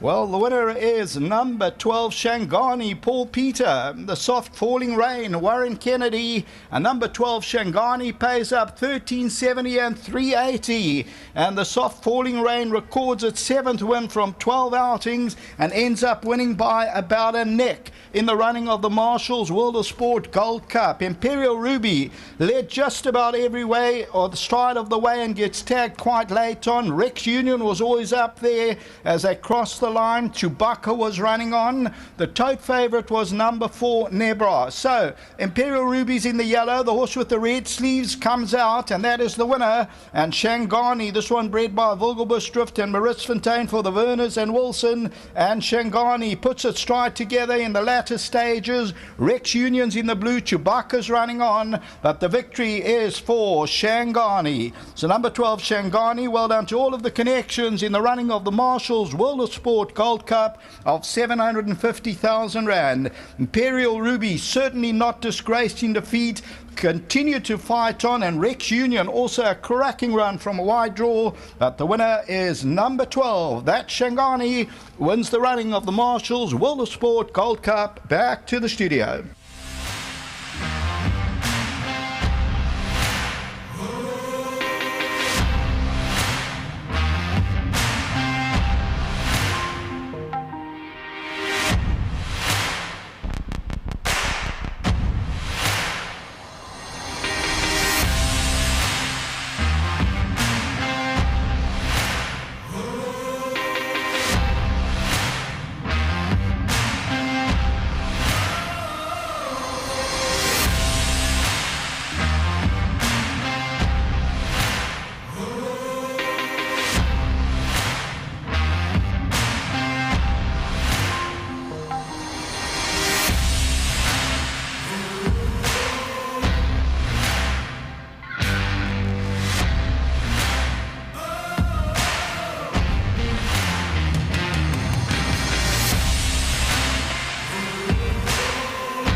It's only rain. It's only rain. It's a bit of water. It just adds to the atmosphere here at Hollywoodbets Greyville. We've just seen the running of the Marshall's World of Sport Gold Cup. We're standing in the rain and we're enjoying every second of it. The atmosphere is electric. The noise levels are high. The tensions are high and the emotions are just as high. It gives me great pleasure to introduce Belinda Scott, who is the chairperson of Gold Circle, and she'll come and say a few words in a moment. And we'll also introduce Jeremy Marshall, who's the CEO of Marshall's World of Sport, who will also say a few words. And then, of course, we'll do the presentations. But let's talk about the winning horse. That is Shengani. His groom is Lungalani, and Lungalani gets money on behalf of Hollywoodbets and Gold Circle. But we're going to have a few words from our chairperson, and we're going to have a few words from Jeremy Marshall as well. So it gives me great pleasure, ladies and gentlemen, to welcome our chairlady, who is none other than Belinda Scott, to say a few words. Belinda, please come forward and join us here on the wet podium. And I hand over the mic to you, and it's wonderful to have you here with us. And in fact, I'll hold the microphone for you. Wow, it's raining. For those that don't know, this means good luck, and we need rain. So wonderful. On behalf of the board and management of Gold Circle, it gives me great pleasure to welcome you all to the final race meeting for another fabulous champions season. Hasn't it been wonderful, guys? The Gold Cup was first run in 1920, long before me, and has been a long and proud history. Now sponsored by Marshall's World of Sport, I am delighted to welcome the Chief Executive Officer, Jeremy Marshall, and to thank him and his team for their continued support of South Africa's premier races for stayers. Next year's Marshall World of Sport will celebrate their 60th anniversary, and we at Gold Circle wish them well as they approach this magnificent milestone as a partnership with us. I would also like to place on record our sincere appreciation to Mike McCabe and his team at Pro Sport International for their ongoing association with the Marshall's World of Sport Gold Cup. And finally, hearty congratulations to the winning connections. They can be supremely proud of Shangani. Terrific performance today. Guys, that was amazing. Well done. Thank you very much. That's the chairperson of Gold Circle. That is Belinda Scott, who will stay and join us for the presentation. Our notes and our computer forms are sopping wet, but that's all right, because let's talk to Marshall's World of Sport CEO, and his name is Jeremy Marshall. Are you going to come forward and say a few words, Jeremy? Bring that umbrella with you. I need it. Let's give him a round of applause. He's the CEO of Marshall's World of Sport, and we thank him for all that he does. Thanks for bringing the umbrella. We need it. Well done. Congratulations. Well, thank heavens I had the umbrella. Good afternoon, ladies and gentlemen, and good afternoon, all of the guests of Gold Circle and Marshall's World of Sport. I don't want to stand here too long and let us get too wet, but I just want to say thank you to Gold Circle for all their assistance, and thank you to my team for the work that they've done here. They've really done a fantastic job, and I'm really proud of them. Anyhow, congratulations to Paul Peter and Warren Kennedy. It's fitting that Paul has won this race. Congratulations on the championship as well. It's really awesome, and we're proud to be here today. Thank you. I don't think there's anything else I have to say other than that. Thank you. All I've got to say is to you and your whole team, thank you for getting behind this race. Thank you for the sponsorship. Thank you for the support, because without any sponsor, we can't do this. So thank you to you and your team. Well done. For us, it's always been about the Gold Cup. We've celebrated the Gold Cup a long time. Anybody who knows this company will know that we based all of our marketing events around the Gold Cup. And we're proud to eventually be here on the racecourse sponsoring this fantastic race. Lovely, Jeremy. Thank you. Step aside and go and join Belinda, and we're going to get Warren Kennedy in. Come on, Warren. Yes, bring Lungalani with you. Let's give Lungalani his money, and he gets money on behalf of Hollywoodbets and Gold Circle.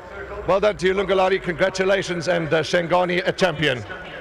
Yes, I'm very happy today. Thank you, Mr. Paul, you support me, and owner, and also Tony Stable. Thank you. Well done. Congratulations. There's your money and your champagne from Belinda and Jeremy. Well done, and congratulations to you. Warren Kennedy is up next.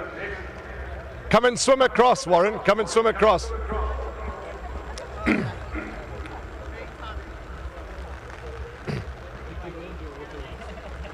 What a race. You had a lovely run around the track, and when you asked him, the more you asked him, the more he gave you. Absolutely, Warren. You know, a plan long in the making. I remember I rode him a couple of starts ago, and I didn't ride the best race in him, but I said to Mr. Verners, you know what, I'll win the Gold Cup for you, don't worry. So it's come together. You know, a big thank you must go to Mr. Verners, Mr. Wilson, Jared, to everyone in the stable. You know, it's a fairy tale ending to the season. It's a horse that's very close to us, and we've always thought the world of, and for him to come in and win the Gold Cup, which was a race earmarked a long time ago, it's just a great plan come together in the end. A wonderful ride. There's your presentation. There's your trophy and champagne. Warren Kennedy, the winning rider of the 2022 Marshall's World of Sport Gold Cup. Also, just a quick thanks to the sponsors, Marshall Wills of Betting. Thank you so much. Marshall Wills of Sports, thank you very much for the sponsorship. And to Gold Circle as well, thank you very much for hosting the day. Lovely, Warren. Come on, Paul. Put your swimming costume on and come and join us here.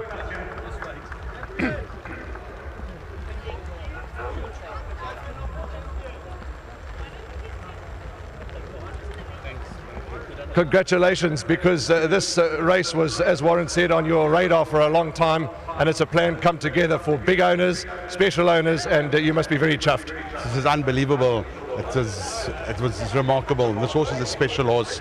As I kept on saying in my interviews, this was his mission, and thank God it's come through. Great ride by Warren Kennedy, well bred by Wilkerdorf, George Miss Brunsfontein. And well done to Harry Wilson and Lawrence Furness. They really had trust in us. And most of all, my son Tony. He's did all the business with this horse. I've been here in Durban, and this horse is with him, and he's trained it. So well done to Tony, you're a superstar.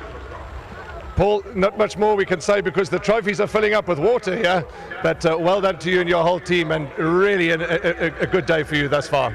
Thank you so much, and I really want to thank the sponsors, Marshall's World of Sport. They've done an unbelievable job, and thank them for their support. Paul Peter, there's the trophy, there's the Gold Cup. Pick up the Gold Cup, Paul, and enjoy the Gold Cup. Take the Gold Cup, and there are the roses, there's the trophies. Trainer of the winner of the Gold Cup is Paul Peter. Who's coming to talk? Come on, Harry. Okay, no speeches, they're just going to come forward and get the photographs done. But this horse is owned by Harry Wilson, and of course Lawrence Verners, Jared Verners, Tessa Verners are all involved with this horse, and it's lovely to have them on course. There's the Gold Cup. There's only a few of us around the winners area. Let's give them a round of applause, and all of those that are racing in box 4H, let's hear from you upstairs to celebrate and enjoy the win here for the World Sports, the Marshall's World of Sport Gold Cup. That's a wrap from us. We'll be back with plenty more racing action.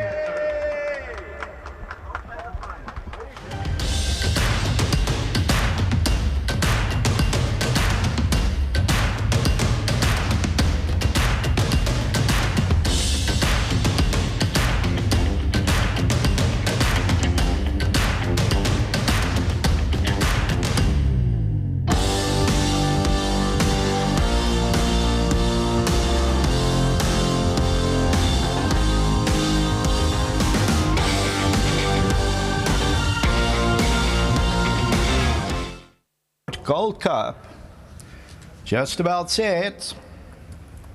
And here they come from the 3,200 meter. Decorated and Chalima, they drop off the first call. Spring Fling on the inside, and Shango's one of the first to go. Blackthorn has found the rail but is a little bit keen. Shangani's right there, and on the outside Imperial Ruby. Salvatore Mundi also with a good possession, and on the outside of that one Rex Union as they come to the winning post for the first time. Then comes Out of Your League, and they're followed further back by Smoking Heart, who's towards the inside. They're starting to stretch out a little bit now as they go to the 2,400 meter marker. Crimson King is further back in the running, then Chewbacca. They're followed by Decorated. At this stage, Decorated's racing about 10-11 lengths off the leader, then Aragasta and Nabras. And at the back is Chalima, about 15-16 lengths off the leader. Salvatore Mundi now finds the lead. On the outside, Imperial Ruby. Shangani is right there. Rex Union's only about 3 lengths off the leader. Then comes Shango. They're followed by Blackthorn along the inside. Further back in the run is Smoking Hot, and Crimson King's got the green cap on the outside. Then Out of Your League. Decorated is further back in the run, and at this stage Shango must be about 8 or 9 lengths off the leader as they go towards the 1,700 meter marker. Then Chewbacca and Spring Fling. Nebras is further back in the run. Chalima and Aragasta, they're the last two, and they're about 12-13 lengths off the leader in the Marshall's World of Sport Gold Cup. Imperial Ruby now finds the lead, goes on a length and a quarter, and Crimson King is raced up into second. Salvatore Mundi's third, then comes comes Rex Union. Behind that one is Shangani, out of your league on the outside. Further back is Shango, and along the inside, Smoking Hot. Blackthorn's also about 7 or 8 lengths off the leader as they move towards the 1300 meter region. Decorated, and then comes Chewbacca. Nebra's got about 12 or 13 to make up. Spring Fling, Chalima, and Aragosta's the trailer. Imperial Ruby just stepping up a little bit, goes clear 4 lengths. Crimson King is second. In third position, Salvatore Mundi, Rex Union. Then comes Shangani, out of your league. Blackthorn's got about 8 or 9 to make up. They're followed by Shango, Smoking Hot on the inside, Chewbacca. Then Decorated. Further back in the run is Nebras, got 12 or 13 to make up. Spring Fling, and then Aragosta and Chalima about 14 lengths off the leader. Imperial Ruby by 2.5 lengths. Crimson King second. Salvatore Mundi is in third position. Rex Union, Shangani, Blackthorn's pull off the rail. Behind that, out of your league, Smoking Hot. Nebraska's also on the mood in the Marshals World of Sport Gold Cup, and it's Imperial Ruby who leads it. Crimson King, Salvatore Mundi, Rex Union, Blackthorn gets hooked out. Nebraska got 9 or 10 lengths to make up. Imperial Ruby leads it. Rex Union, Shangani, Blackthorn on the outside, and Chewbacca's trying to run on from behind. Imperial Ruby, Shangani, Blackthorn on the outside, trying to put it straight together. They come to the last 100. Imperial Ruby still goes. Shangani's a big runner. Rex Union on the outside. They get to the line. Shangani won it. Imperial Ruby second, and then Rex Union at a photo for fourth.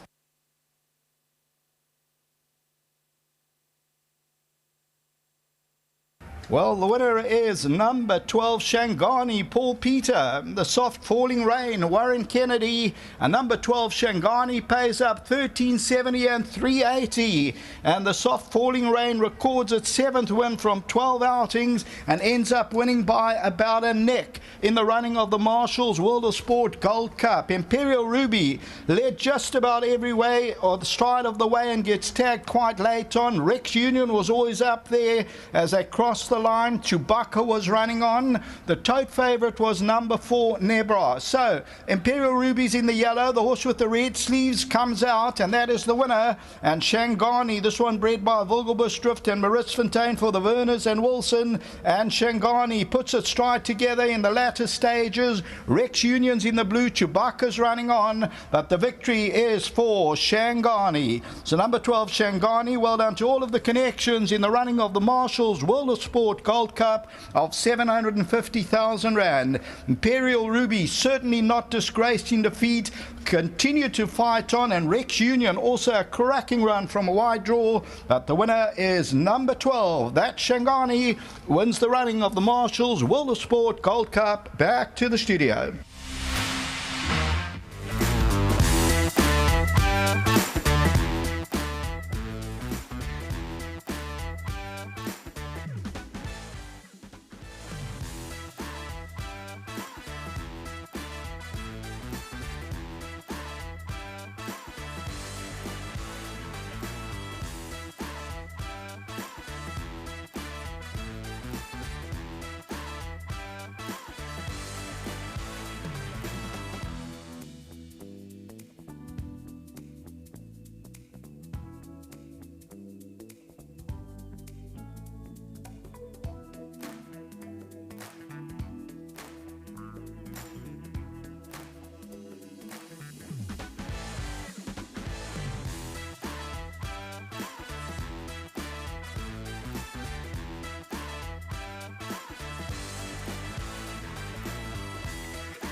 Patrons, please take note. Just come through from the stipendary board. At this stage, the lightning is in very close proximity. It is raining, however, the lightning is above us and in close proximity. So at this stage, we are delayed. And as soon as we get any further feedback, the flags are stock still at this point in time, and the storm is just above us. As for safety precautions, the lightning is in close proximity and we'll be monitoring the situation.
Welcome back to Hollywoodbets Greyville. Welcome back to our SABC3 viewers. Unfortunately, the news here is not that great. There's lightning above the track and we have a delay. So we have a delay to the start of race number 8 and therefore delays to races 9 and 10 as well. But we're going to take this opportunity to review some of the races that were run here earlier. Starting off with, of course, the big feature of the day, Warren, the Marshall's World of Sport Gold Cup over 3,200 meters. And this was won, of course, by the champion combination, number 12, Shangani. Shangani was the winner. Warren Kennedy, our champion jockey, Paul Peter, the champion trainer, and they've had a wonderful day and a wonderful way for them to end the season. And the day is not over yet, so yes, you're quite right to take home the Gold Cup. But Graham, interesting when they're up the straight here, you know, we have a look at some of them going in, a couple of them staying out, and they just jostle for position as they go into that first bend. And yeah, it was a really a good race. And when we look at that 400 meter to the finish, we'll see Shangani. You know, there you can see Warren Kennedy goes in and he had to come out, and he didn't have this. Goes there to the rail and closed on him. Had to switch out, and this horse really gutsy in victory here, Graham, and a great ride. And Imperial Ruby was very gutsy in defeat, made all the running. In fact, first, second, third home were in the first 4 turning for home. I think a few of the principal runners actually got out of their ground way too far back and then elected to come up the outside, whereas Imperial Ruby, the pace setter, Shangani and Rex Union all went down the inside. They took the short way home. They were in the vanguard turning for home. Nebras was hopelessly out of his ground, had no chance, and then came wide into the straight, giving away more ground to the leaders. So I think we can draw lines through that run from Nebras. Of course, the race was run in rain, but that's not an excuse. It's the same for everybody. And when they jumped, as we saw there after they jumped, the horses that moved up on the outside and took control of the race early, they pretty much stayed there. So the rest of them just got way too far out of their ground. But that was the Marshall's World of Sports Gold Cup. Before that, we saw an unbelievable performance from Captain's Ransom to win a 1,200 meter Mercury Sprint, her 4th grade one of the season, against the boys Interestingly, Big Burner filly ran third and Gallic Princess Mare ran fourth. So the colts and geldings and the horses were certainly put in their place. Here we're going to watch you can see Captain's Ransom in the big white blaze and the noseband, the pink and blue colours. Big Burn is along her inside. Unfortunately, Valdorcia went wrong in the race, but unlike in her last start in the Garden Province Stakes, where I think they got to Captain's Ransom way too far out of her ground in a slow run race, she's got the speed. She showed that in the SA Filly Sprint. She showed that today in the Mercury Sprint. So what she was doing so far back in the Garden Province Stakes, only they know. But there you can see Valdorcia going wrong, unfortunately. You know, she was always in a good position, Captain's Ransom. Yeah, she was in a lovely position. William Robertson, who ran second, got a shocking start, bobbled at the start of William Robertson, so his run was huge. And the story on Valdorcia is luckily he's fine. Hasn't bled, hasn't gone unsound, so just felt a miss and was pulled out of the race. But the post-vet report is the horse is fine. But here they come into the closing stages, and just look at her going through the gap there, Graham.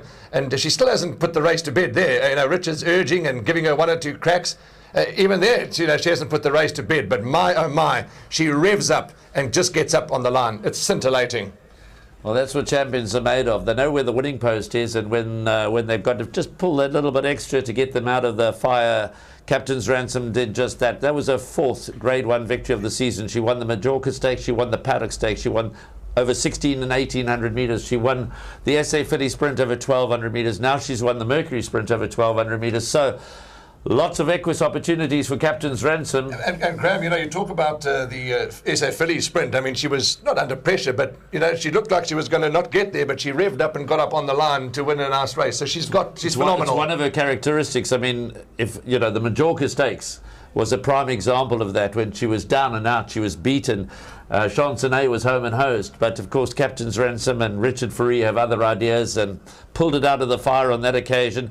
But she's got natural gate speed, and that's why I'm so disappointed that she was so far back in the Garden Province Stakes in a slow run race. She could have gone to the front on that occasion, yes, and she would have won it comfortably.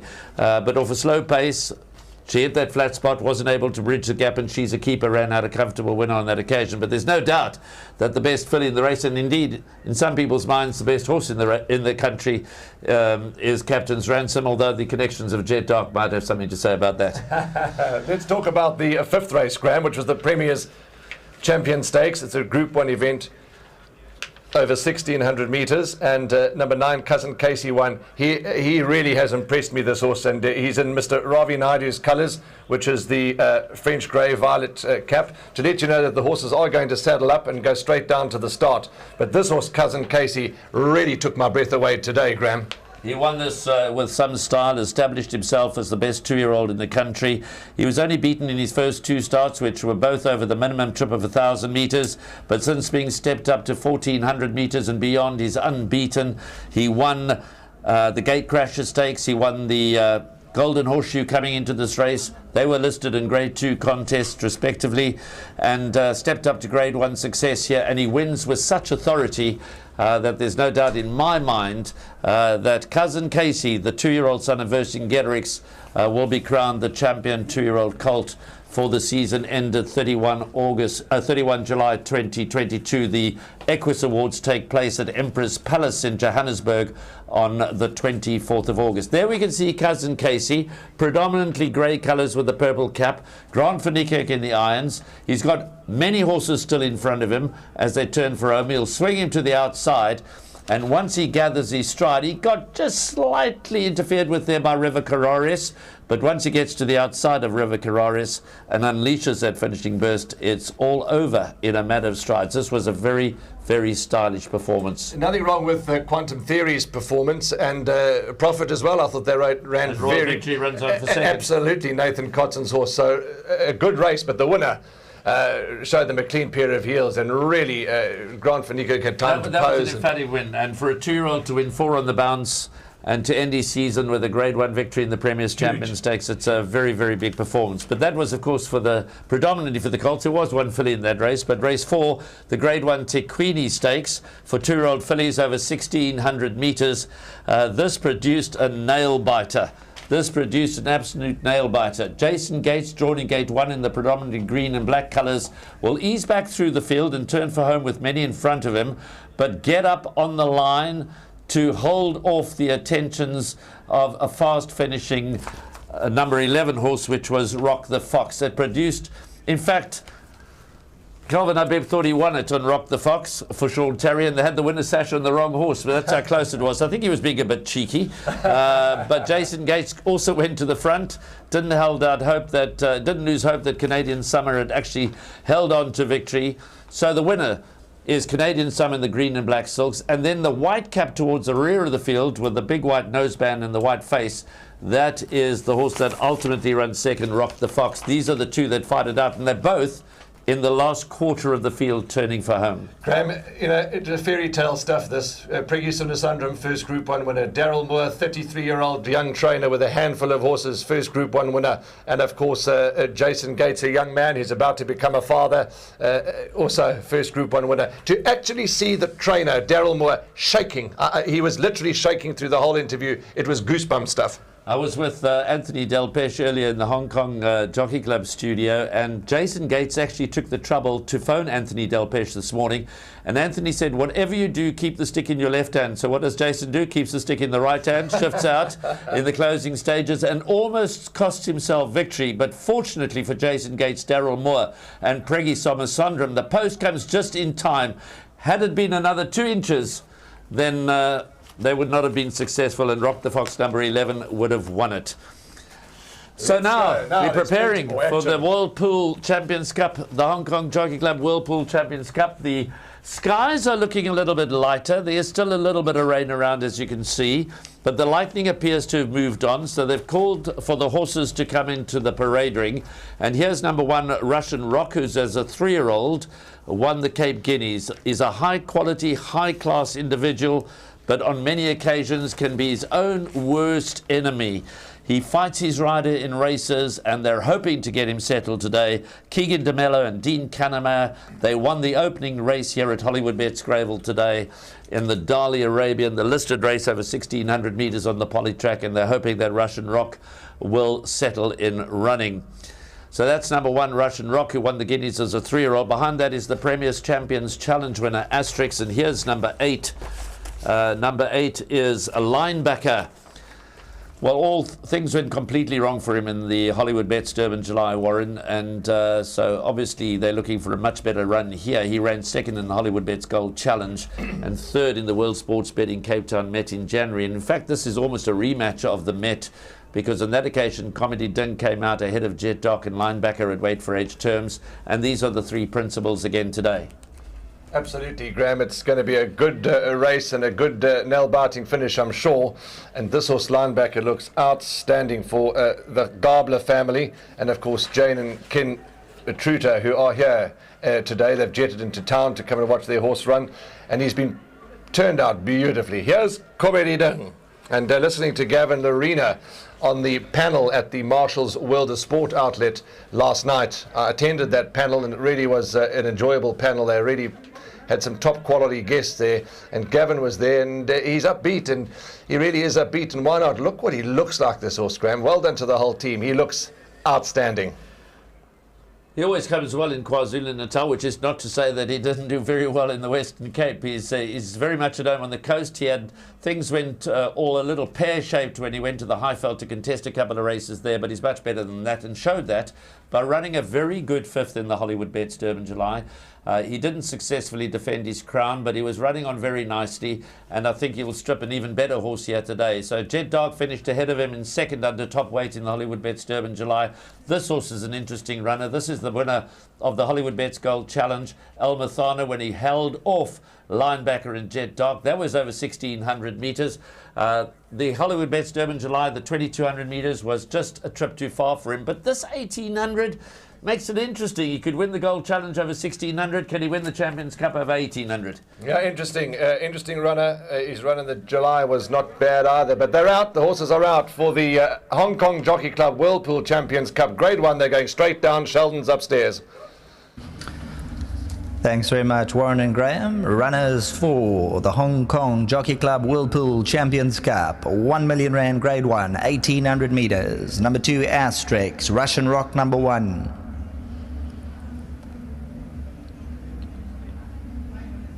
Seven, MK's Pride and Muzieni have made their way down. They won't be parading, they'll go straight down to the start at the 1800 meter area. As we focus in on number 8, linebacker Grant Van Niekerk rides.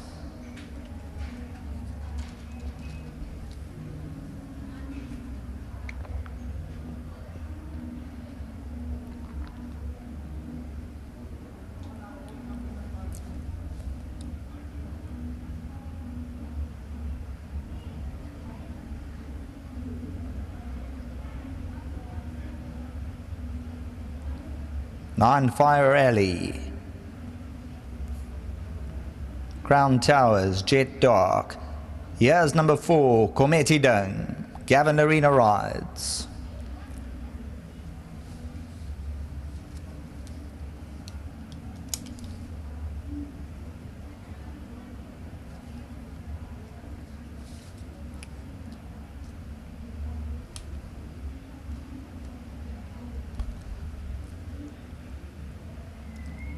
Let Go is number 4, Kometi Dung.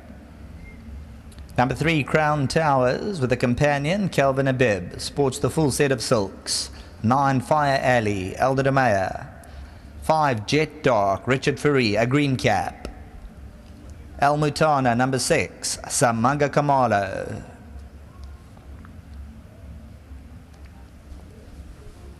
The Hong Kong Jockey Club Whirlpool Champions Cup, 1 million rand at stake. Grade 1, 1800 meters. Horses that wait for age.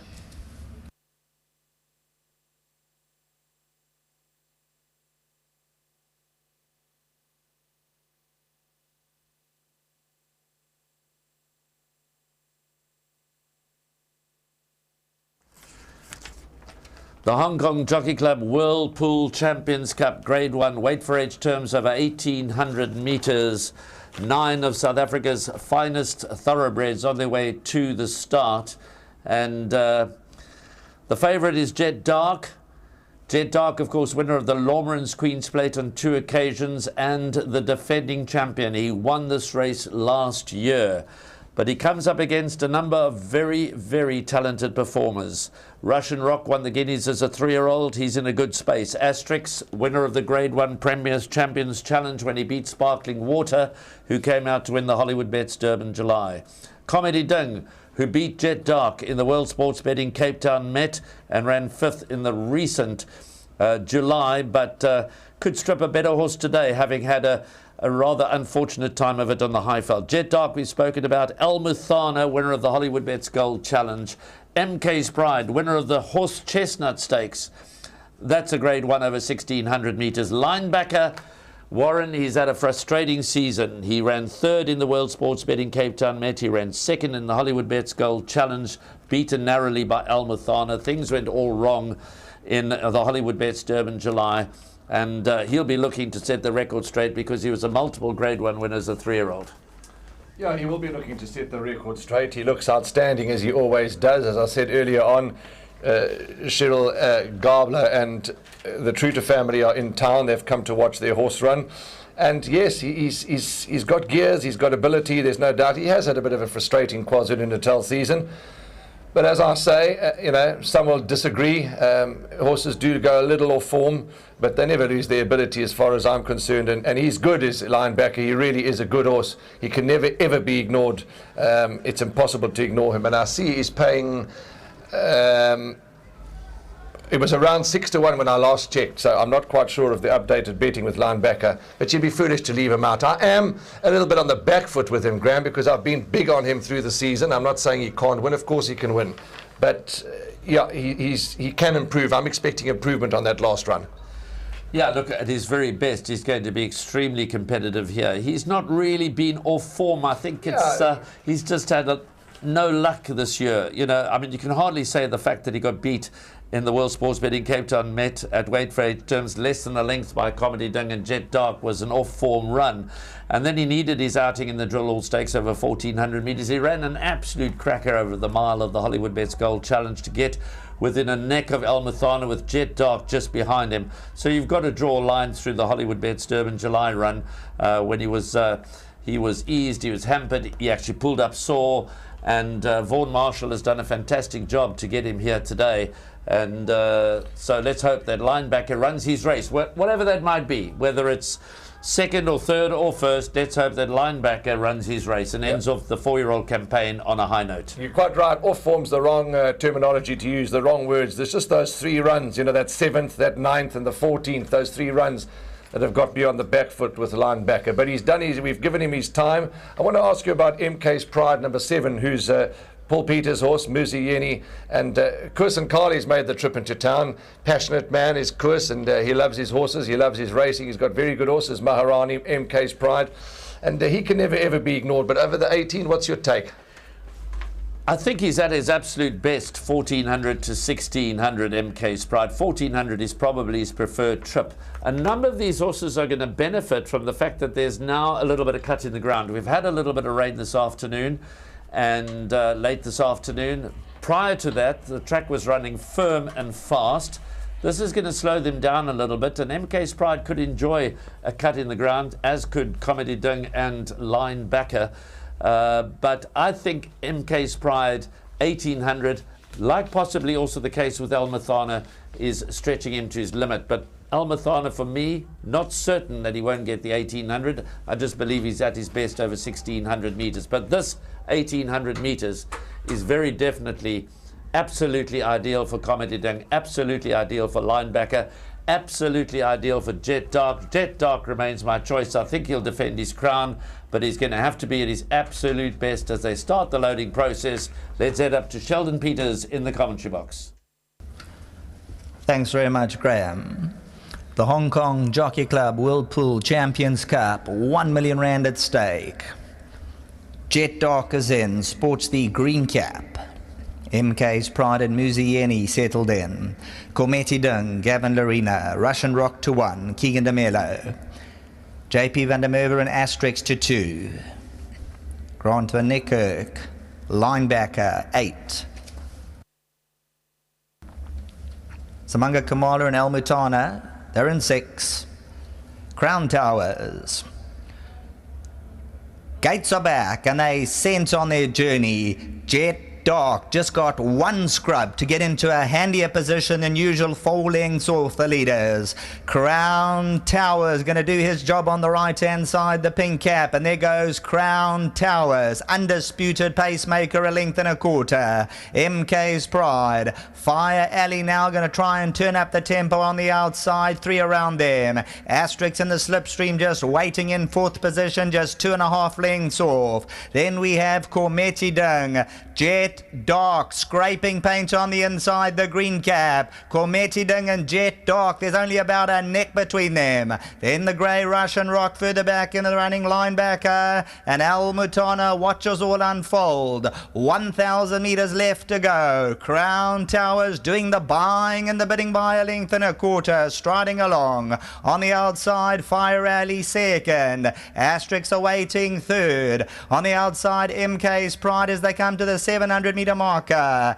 Jet Dark in 5th position, only 4 lengths to make up. Kometi Dung's on the outside of Russian Rock. Linebacker, reminders for El Muthana. Crown Towers homeward bound, just on 400 metres to go. The Hong Kong Jockey Club Whirlpool Champions Cup, 1 million rand at stake. Crown Towers the leader, towards the inside, Jet Dark, Asterix. MK's Pride's running on. Kometi Dung's running an absolute cracker on the outside. Jet Dark and Kometi Dung. Linebacker staying on. On the inside, Jet Dark. Kometi Dung the outside. Who's it going to be? Kometi Dung and Jet Dark. Nothing in it. Jet Dark with the winning formula from Kometi Dung. Asterix, and then came a Linebacker. Jet Dark running out of his skin today.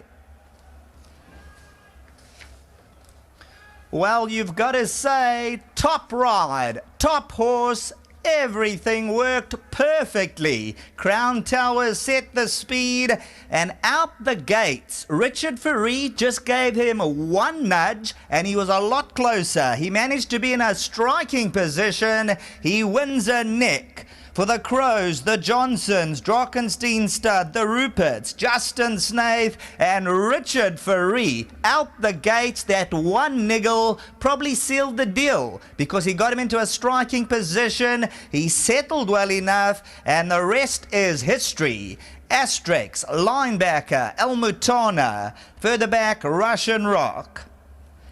Jet Dark, the son of Trippy, out of the Jet Master mare. Night Jet, one off the inside, the green cap. Richard Ferree's got the whip in the left hand. Gavin Lorena, the right-handed stick on Kometi Dung. A little bit of jostling there with MK's Pride. But the two riders, the two horses, giving 100%, driving to the line. And number 5, Jet Dark. There you'll see another salute from Richard Ferree. He got captain's ransom up earlier on. And now Jet Dark has absolutely jumped out of his skin today. World-class performance here from Jet Dark. Becomes a 7-time winner. Well done to all the connections. And this is a replay they'll watch over and over as we hand you back to the studio. This is what racing is all about.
the Hong Kong Jockey Club World Pool Champions Cup, a Group 1 event for R1 million, has gone the way of Jet Dark.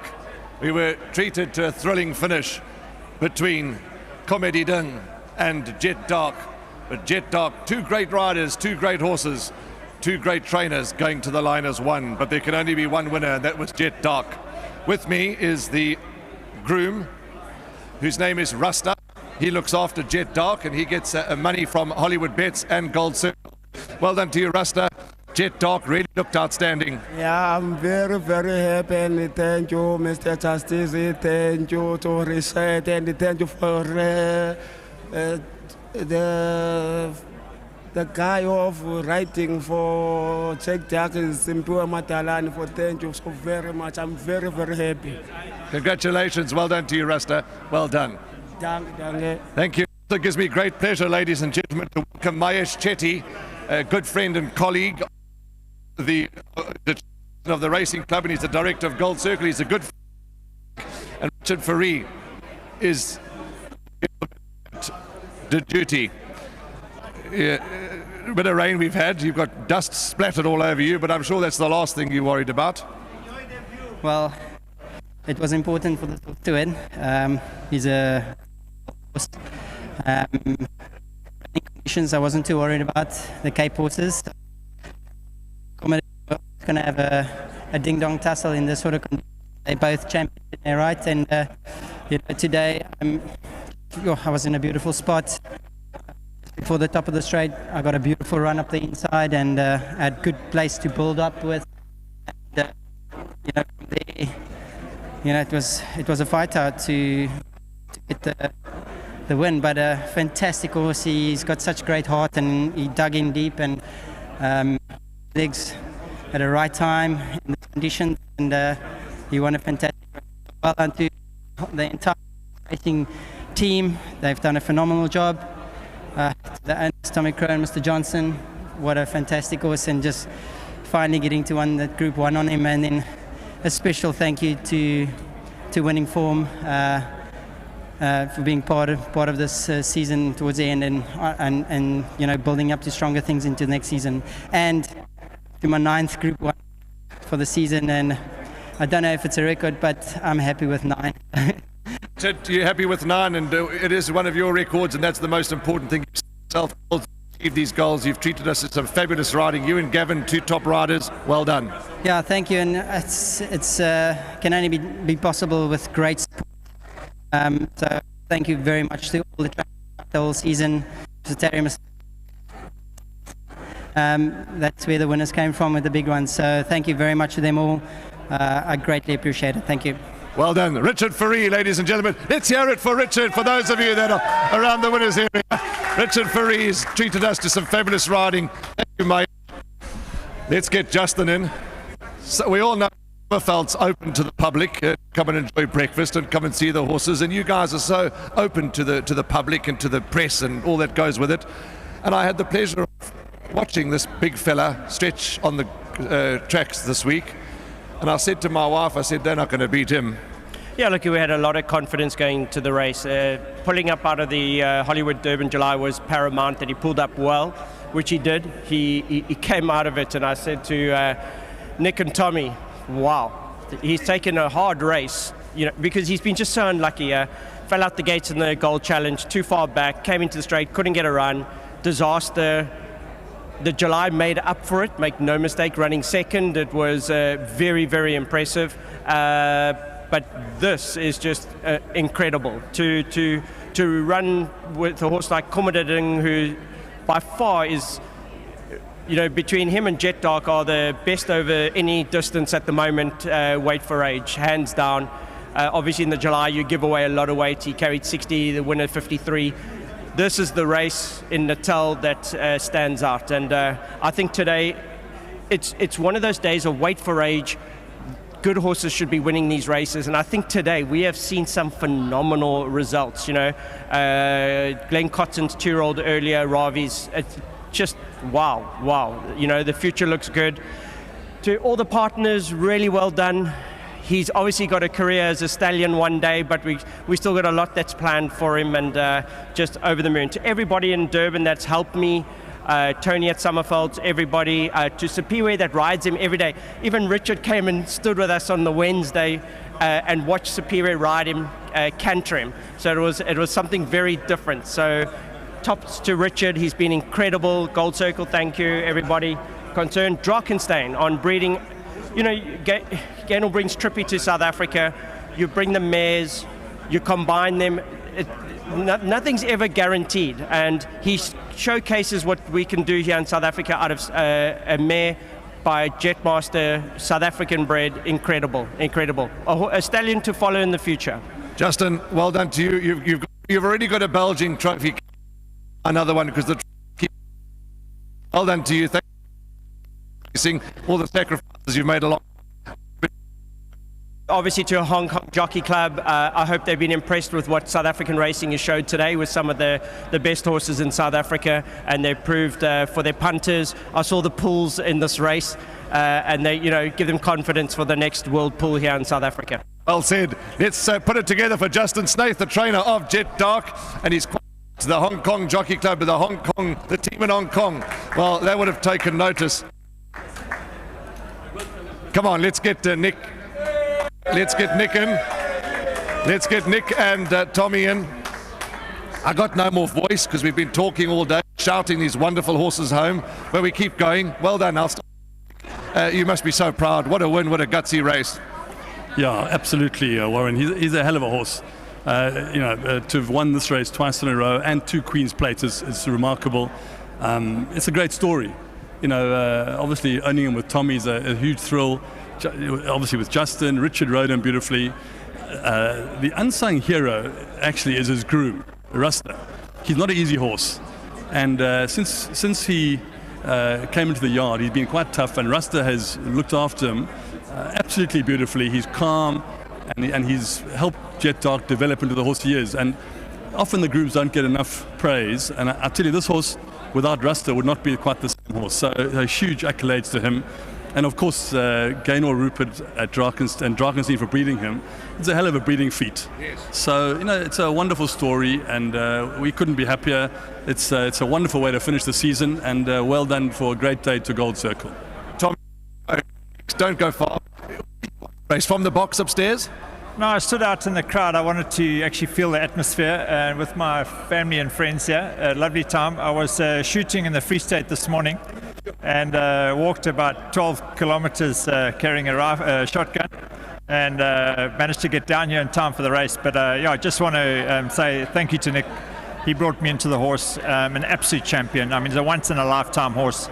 And to Justin, to Richard, and to Rasta, as Nick said, very special. And to see him fight like that in tough conditions, wow, something special. Thank you. Tommy and Nick, to both of you, as I said, to all the owners that I've chatted to, thank you for your support of the game. We all live, eat, breathe, sleep, drink this game, and that's that we thank. And all the Thanks so much, Warren. Here we go. That's Nick Johnson and Tommy Crow. This is the Champions Cup, the Hong Kong Jockey Club Champions Cup. 1 million rand, and my oh my, that is a trophy. It is absolutely magnificent with a whole bunch of white roses. There's Justin, he's getting into the scrum as well. The Champions Cup of 2022 has gone back to Dark.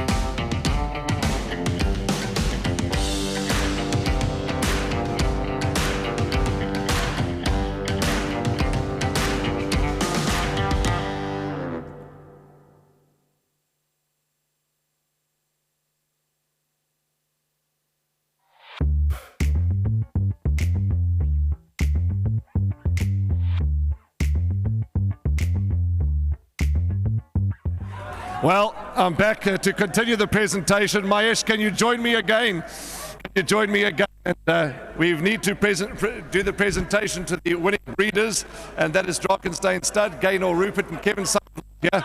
Kevin, we're not. We all make mistakes. There's photographs going. There's electric and all the excitement. I forgot, but you're back, and well done. This phenomenal win. No, he's a very special horse. Obviously, congratulations to Gaynor, but to the owners, Nick and Tommy. Justin, what a special horse. So thanks very much. Sorry, I forgot you, but there's your trophy, and all the best to all at Drakenstein. Thanks, Warren. Thank you. Kevin Somerville, and he's the winning breeder, Drakenstein Stud, Gaynor Rupert, and they are thrilled, as they should be.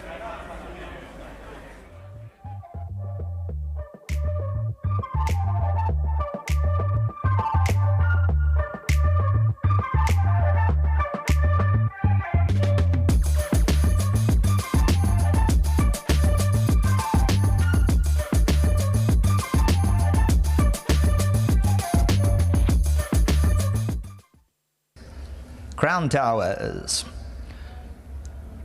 Gates are back and they sent on their journey. Jet Dark just got one scrub to get into a handier position than usual, 4 lengths off the leaders. Crown Towers going to do his job on the right-hand side, the pink cap, and there goes Crown Towers, undisputed pacemaker, a length and a quarter. MK's Pride, Fire Alley now going to try and turn up the tempo on the outside, 3 around them. Asterix in the slipstream just waiting in 4th position, just 2.5 lengths off. Then we have Cormetti Dung, Jet Dark scraping paint on the inside, the green cap. Cormetti Dung and Jet Dark, there's only about a neck between them. Then the grey Russian Rock further back in the running, linebacker, and Al Mutana watches all unfold. 1,000 metres left to go. Crown Towers doing the buying and the bidding by a length and a quarter, striding along. On the outside, Fire Alley second. Asterix awaiting third. On the outside, MK's Pride as they come to the 700 metre marker. Jet Dark in 5th position, only 4 lengths to make up. Cormetti Dings on the outside of Russian Rock. Linebacker, reminders for Al Mutana. Crown Towers homeward bound just on 400 metres to go. The Hong Kong Jockey Club World Pool Champions Cup. 1 million rand at stake. Crown Towers the leader. Towards the inside, Jet Dark, Asterix. MK's Prize running on. Cormetti Dings running an absolute cracker on the outside. Jet Dark and Cormetti Ding. Linebacker staying on. On the inside, Jet Dark. Cormetti Ding the outside. Who's it going to be? Cormetti Ding and Jet Dark. Nothing in it. Jet Dark with the winning formula from Cormetti Ding. Asterix, and then came a linebacker.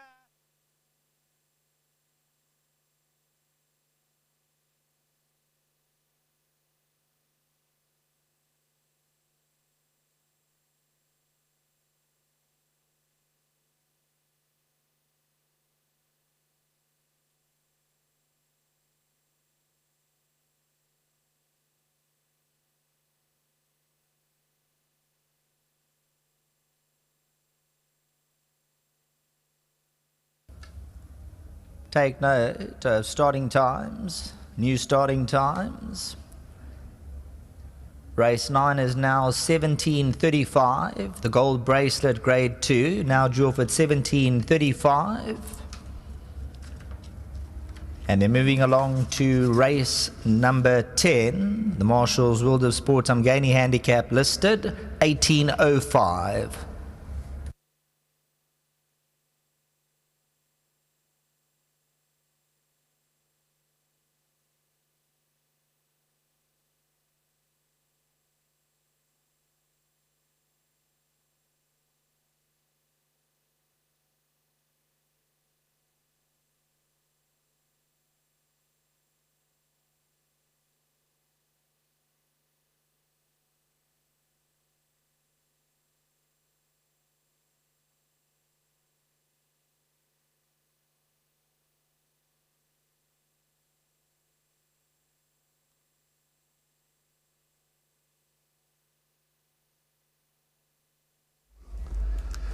Race 9, the gold bracelet grade 2 for fillies and mares at weight for age plus penalties over 2,000 metres. The final leg of the place accumulator, the final leg of the pick 6.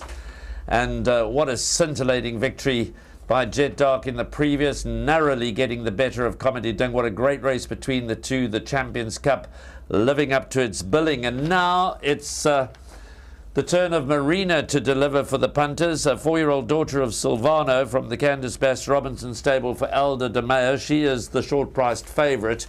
But there are 2 lively contenders to top alone. They are numbers 6 Pink Tourmaline and 12 Sprinkles. Sprinkles, of course, for the Warren Kennedy Paul Peter combination in the Werner Silks that have been seen to good advantage today. 2 feature race winners, including the Marshall's World of Sport Gold Cup. Here's number 2, Monashada, one of the outsiders in the party from the Com Naidu stable, to be ridden by Mpumi and Majorca. Also a 3-year-old daughter of Silvano. She looks a little out of her depth here, but surprised many when running 4th in the Will Evington 2000. So Warren on that form could sneak a minor placing. Yes, he's paying 16.50 and 2.50. She looks outstanding, Graham, but yeah, for me, I've thrown it into the back end of quartets. Here's Sprinkles. Sprinkles looks outstanding. There's the team and the elusive Fort filly. Yeah, she's taking her time to win again, but she's been competing with, with the best of them, and she really has been giving of her best, has Sprinkles, and she looks tuned to the minute.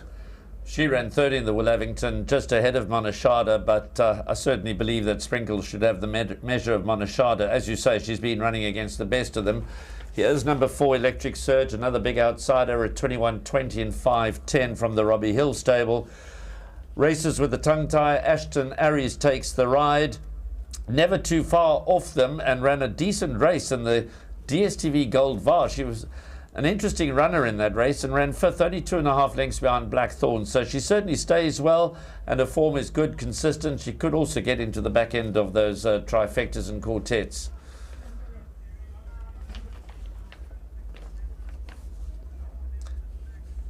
Here's number 6, Pink Tourmaline. Brett Crawford, very confident of a big run from the 4-year-old daughter of Futura. Louis Mkotwa takes the ride. Beat Light of the Moon in the Oaks. And if Marina fluffs her lines, then Pink Tourmaline could certainly be around to pick up the pieces. 10 Marina, there she is, Warren. Yeah, she's on a Paddock Stakes run, she can't lose this race, and she ran second in the Garden Province Stakes behind She's a Keeper, finishing ahead of Captain's Ransom on that occasion. We know that Captain's Ransom was well below best. But Marina, after going amiss slightly prior to her Garden Province Stakes, showed there that she's on the way back. Absolutely, she looks good in the paddock. She's a Silvano filly, and she certainly looks in the pink of health, does Marina.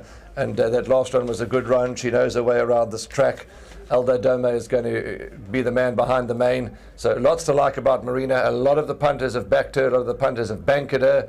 She's your favourite at 280, 180. As Keep On Dancing. A lot of the owners, trainers and parties are going to be going on into the night. They're going to be keeping on dancing. They may do a few lyrical dances too. But horses are on the track, and let's have a look at them. But a lot in the camp of Marina.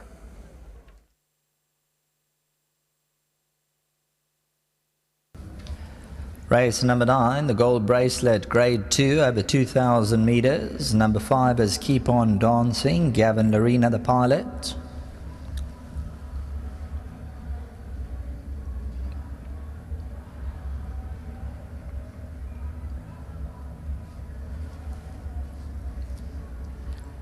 Tabisa Gamere is on number 1, Lyrical Dance.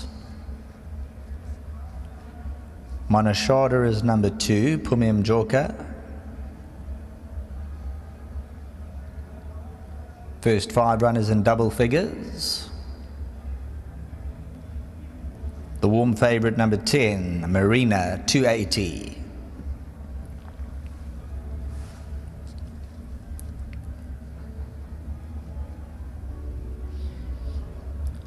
In picture number 4, Electric Surge and Ashton Aries. Pink Tourmaline, Louis Mkotwa.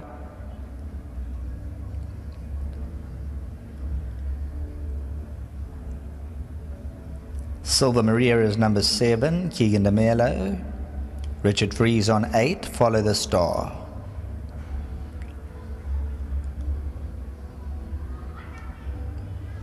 Nine, Kayleen. Rachel Benica.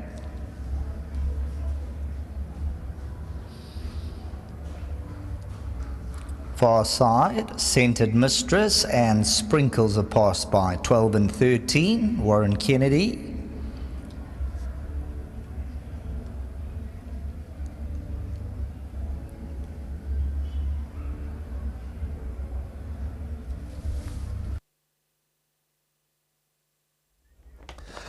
Well, we're about 5 minutes away from the running of race 9 here at Hollywoodbets Greyville. It's the Gold Bracelet, Grade 2, 2,000 metres for the fillies and the mares. And here comes the favourite, number 10, Marina. She's stepping out onto the track, going straight down to the start. Obviously, we had a weather delay earlier. We had lightning about. We had a bit of rain around. The Hollywoodbets Greyville track has softened up slightly. The Marshall's World of Sport Gold Cup was run in rain. So we've had it all here today. The day started brightly. The weather was good when we all arrived on track. They did forecast the rain, Warren, but it came earlier than what they were predicting. They were predicting rain this evening, and we were meant to get through this meeting unscathed. But that's not the way it turned out. And but we're back up and running, and although we're slightly behind schedule, we're not too far behind schedule, and the pools have just been fabulous with the World Pool opportunity that the Hong Kong Jockey Club presented us with today. So we've had some fantastic pools. It's interesting that their favourite bet is the Swinger Bet. The Swinger Bet's pools have got over 20 million rand on occasions. Yeah, that's phenomenal, Graham. It really is fantastic. And you look up at that screen and you see all that money there. It's like looking at telephone numbers. But you know, they're 6 hours ahead of us, so you must know that it's approaching midnight in Hong Kong. Absolutely. So it's been fabulous, and their support has really been great. Graham, you know, we just talk for a moment about you said the day the weather's played games with us, and but it's just been as Justin said in his post-race interview, what horses we've seen in performing, and you can hear the music's going, and I'm glad the weather's held up a bit, because I know there's a lot of people that are going to enjoy the evening and going to celebrate the close of the season and you know, a good day, and they're going to sort of enjoy the night, and it really is wonderful. The atmosphere's been electric, it really has. Okay, there's about couple of minutes to get bets on. So Marina, a lot are in the camp of her, and why not? Let's talk about a couple of others, Graham. She's the favourite at 3 rand and 190. I thought number 1, Lyrical Dance, went to post beautifully. Yes, she's one of the longer shots in the race, but she's a draw strike. Could that help maybe get her into the back end of quartets? Well, listen, I think the minor placings here are up for grabs. If you're in the camp of Marina and you think she's one of the better bets in the day, then obviously she's the strong fancy to win it. The most likely to chase her home are Pink Tourmaline and Sprinkles. So those are the leading 3 candidates. But any of the 3 could fluff their lines. And there are many others in the race, including Lyrical Dance, that could pick up the pieces and end up in the back end of quartets. They're pretty evenly matched when you go further down the field. From a best weighted point of view, from the handicapper's position, Marina is a clear-cut winner, Sprinkles is clear second, and then it gets a little murky. Certainly does. Silver Maria, number 7, 810 240. Dean Cunninghama's horse for Lammerskral stud. Keegan De Miller. Oh, wouldn't it be lovely to own a mare like this? She just does of her best. She earns money as she goes, and she's going to be magnificent in the paddocks one day. And this is her last run. Okay. Dean Canama made mention of that in one of his pre-race interviews.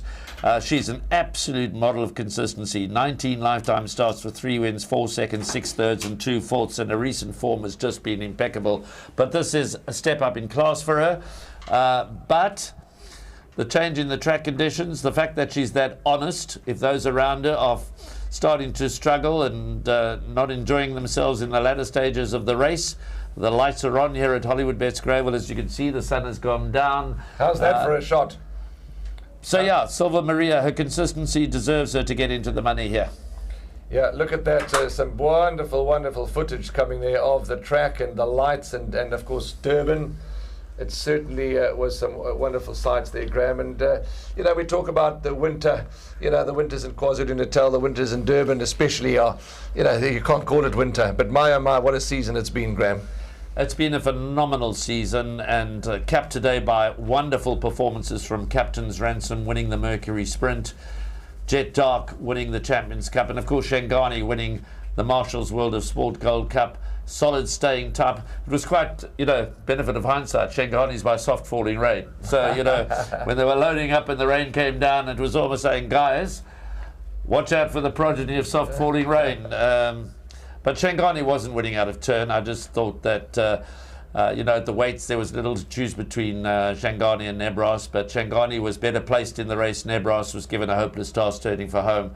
But I'm in the camp here of Marina.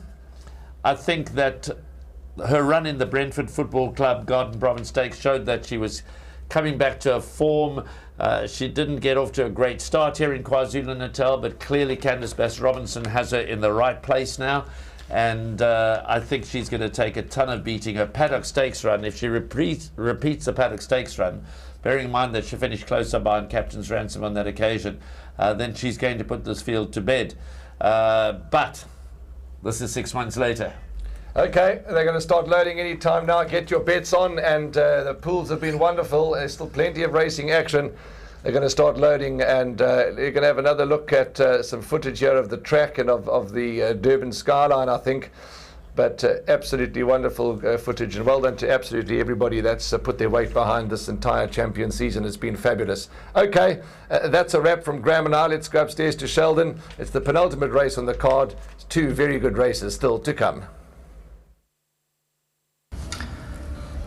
Thanks, Warren and Graham. Runners starting to line up. Gold Bracelet, grade 2 at the 2,000 metre mark. They're working with Electric Surge. Lyrical Dance. Milling around with Monashada. Scented Mistress. Those are the 4 closest to the machine. The hood goes on Electric Surge. They get the strap behind. Gate 4, Electric Surge.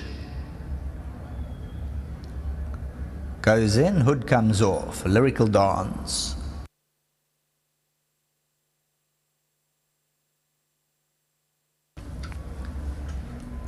"13, Scented Mistress moving in. 7, Silver Maria. 9, Kayleen.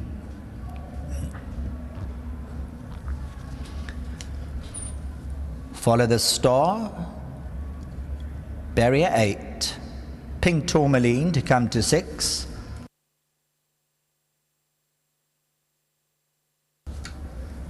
Kayleen's ready. Victoria Page. Keep on Dancing, Marina. Gold Bracelet, grade 2. Victoria Page, gate 3. Let Loose from the 2,000 metre marker. Marina in the back line, the first 200 metres.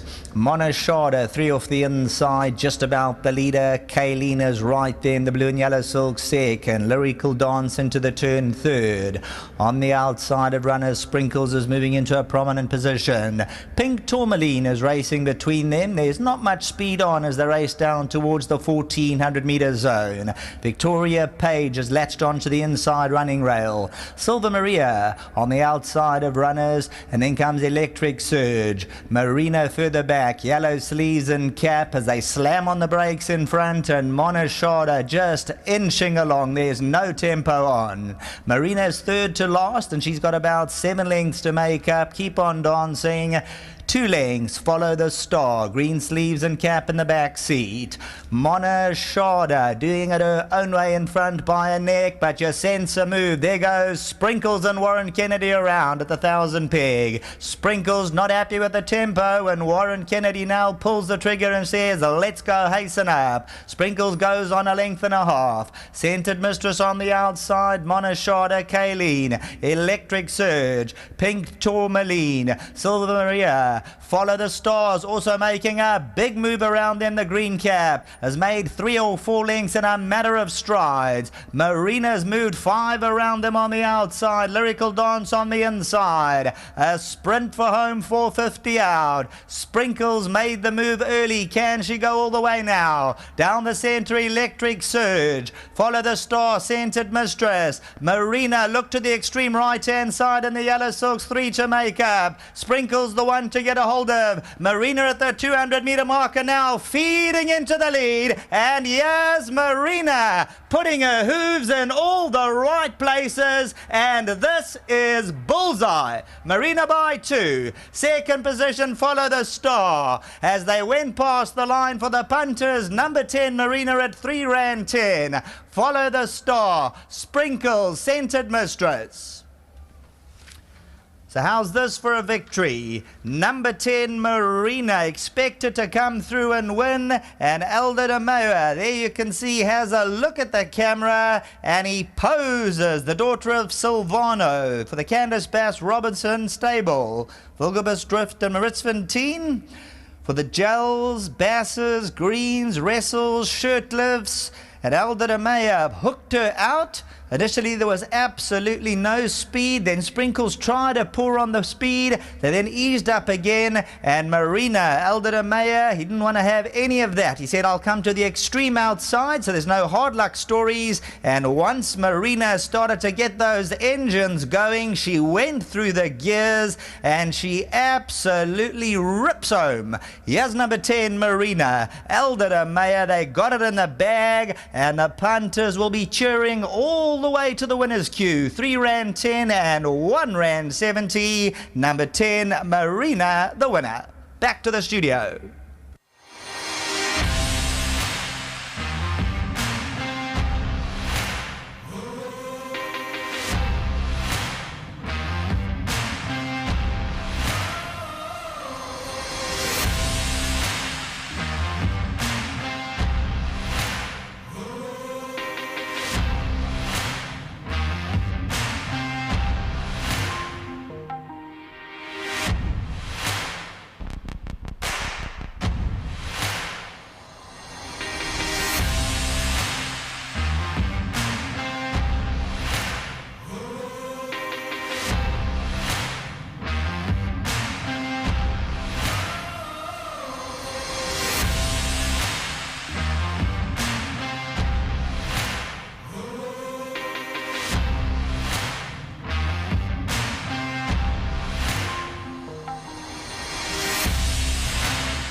Well, Marina has won a very good race.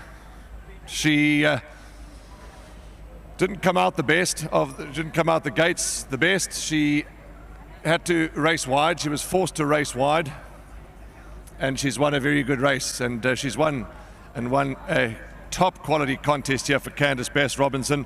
Of course, Wilgeborgsdrift and Maritzfontein, and a whole team of owners here. Aldo Domeyer, good ride from him. Let's talk about Marina. She is a Silvano filly out of a Fortwood mare, Maritzfontein and Wilgeborgsdrift bred.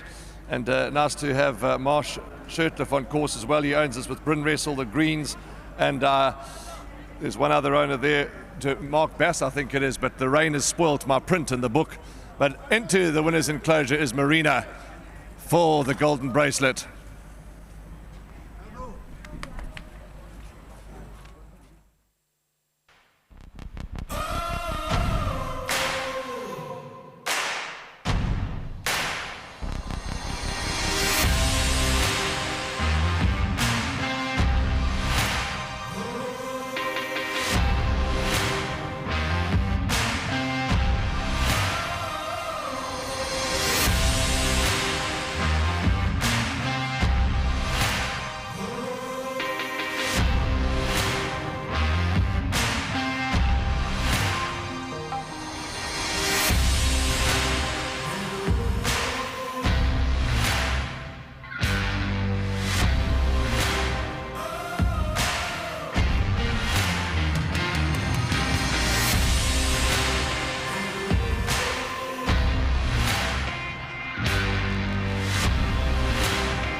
The Group 2 gold bracelet has been run, and it's been won by Marina for the Candice Bass-Robinson stable, and it was ridden to victory by Aldo Domeyer. It gives me great pleasure to welcome and introduce the CEO, the Chief Executive Officer of Gold Circle, Mr. Michel Narek, into the winners area to assist with the presentation. Michel, welcome. Quick word from you. The season, well, it's been phenomenal. Yeah, thank you, Warren. Great season. We're very pleased. We thank all the supporters, people like Marsh who brought their horses for the season. I hope you'll be back many more years to come. No, very grateful, very happy to see the crowds back in, 100%. Lovely. That's Michel Narek, our CEO, who will do the handover of the golden bracelets to the connections. Let us talk about the winning groom. His name is Sikalela Matabane. Sikalela Matabane, please come forward and accept your check on behalf of Gold Circle and Hollywoodbets from our CEO, Mr. Michel Narek. And there it is. Well done to you, Sikalela. Congratulations. Your filly looked outstanding, as always. Yes, sir. Lucky Aldo is a win. My filly is a right horse, and yes, Karab is a right. Congratulations. Yes, thank you. Thank you very much, brother. Thank you so much. Gives me great pleasure now to call upon Aldo Domeyer if he's back. He's on his way. We'll wait for Aldo. And watching the race with Graham Hawkins, and things didn't go well. Not to Aldo's fault, but looking forward to talking to him. Hello, Aldo. Well done. Yeah, not the best out the pens, and then they walked around the course, and you took the initiative. You went round, and a great ride from you, and a good performance from her, because things never really went, did it? We can say that it didn't go away, but being drawn where she was, she ended up finding herself in a really nice run, and she had nice rhythm, and they went slow, so I could allow myself a little bit of space in between. So it didn't look like she broke well. She essentially didn't in normal circumstances, but being drawn when she was, she ended up finding herself in a position I was happy with, and I think that was half of the battle won. Thereafter, the pace was extremely sedate, and I was surprised no one challenged, and eventually when Warren went, it just became a bit more fluent, and still, we started to stagger once every time the leader started changing hands, and then it was extremely pedestrian, as I say, but she was comfortable because I didn't want to switch her on too early, and I saw Richard looping, and I thought it seems heaven sent, and his horse managed to give me that momentum coming into the straight in order for her to kick off a kind of gear that I'd be happy with, because up until that point I think we were really just restraining, and I was really happy with the way she turned around. I must say, I think perhaps next season we should look at coming a little bit earlier, because today our horses performed significantly better than before. So obviously they've climatized now, and it obviously just takes a run or two more just to really get them comfortable, because as you could see from a last round she progressed, and I think today is the best I've seen her look, and perhaps the best I've seen her felt. So a Group 2 at this stage, but yeah, obviously bigger, better fish to fry, and I'm pretty sure by what I felt the progress she's made here today. Hopefully we can find a couple of races with more significant sort of pace, and yeah, then you'll probably see the real effect of her. So looking forward to what's to come in the summer season. Aldo, it's lovely to have you in the province. It's lovely to watch you ride, and you've produced the goods here. Well done, and unfortunately the season's over, but we'll be watching you with great interest wherever you go. Yeah, thanks so much. I've had a phenomenal season. I had support of Drakenstein, Mr. Shirtliff, and obviously Maritzenton as well, Stevie and Jessica, everyone involved in this filly. She's been a revelation for us. I think she's won 6 or 7 races now, and I think she's only perhaps midway through her career. So I think the best is still to come. Candice and the whole team, thanks so much. Mr. Shirtliff, thanks for having me, and yeah, this was a really pleasant win for us all. There's Michelle Narek. He's got the gold and one of the gold bracelets for you, and congratulations, Aldo. Well done. Are they taking this back? I don't think they'll want to take that back. No, you must keep the golden bracelet. You must keep the gold bracelet, but well done. And yeah, you've gone about your business, you and your team, for the season, and you've picked your spots, and this filly, she's really done you proud tonight. Yeah, she has, Warren. I haven't got a big string up here this season. I've got a very small string. She was obviously the leader of my string this year, and we were obviously hoping that she would get a run in the July, which unfortunately she didn't. And she followed that up with a great run in the Garden Province over the mile, which is a little short of her trip. And today, obviously, an ideal trip for her over the 2,000 meters. She certainly gets the trip. She'll probably even get further. And yeah, she unfortunately didn't crack a draw again today. And I think he got a perfect position for her on the fence. She likes to come from off the pace, but there were a good few hairy moments there with the pace slowing up as slow as it did. I thought, oh gosh, now we're really in trouble trying to get off and get going from there. But thankfully things worked out, and I think the right decisions were made, and she won a really good race at the end of the day, and I'm really, really happy. Marsh, Bryn, Jessica, Stephen, a whole host of owners. Your brother, I think, is involved. Lovely. Your father, your dad, and he'll be thrilled, of course, but these owners will all be thrilled, really. Yeah, and I think this win will mean a lot to everybody for many reasons, and to all of them. Everybody's only Marsh is here today, and Karen, so well done to them for making the trip down, and Marsh was ultra confident that she would not get beaten today. So he's had a lot of faith in her from the day she walked in my yard, actually. So well done to all of them, to Stephen, Jess, to Mary, Bryn, to Freddie Green, and my father as well. Super win, and she'll come back home now for the summer season, and I think she's, as an older filly now, she's an incredibly tall filly, tall, leggy, rangy filly, and I think she probably will, I'm hoping, have her best season ahead of her now as an older filly. Well done. Go and enjoy a glass of champagne. Thank you so much, and just thanks to my team up in Durban who have kept the show running here for me. They've done a great job, so they know who they are. Thanks to all of them, and to all my team at home and everybody. It's been a great season, so thank you. Thank you, Candice. Thank you for being here. There's Michelle Narek, our CEO, and thank you very much to you, and yeah, 2 kisses from the yes, indeed, 2 kisses from the Mauritian, and thank you for your support. Thank you for being in KwaZulu-Natal. Lovely to have you here. Let's get Marsh in. Marsh is here, and Karen, you're going to join us, ma'am? Okay, you'll do the breeders' presentations. Marsh, well done. Candice says you didn't want to know, and and the punters agreed, and she went off tote favourite. She looked the right one. Well done. Yeah, you've probably heard all the stories already. We were hoping she'd get into the July, and you know what happened there. But anyway, here we are, and it's been about 11 years since we won it before with River. She reminds me so much of River. Well done, Candice. And I thought Aldo ran an exceptional race in the circumstances, with him slowing up and him having to pull out, really. Maybe she didn't really have to, but it's the way. You don't want to take too many chances, and she won like a good thing. Yeah, and of course to my partners Bryn and Mike and Freddie Green, and of course Mary and Jess, who were kind enough to gift us this horse on lease because of the history with, I don't know if you know, Marinaresco, full sister. So they want to retain the mare. for breeding, and here we are, and she's certainly going to make a decent mare. And thanks again to you guys for allowing us a share in the horse. Yeah, and there's not much more I can say. Well, all that I can say is thank you for your continued support of the industry. Lovely to have you in the winner's box here in KwaZulu-Natal, and enjoy the festivities into the night, Marsh. Thank you for everything that you do too. There is something more I can say. Well done to you guys in Durban. You put on a great July display, and today is super as well. And to Marshall's, the sponsors, thank you always. We need them. Thank you. Spot on. There we go. Marsh Shirtliff, Michelle Narek. The gold bracelet is gone the way of Marina, and we'll get Karen in to come and assist us, and she'll represent the breeders. Wilke Borsdrift and Maritzfontein are the breeders. Congratulations, ma'am. Thank you. I thought I delivered babies, and now I see it's horses. Thank you very much to Maritzfontein for breeding this filly. She's my absolute favorite, and I'm sure she's going to surpass her brothers. And you've got the right colours on as well, black and yellow, so well done. Exactly. Thank you. Congratulations, ma'am. There's the trophy on behalf of Wilke Borsdrift and Maritzfontein.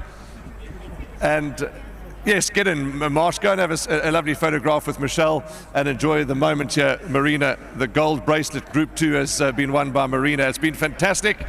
Still one more race to go, the last race of the KwaZulu-Natal season. Well done to Stephen, Jess, and Jahan, and Mary, and everybody at Wilke Borsdrift and Maritzfontein. No matter where you are in the country, no doubt there'll be great celebrations tonight.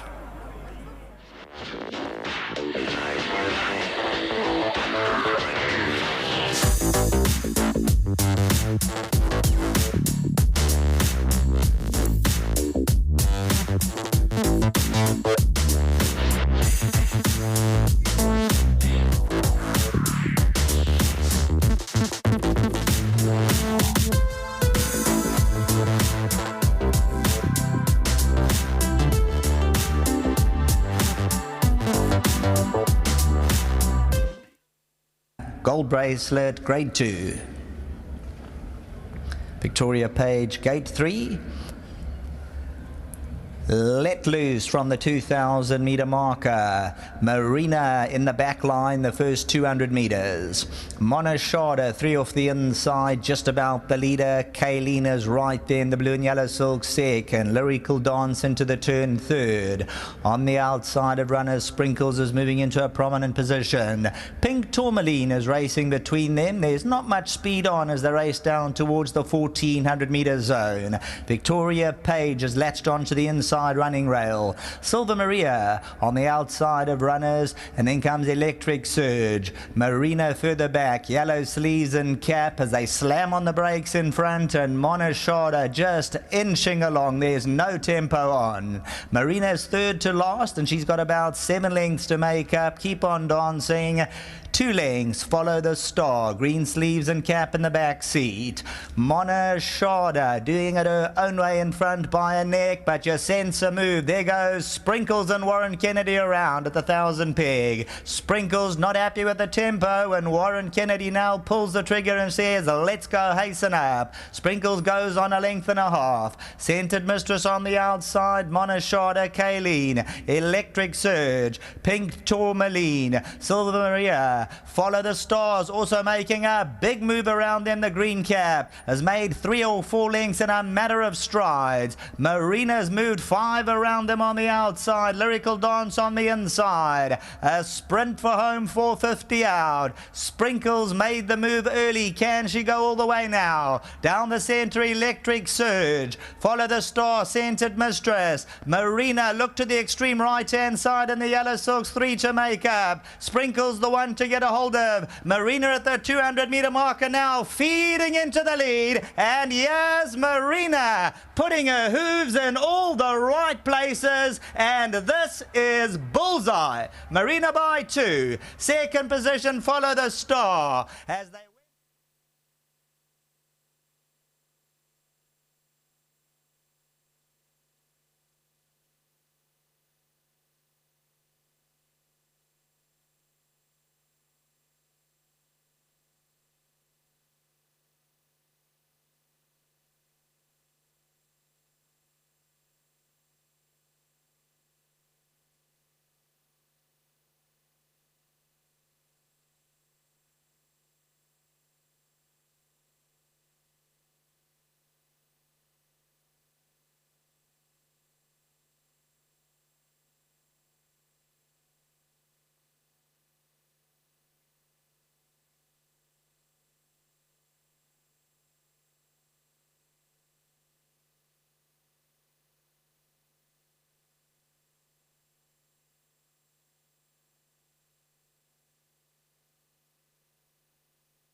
On screen now is number 7, Vasim. We're looking at the field for the final race.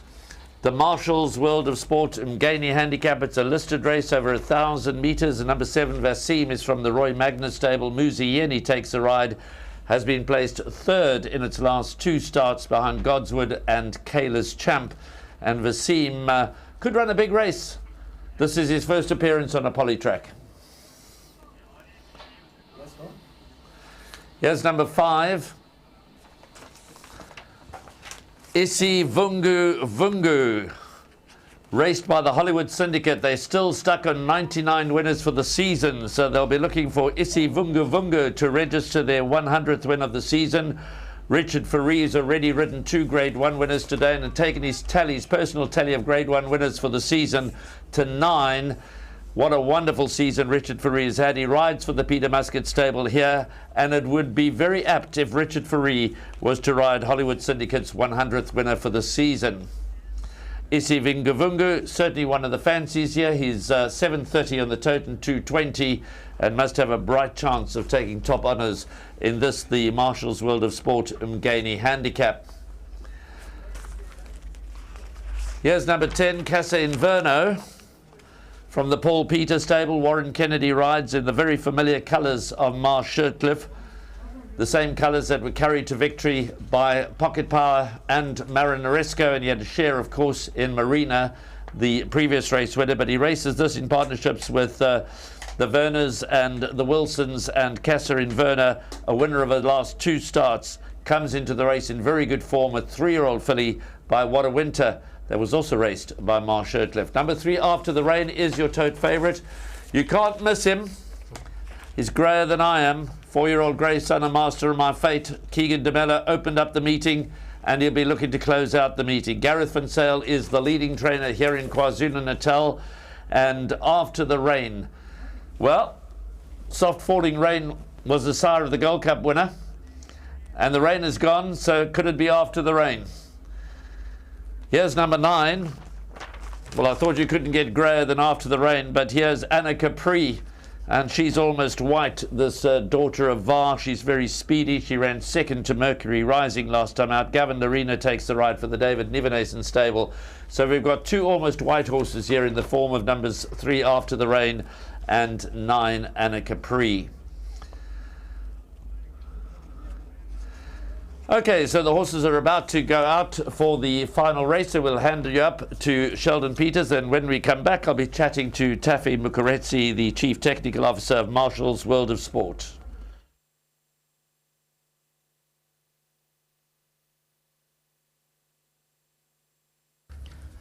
Thanks very much, Graham. Runners for race number 10, Marshall's World of Sport, Mgani Handicap, listed 1,000 metres.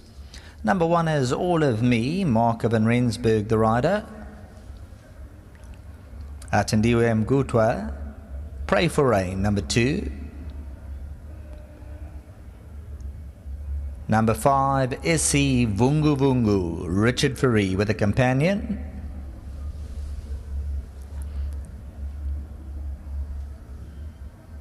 Number 11, Winter Flight, and Ryan Munger, another with a companion.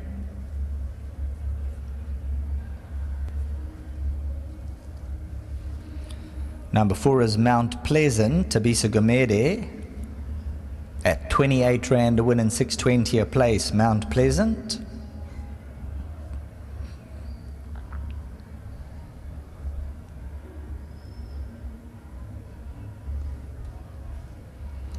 Muzieni's on number 7, Vasim.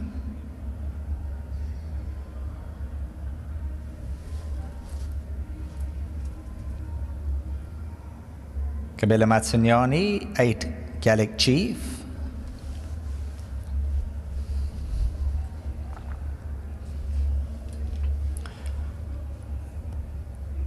Warren Kennedy's on number 10, Casa Inverno.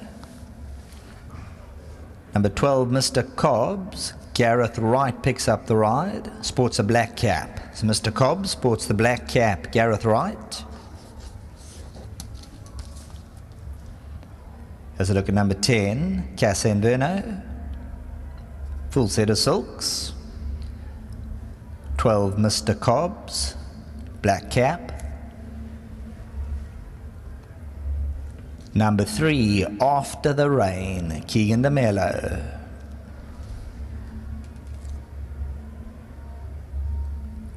The speedy Danila Danilovic, number 6.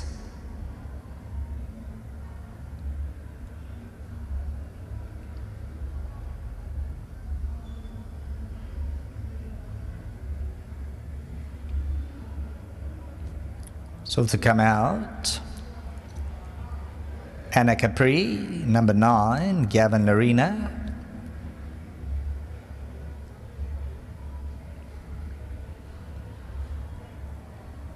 Here's a look at number 9, Anna Capri.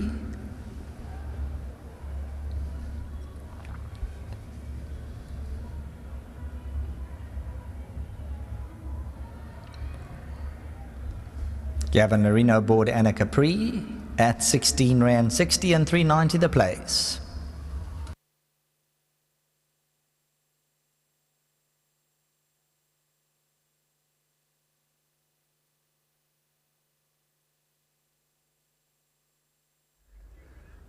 Welcome back to the GTV studio. Not much time before we run the 10th and final race, the Marshall's World of Sport Mgeni handicap over 1,000 meters. It's a listed race. I'm joined by Taffy Mukaretsi, the Chief Technical Officer of Marshall's World of Sport. You make this whole engine work. I try to, Graham. I try to. Thank you very much, and thanks for a great day that we've had today. So I'm in charge of the IT and the infrastructure that tries to keep the branches ticking along. Yeah. And we were chatting off air, you're saying you're operational in 4 of South Africa's provinces, the Correct. Western Cape, Eastern Cape, Gauteng and KwaZulu-Natal. KwaZulu-Natal, yes.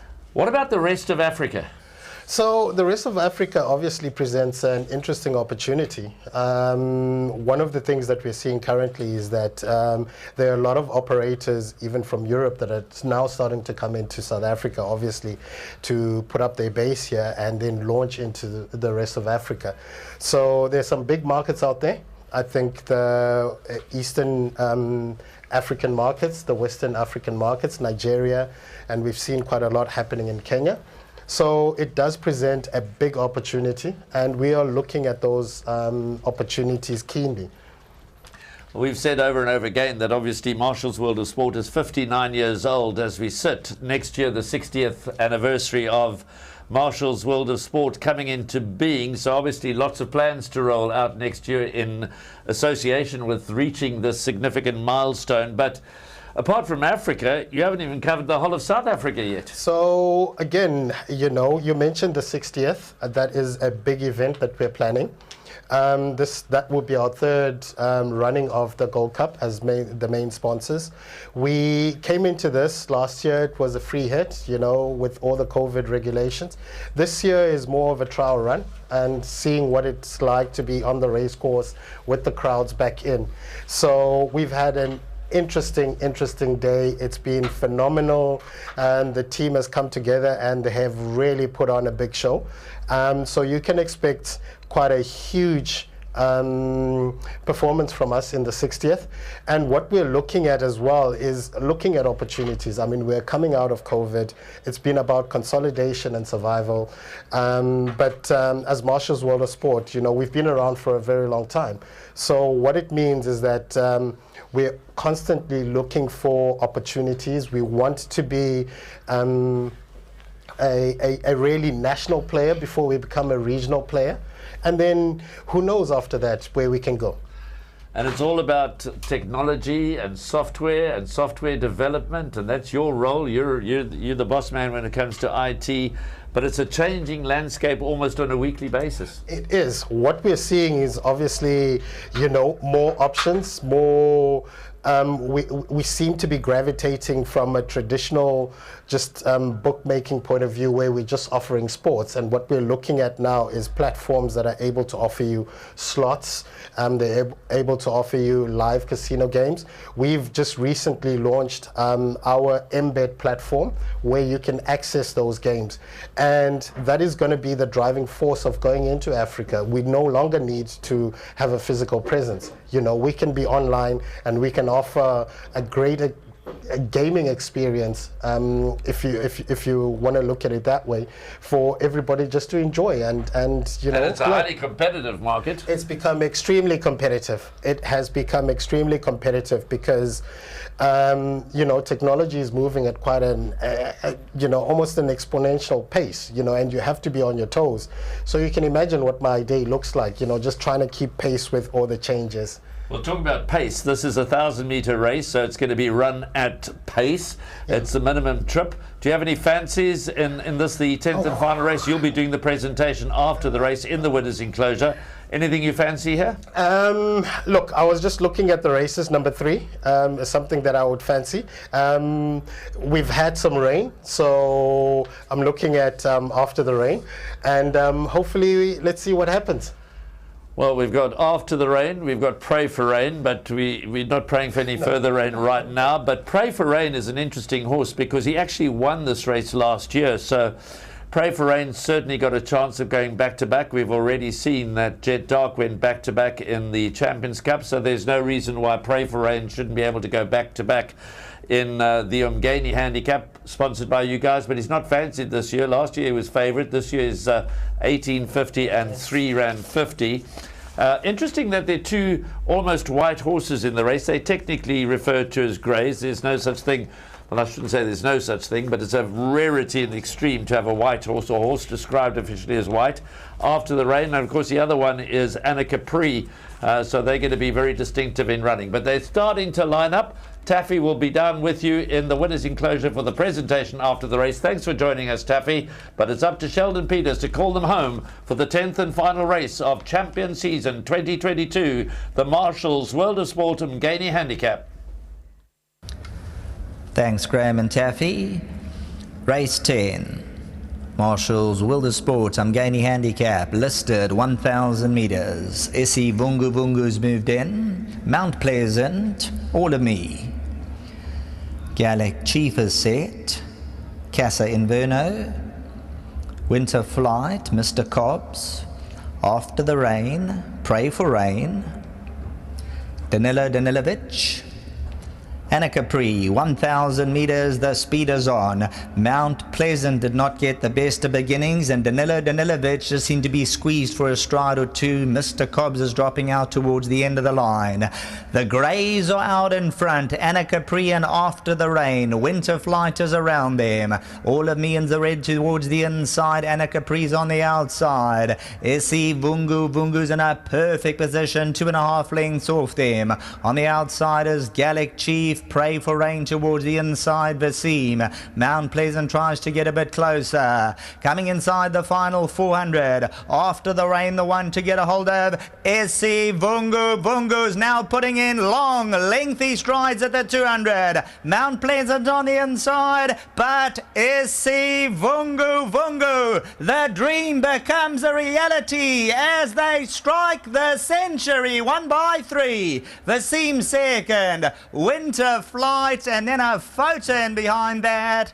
Essie Vungu comes thundering through down the middle. Here we go.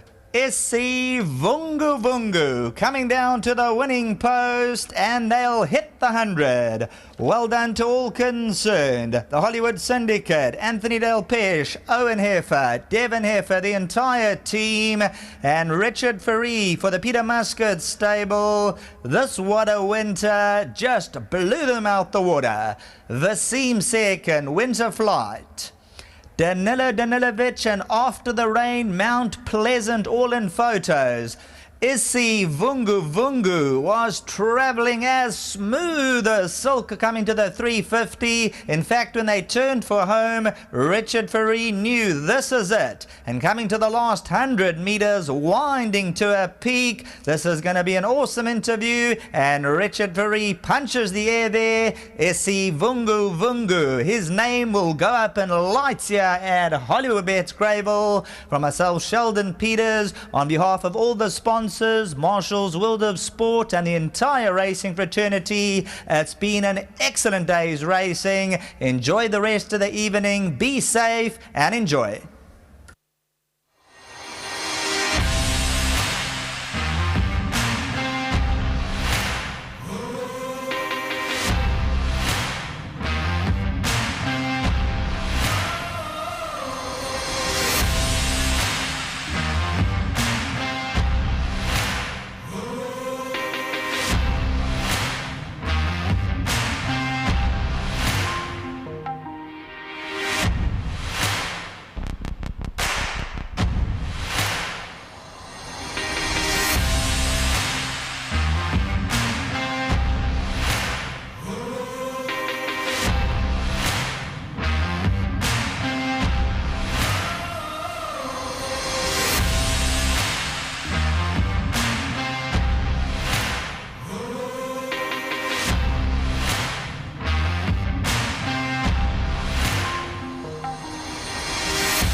Welcome back to the winners area where there is lots of joy and lots of excitement. Hollywood Syndicate have just had their 100th winner of the season, and I'm cutting to the chase. I'm not introducing anybody yet. I'm going straight to the pilot, because he's asked the pilot on the runway at the airport to wait for him. He has a plane to catch. So we'll start with you.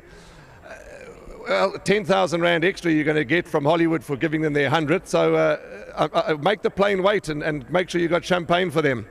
Yeah, well, if there was an earlier flight, I'd take it, but it's 4:45 in the afternoon. But first and foremost, Mr. Muscat, thank you so much.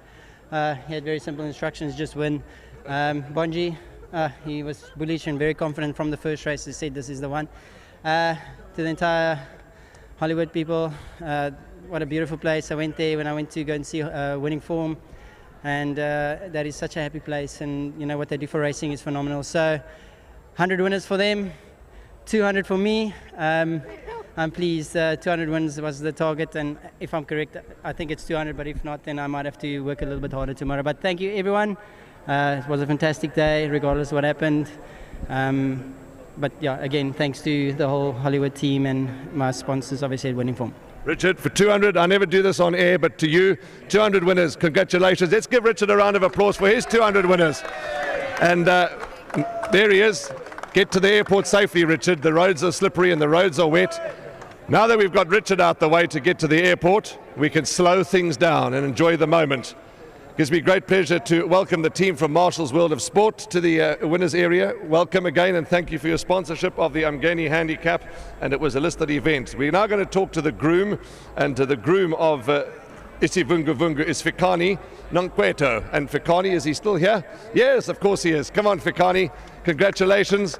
And Isivunguvungu looked outstanding. And this is the horse that has given the syndicate their 100th winner. Well done, brother. Thank you so much. Congratulations. There's the team. They get some money for you on behalf of Hollywoodbets and Gold Circle. Well done. Your horse looked absolutely outstanding. Richard's gone. Let's talk to Peter. Come on, Pete. Well done. Congratulations, Fikani. Wonderful to see.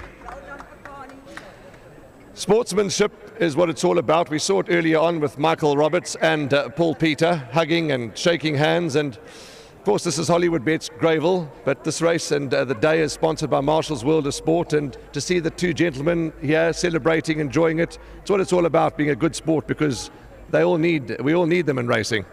100%. You know, we all in the sport for the love of it. Hollywood, be it World Sports Betting, everybody loves the game. So a huge big thank you to, first of all, to World Sports Betting for the sponsorship of this race, and clearly a huge thanks. It's an honour and a privilege to train for the Hollywoodbets Syndicate. Anthony does an outstanding job. Owen Heffer, well, what more can anybody say about Owen? Just a great way to end the season. Certainly has been a great way, Peter. And yeah, this horse Isivunguvungu, he's still lightly raced, and wow, he absolutely flew home, and he's still got plenty more to come, there's no doubt. Yeah, you know, we've been trying to get him to settle and go 6 furlongs, but he's such a little speedball. He just wants to use his natural speed all the time. Fortunately, they went a very strong gallop today, and he managed to get a nice sit-in behind them, but he quickened very smartly. 5 furlongs is his game, unfortunately, but there are there are rich pickings at that trip, and he's still a young horse. There's not a lot of miles on the clock, and I think we can look forward to a very nice 4-year-old season with him. The team from Marshall's World of Sport are here. They are going to do the celebrations and the presentations for you. What are you going to do with your extra 10 grand that you've got? I think I'm going to distribute it to my hard-working staff. I've got a phenomenal team behind me. They all put in 110% every day, and I can't thank them all enough. They all know who they are. Mark is here, Vanessa's here, Mtush, the general at home, Daryl Daniels. The team is extensive, so a huge big thank you to all of them.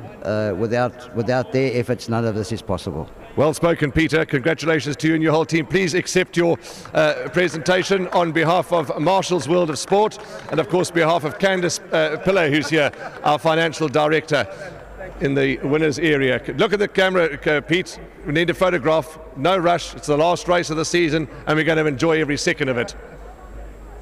Okay, there we go. Well done, Peter.